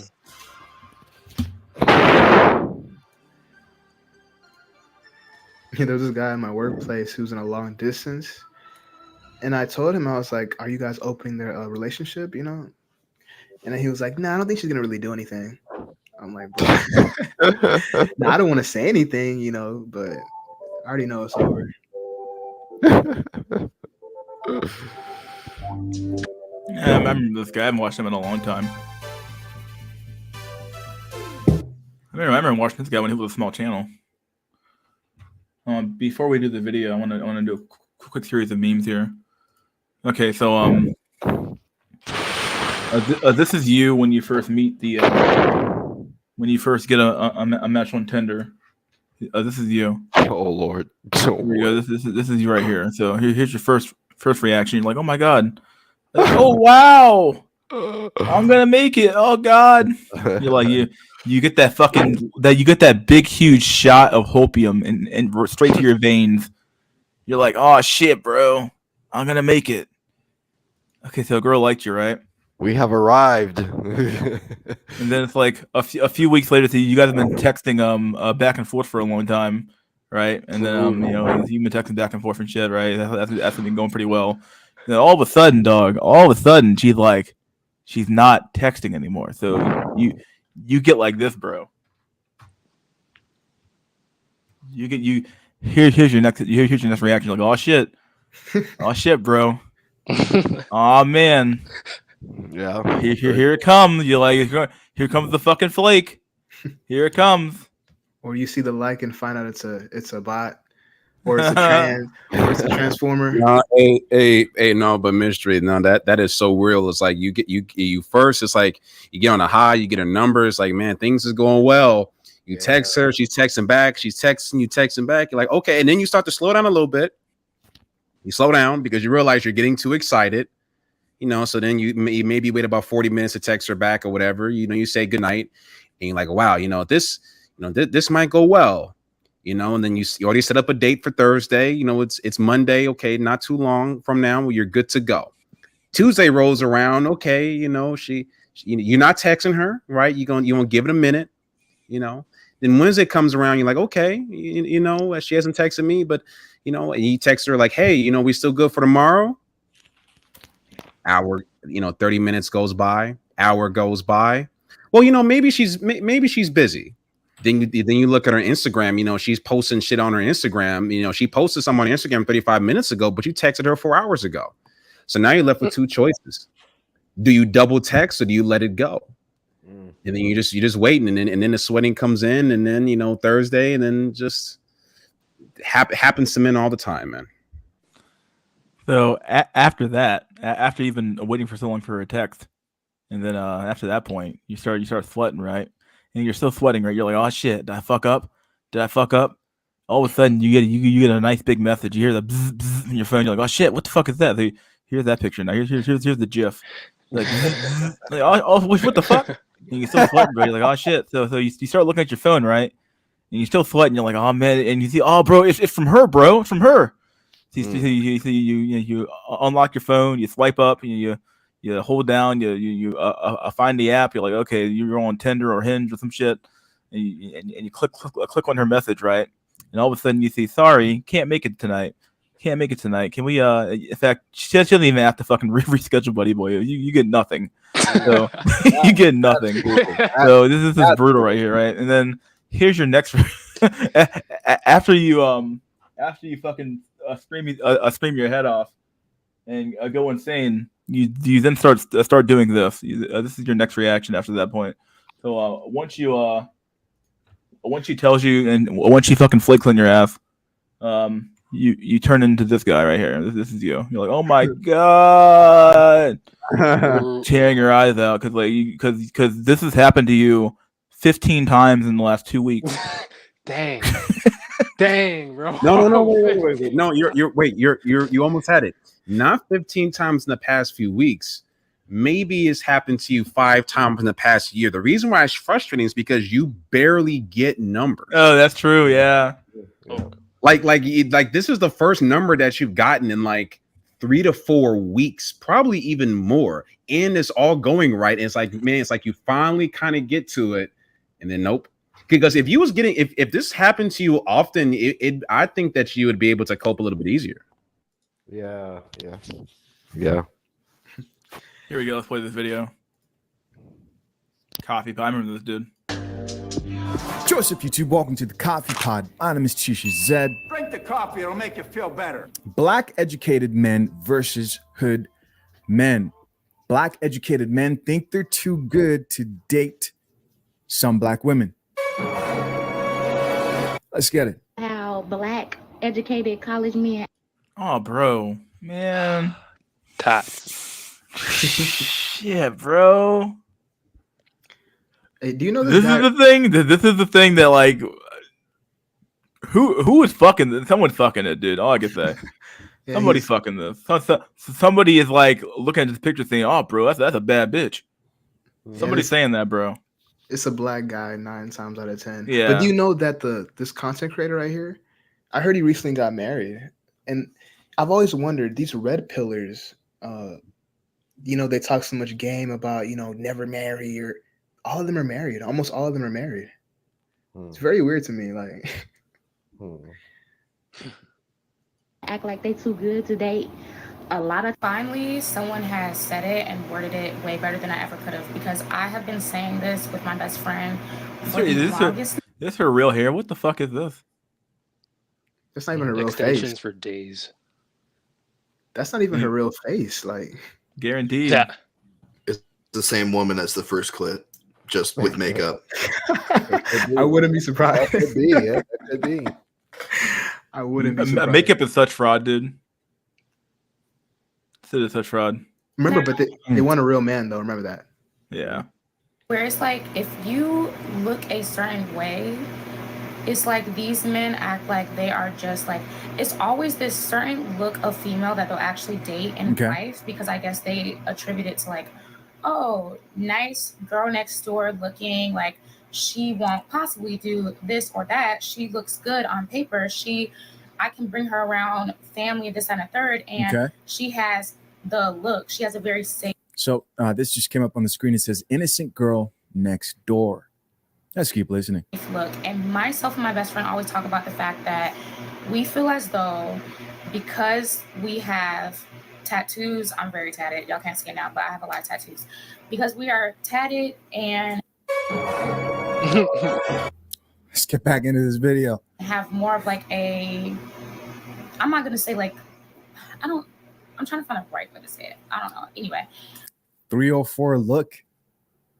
Can we go with that? Because we don't have that girl next door look, men consistently try to fun girl us.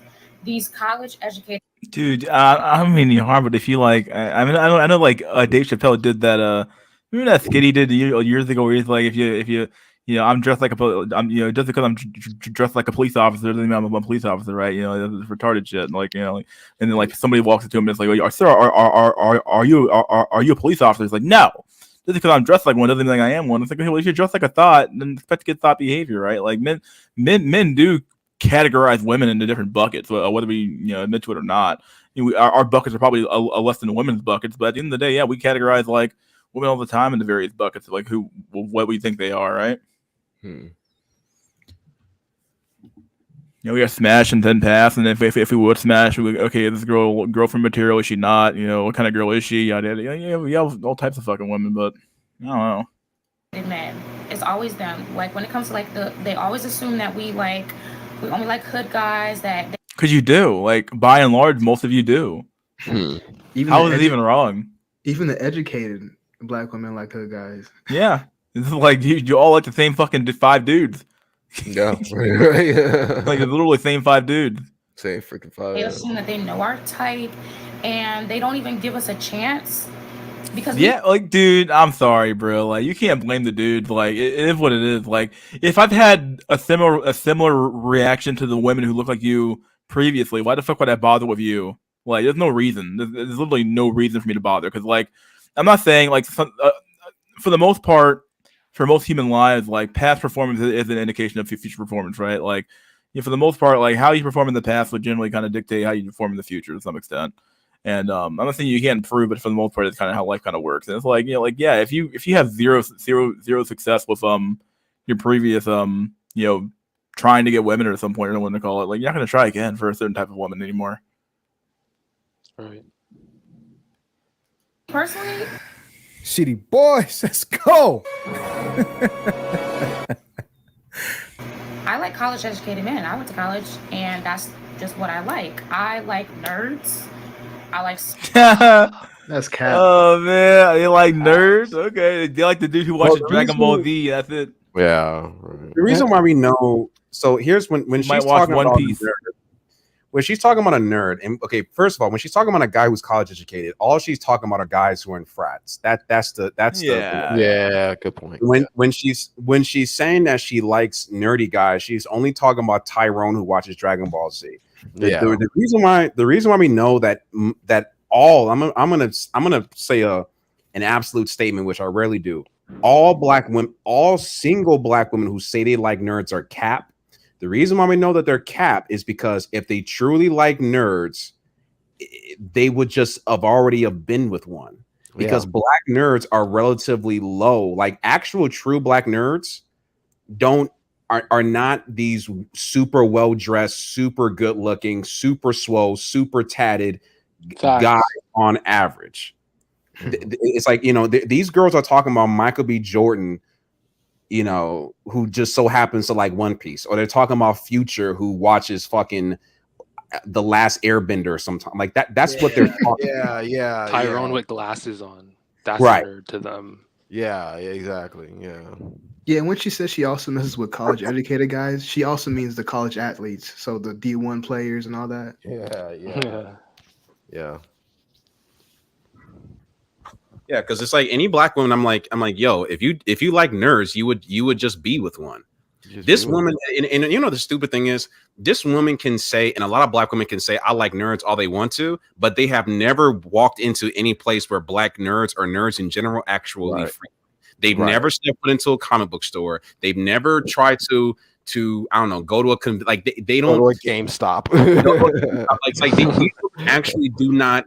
They, even the women who say that they're into anime, it's like these women are just they kind of utilize it in this, like, I like it too, because there's a wave of clout that comes with you being an attractive woman who likes anime. Because say what's real about the woman here, even though she's fucking caked the fuck up, she will still be considered a quote unquote attractive woman in the black community, just because she's not ugly technically, but that's how low the bar is for black women. So it doesn't make any sense as to why a woman, especially like this, will be complaining.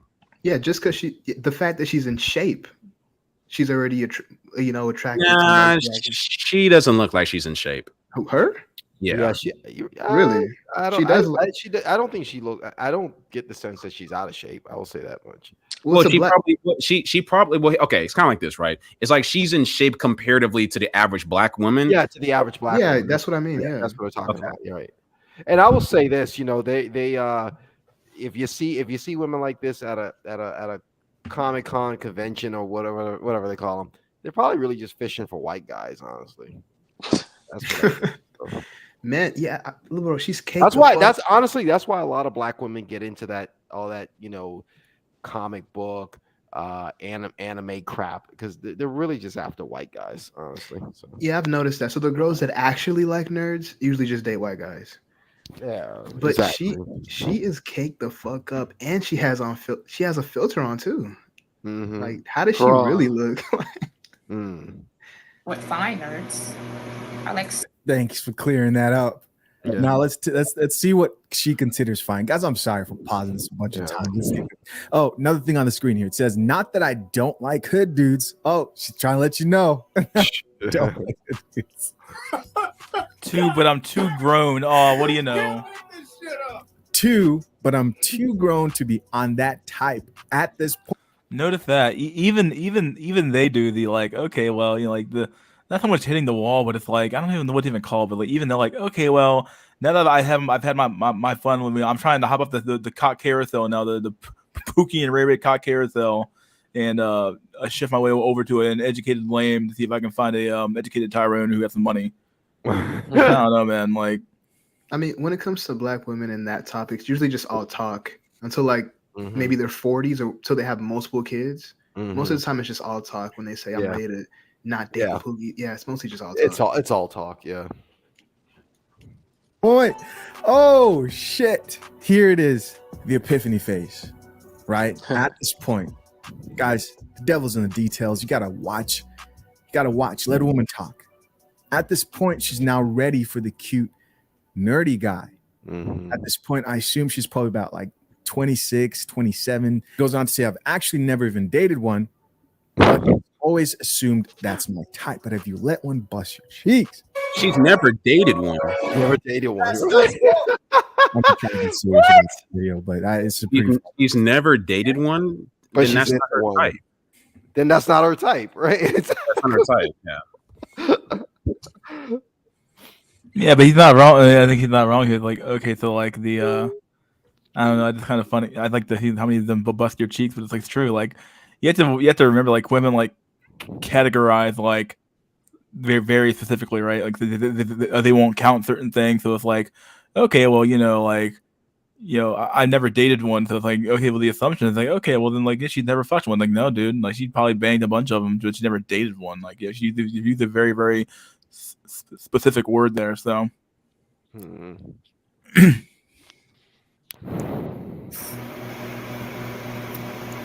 but these men always assume that my type is like, oh, I see she's tatted, she like hood niggas. That's like, and I'm just like, why do y'all keep doing that? And then not only keep doing that, but then you keep trying to put us in this fun girl category. And the fun girl is this category where it's like, I enjoy having fun with you, but I would never wife you. You don't have the look of somebody that I would consider a wife. And it's like, what does a wife look like? Because just because somebody looks like your dude, I don't even know what women. What are women even talking about when they're talking about being a wife? Like, none of these women are anywhere close to the level of I don't even know what to even say, like level of this the amount of like things that their mother had to do or their grandmother had to do. They're not even close to the types of women anymore. So like, we're like, what do you mean? Like, what does it mean to be a wife? You don't even know. You don't even know. Like, how would you even know? But also, I mean, but listen to this. It's like she, even knowing, because she knows that she's why she's in the quote unquote fun girl category, but even still, she would still rather continue to have that look because she's still attracting, like the thuggo types and the pookie. She's still a type in the type of men who she's actually genuinely attracted to, but she just hates like the stuff that kind of comes with it. But it's like, if she actually respected black men or respected men in general, but especially black men, then she would just simply remove the makeup, which, let's be honest, if she removed the makeup, she will go down a whole letter grade, remove the weave, like she would have to remove that. But here's the thing. If she removed, right, those things that put her into the fun girl category, then she wouldn't necessarily be able to fully attract the men who she's been attracting to like that. So she needs to look like the fun girl to attract, a Tyrone or a Tyrone Light, because once she takes it off, then she's actually going to be put into her true camp, her true category. Yeah, that's so true. So women, they tailor their looks based on the guys they want to attract. So you see this. So when it comes to the black women that like the white guys, they take all that shit off. Even the weave. Yeah. So, No, absolutely. No, it's like, yeah, but it's really because black women know that black men don't like weave, but since they don't care about black men, they'd rather say, fuck it, I'm so lazy, I'm gonna wear a weave anyway. But once they start dating, what I'm saying, a fucking Tanner or a Danny, or what I'm saying, it's like once they start dating that white guy, the weave all of a sudden goes now they're team natural. now no more like lashes. And Morpheus put me onto this. Go on YouTube and look up boyfriend sees my natural hair for the first time, and you'll see it. And there's all it is you're gonna see the thumbnail. The people in the chat, type it in. Boyfriend sees my natural hair for the first time. Most of the thumbnails are black women with white men. And they have hella views too. Bro, every single channel, every single video. Oh my gosh, bro. And I've talked about this as well. So if you see the white male black women videos, they have twice the views of the opposite. And if you look in the comments, you see nothing but almost dark-skinned black women. Wow.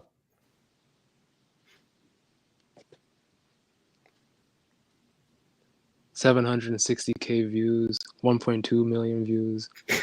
Golly. Look at the comments, all black women.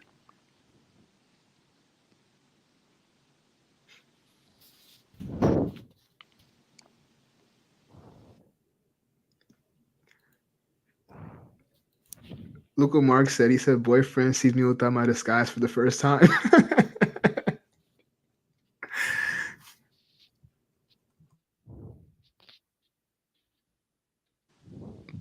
Disguise.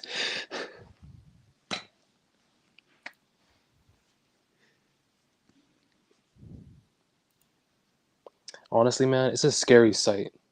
Just one wipe. It's a scary sight.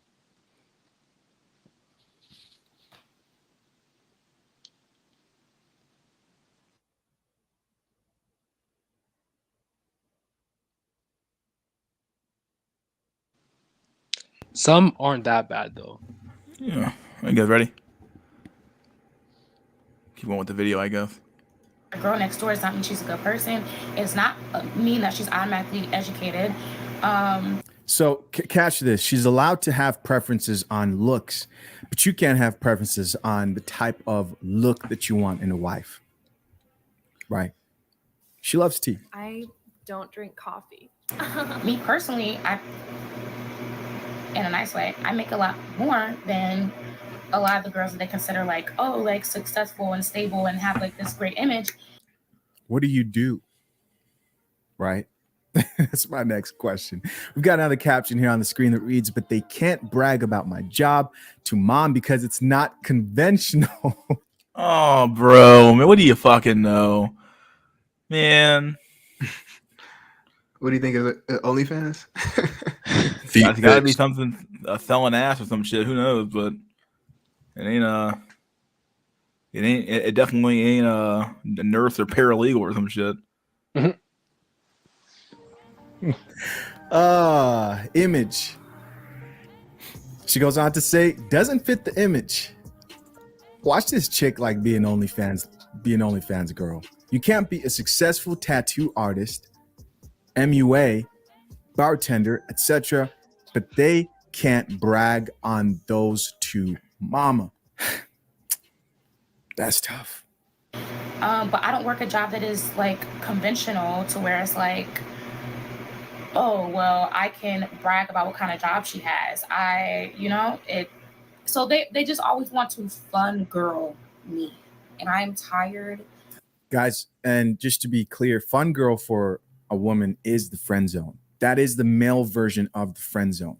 Not giving a woman what she wants, which in most cases, men will just put that chick in the fun zone. All right, he'll smash, but not give her a relationship. Whereas women, they'll give you that relationship, friendship, while still keeping you far away from the cheeks. Of people assuming that I like a certain type of guy and wanting to fun girl me, because personally, I want a family, a commitment, and a relationship. And I kind of disagree with this whole the friend zone is the fuck zone is the friend zone for women, because the fuck zone for women, the women get the benefit of get the mutual benefit of having sex, right? Sex is a mutual benefit, as opposed to the friend zone where the man is 9 times out of 10. It's not like the woman is helping out the man usually, right? It's like if the man needed somebody to pick him up from the airport at 3 a.m. and he calls the girl who friend zoned him, she's not going to fucking pick up the phone, but he will pick up the phone for her. That's the first thing. The second thing I was going to say was this whole notion of, oh, my man, that the man can't brag about what I do for a living to his mom. If you're attractive enough, I mean, as long as you're not like a stripper or like a prostitute, most men don't care about this whole, oh, like what my girl does for a living. That's what they care about. She's projecting. Facts. Rules for thee and not for me.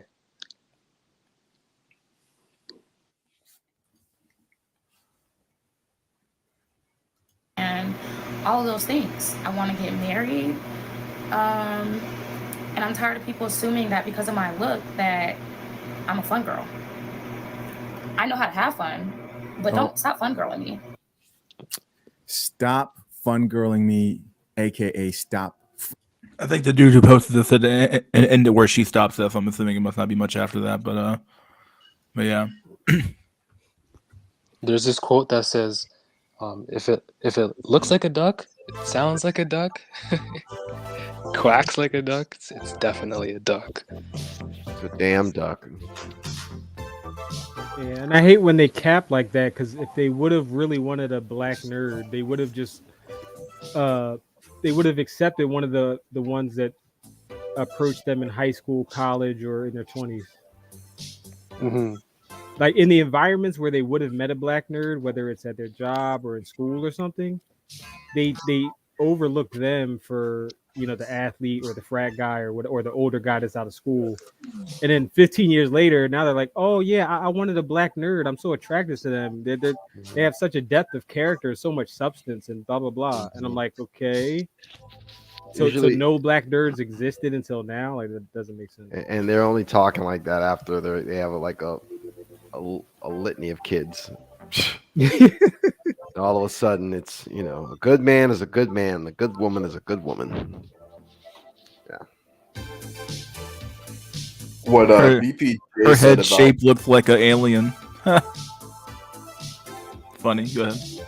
What BPJ said about the friend zone and the fuck zone, that made me think of the types of symbiosis. So the friend zone is parasitism. The female's benefiting off the male, and he's losing money, losing time. The fuck zone is mutualism, where they're both benefiting. Mm-hmm. Yeah.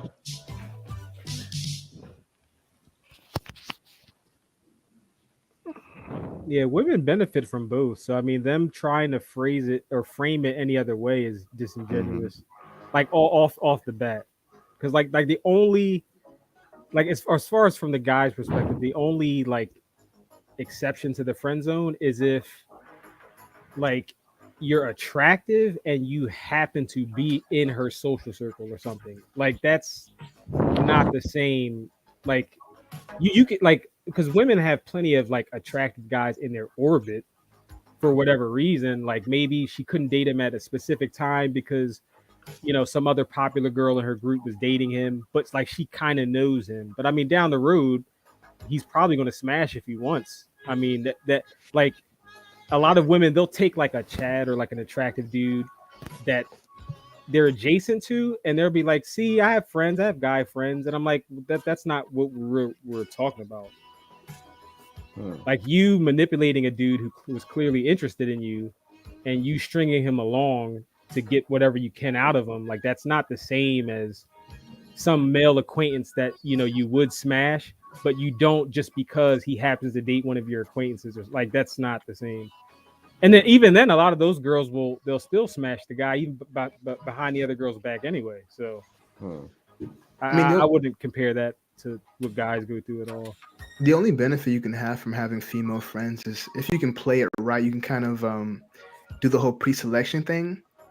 So if you play it right, you can kind of make it look like you're getting women to attract other women. But that's the only positive I see from having female friends. Yeah, one positive I see is like probably like going out to like social events, something like that, you know, out the house type shit.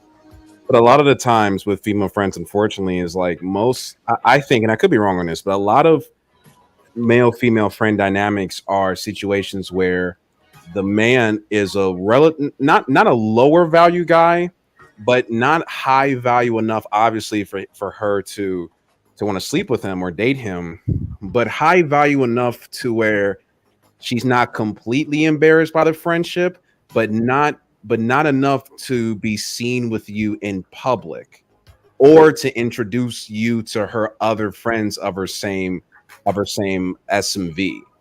So it's kind of like if you were a guy who she's willing to go out with in public, seen by you, then more than likely she would want to have fucked with you anyway. Like you know what I mean? Like it's because a lot of the times like women are not willing to be seen in public with their male friend. That's not all true. the time, but a lot of the time. You know what I mean? That is true. Well, there are some male friends who are legitimate backups. Like she might have a boyfriend at the time, or she might have a husband, and you might actually be a legitimate backup as she would be with you if she was single. I see that. That's not really as frequent, but that does happen. And I think that depends on the guy, because like you might have a Chad who like he's like, yeah, I know this girl's into me or whatever, but she has a boyfriend, so he's not really pressing it.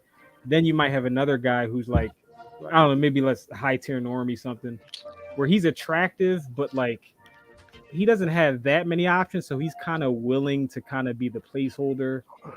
Because he doesn't have the options of a true like Chad or whatever, so he's kind of willing to play the back burner, even though he's not getting anything really in the short term. And like the in the short term, at least his ego is stroked because he's like, okay, I know I could smash this, low tier normie's girlfriend or this mid tier normie's girlfriend or whatever. She's throwing me hints, and then maybe 6 months down the line he does smash her or whatever. But I mean, even then, he would have still had to hit the minimum like threshold. Yeah, it's a gray zone. Like what BPJ was saying, that that a lot of women don't want to be seen in public with their, like, even if it is like a genuine male friend. I think a lot of that it speaks to the fact that the looks threshold, it's not just restricted to dating. Like there is a lot of overlap. Because I noticed when I was younger, like my my Greek friend, he's mostly been into black girls because his like he grew up in the hood and all this stuff. But like sometimes I'll be walking with his girlfriend on campus, and people would assume, like, because she's dark skinned, they're assuming she's with me or whatever. They're not going to assume she's dating my Greek friend unless they saw them together or whatever. So sometimes people would assume I was her boyfriend. They didn't know like her boyfriend was literally my roommate and everything. So I would get certain looks and stuff because people were assuming. So I guess it's pre-selection or whatever. But like I know for a fact that wouldn't happen if I didn't hit the minimum threshold. So let's say I was one of our sub 4 friends or something, sub 5 friends. That same friend wouldn't be seen with her individually. Maybe as a group, if all of our roommates are there and it's like a bunch of people, it's a house party or we're at the cafeteria, then there may be some, whatever, sub 5s. We're all friends. But if it's that girl specifically, hey, can you walk me here or whatever, or something like that, you would still need to hit a minimum threshold. Because even like on campus, the guys that were known as just like having a lot of quote unquote female friends or like social butterflies, those dudes, a lot of them were at least like a normie. I didn't really see many just sub 5 dudes who just, got around that by being a social butterfly and like, I just never, so even among just socializing in general, amongst attractive people, it's like there's a threshold for even that, because even just going out to events in the first place, a lot of my friends, without me even trying to filter it out, like a lot of our unattractive guy friends and stuff wouldn't end up there, whether it's them making an excuse not to go, or whether it's certain friends not inviting them, or whether it's girls saying, oh, don't, girls might tell you certain friends that they want you to bring certain places. So before you even get to that point, a lot of unattractive guys are filtered out. So these dating coaches who tell them to, take advantage of pre-selection and all this stuff, I agree that matters. But again, that's assuming you're already attractive to begin with. So if you're a 6 and you have pre-selection, well, yeah, you might beat out another 6. I mean, that's reasonable. But for some sub 4 guy to all of a sudden be, compete with the 6 now just because the sub 4 guy has female friends, I think that's delusional. Facts. I remember. I remember a face in LMS showing a previous. He had a previous stream where he showed a TikTok video of a woman out in public at a restaurant with a guy, and on their table at the restaurant, she had a sign that said "Not my boyfriend." This guy was unattractive. That was brutal. Dang, I remember that. Yeah. And if you're female, if you are, my basic test, if you do have a female friend, however you ended up in that situation, if she's like willingly trying to hook you up with some of her friends, or like if she's around her friends and she doesn't treat you differently, then I'd say you can conclude, okay, I'm probably somewhat attractive. Like if you know what I mean? If it's the opposite and like she's not as warm to you around other people in public or something like that, or she never mentions like, oh, my single friend, whatever. She never mentions a double date. She never, like, you know what I mean? Then you could conclude you're probably not attractive. Yeah, that's definitely fact. So if you go see a chick and let's say you go to her house and her friends are there. If she invites you back over with her friends there again, that means they concluded that you are somewhat attractive. Yeah.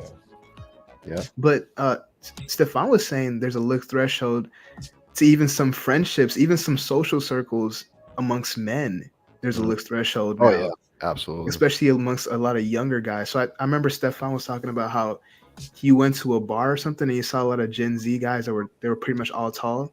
Was that Oh you, Stefan? yeah. It was this group of 4 Zoomers. They were all like undergrad. One may have just graduated, and they were all like, I think the shortest one was 5'11". Everybody else was 6 foot or taller. Yeah, so even for some male, like friend groups, there is a looks and sometimes even a height threshold to pretty much be part of that social circle, especially amongst a lot of younger guys now. And with millennials, I don't think it was conscious, or at least speaking for me, I don't know if it's different, but for like Black millennials, a lot of us gravitated towards the guys who got girls.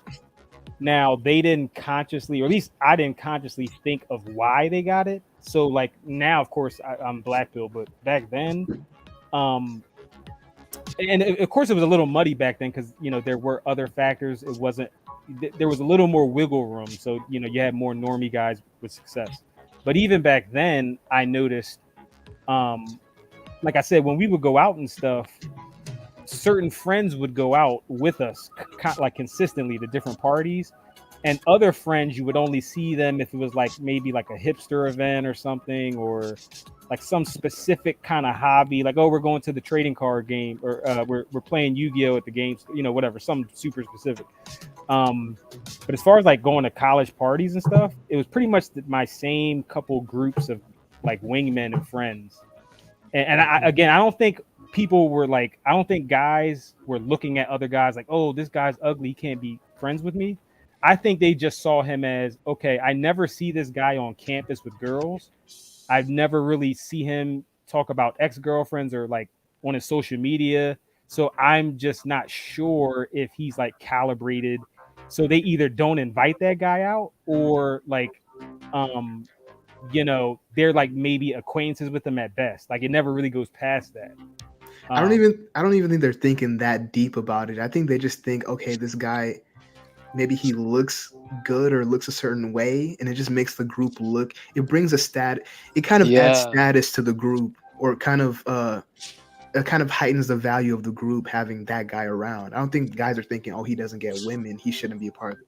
I think they just see the guy as someone. Well, I'm only saying from the Black perspective, because even especially at that age, that it was all about game and approaching chicks and who gets the most girls. Yeah, like so that's where I'm coming at it with that, because like if we're going out and the aim is to get girls or bring some back to the crib, or at least at the very least get numbers, you're going to filter out like, okay, who's the good wingman, who's this, who's that. Now, back then, they didn't think of it as looks. They were rationalizing it as, oh, this guy has swag. This guy knows how to dress. This guy is, cool. This guy is popular. I will say the height thing existed even back then, because so many people were kind of average height. As unlike like with Zoomers, it's way more common to be over 6 foot. But back then, like 20 years ago, like our one friend that was 6'4". Is that actually true? It stuck out like a sore thumb. Yeah, I don't know how true it is that Zoomers are all over 6 foot. That's not. No. I'm not saying they're all over. I'm saying that it's more common. I'm saying it's not even. I don't think it's even more common. Yeah, I'm not even sure it's even more common. Yeah, I looked into the data before. People kept saying it in my chat over, and I'm like, no, it's not even true. Like, wait. The average human height has not changed. Like, so it's not something to be common. It has to be the majority of people have it, but it is still exceptionally tall to be like over 6 foot. Even so, yeah. I'm saying, but now I don't feel special at all. Like 6 foot to me, I don't see as special at all. When I'm in a space with like younger people, like not every day when I'm walking around, old ass senior citizens and immigrants and shit. When I go specifically to the bar, or if I'm like around younger people, I feel like 5'11" to 6 foot 6'1" is not even special anymore. I mean, maybe I'm wrong. Wait, the reason? No, so you're both right. So Here's what it is. Because Here's again, what I don't think it's a majority. I just think it's No, more. no, no. Here's what I it- think it's here's more what it- common to see. I don't think it's. I'm not talking about like 6'6" and giga height. I'm talking No, about. I know what you're it's saying. more common to see people that are in that medium height threshold that are 5'11", 6'. It's just because those men. Here's what it is: guys who are in Gen Z, excuse me, who are 5'11" and 6 feet 6'1" or what have you, they're getting positive reinforcement enough to be in those spaces in the first place. So when you go to a club, or not a club, when you go to like these environments, the average height will be higher in that environment because most guys who are regular height and below, a lot of these guys are at home because of the negative reinforcement. They're not showing up. Right. That's good observation. High IQ. That's true. I gotta end the stream at some point. Why would they show? Good. Oh, sorry, my bad, Mystery. Yeah, we can do some last words. I gotta get the fuck out of here though. Stefan, last words. Shit, I don't know. That's shit, you guys covered it. Good stream as usual, and high IQ shit as usual. All right, man. Thanks for coming on. Josiah, last words. Yeah, you definitely, even for platonic relationships, you definitely got to be there's a threshold. Thanks for having me on, bro. Thanks for coming on. BPJ, last words. Yeah, man. Thanks for having me. I'll see you Wednesday. Yeah, I'll be on Wednesday. Yep. For sure. I do see you. Ugloid Prime, or rather, Base Billington, last words.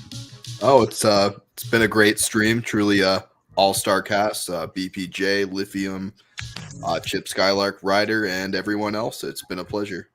All right, man. Thanks for coming on, my dude. Yeah. Ryder, my dude, last words. Let's regulate the dating market. Let's regulate Tinder. See you guys later. All right, buddy. See you next time.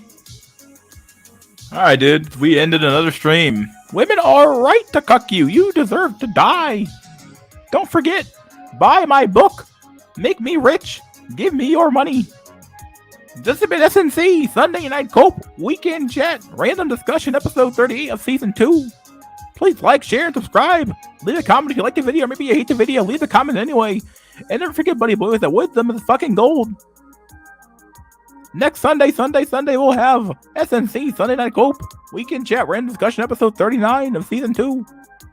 Also, don't forget to check in for Wednesday Night Winsell, around about 7 o'clock p.m. on Wednesday Night Winsell. God damn. Oh, man.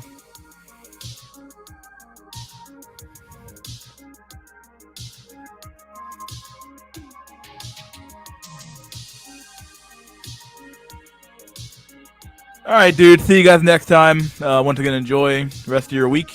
Cheers, and I'll see you guys on Wednesday.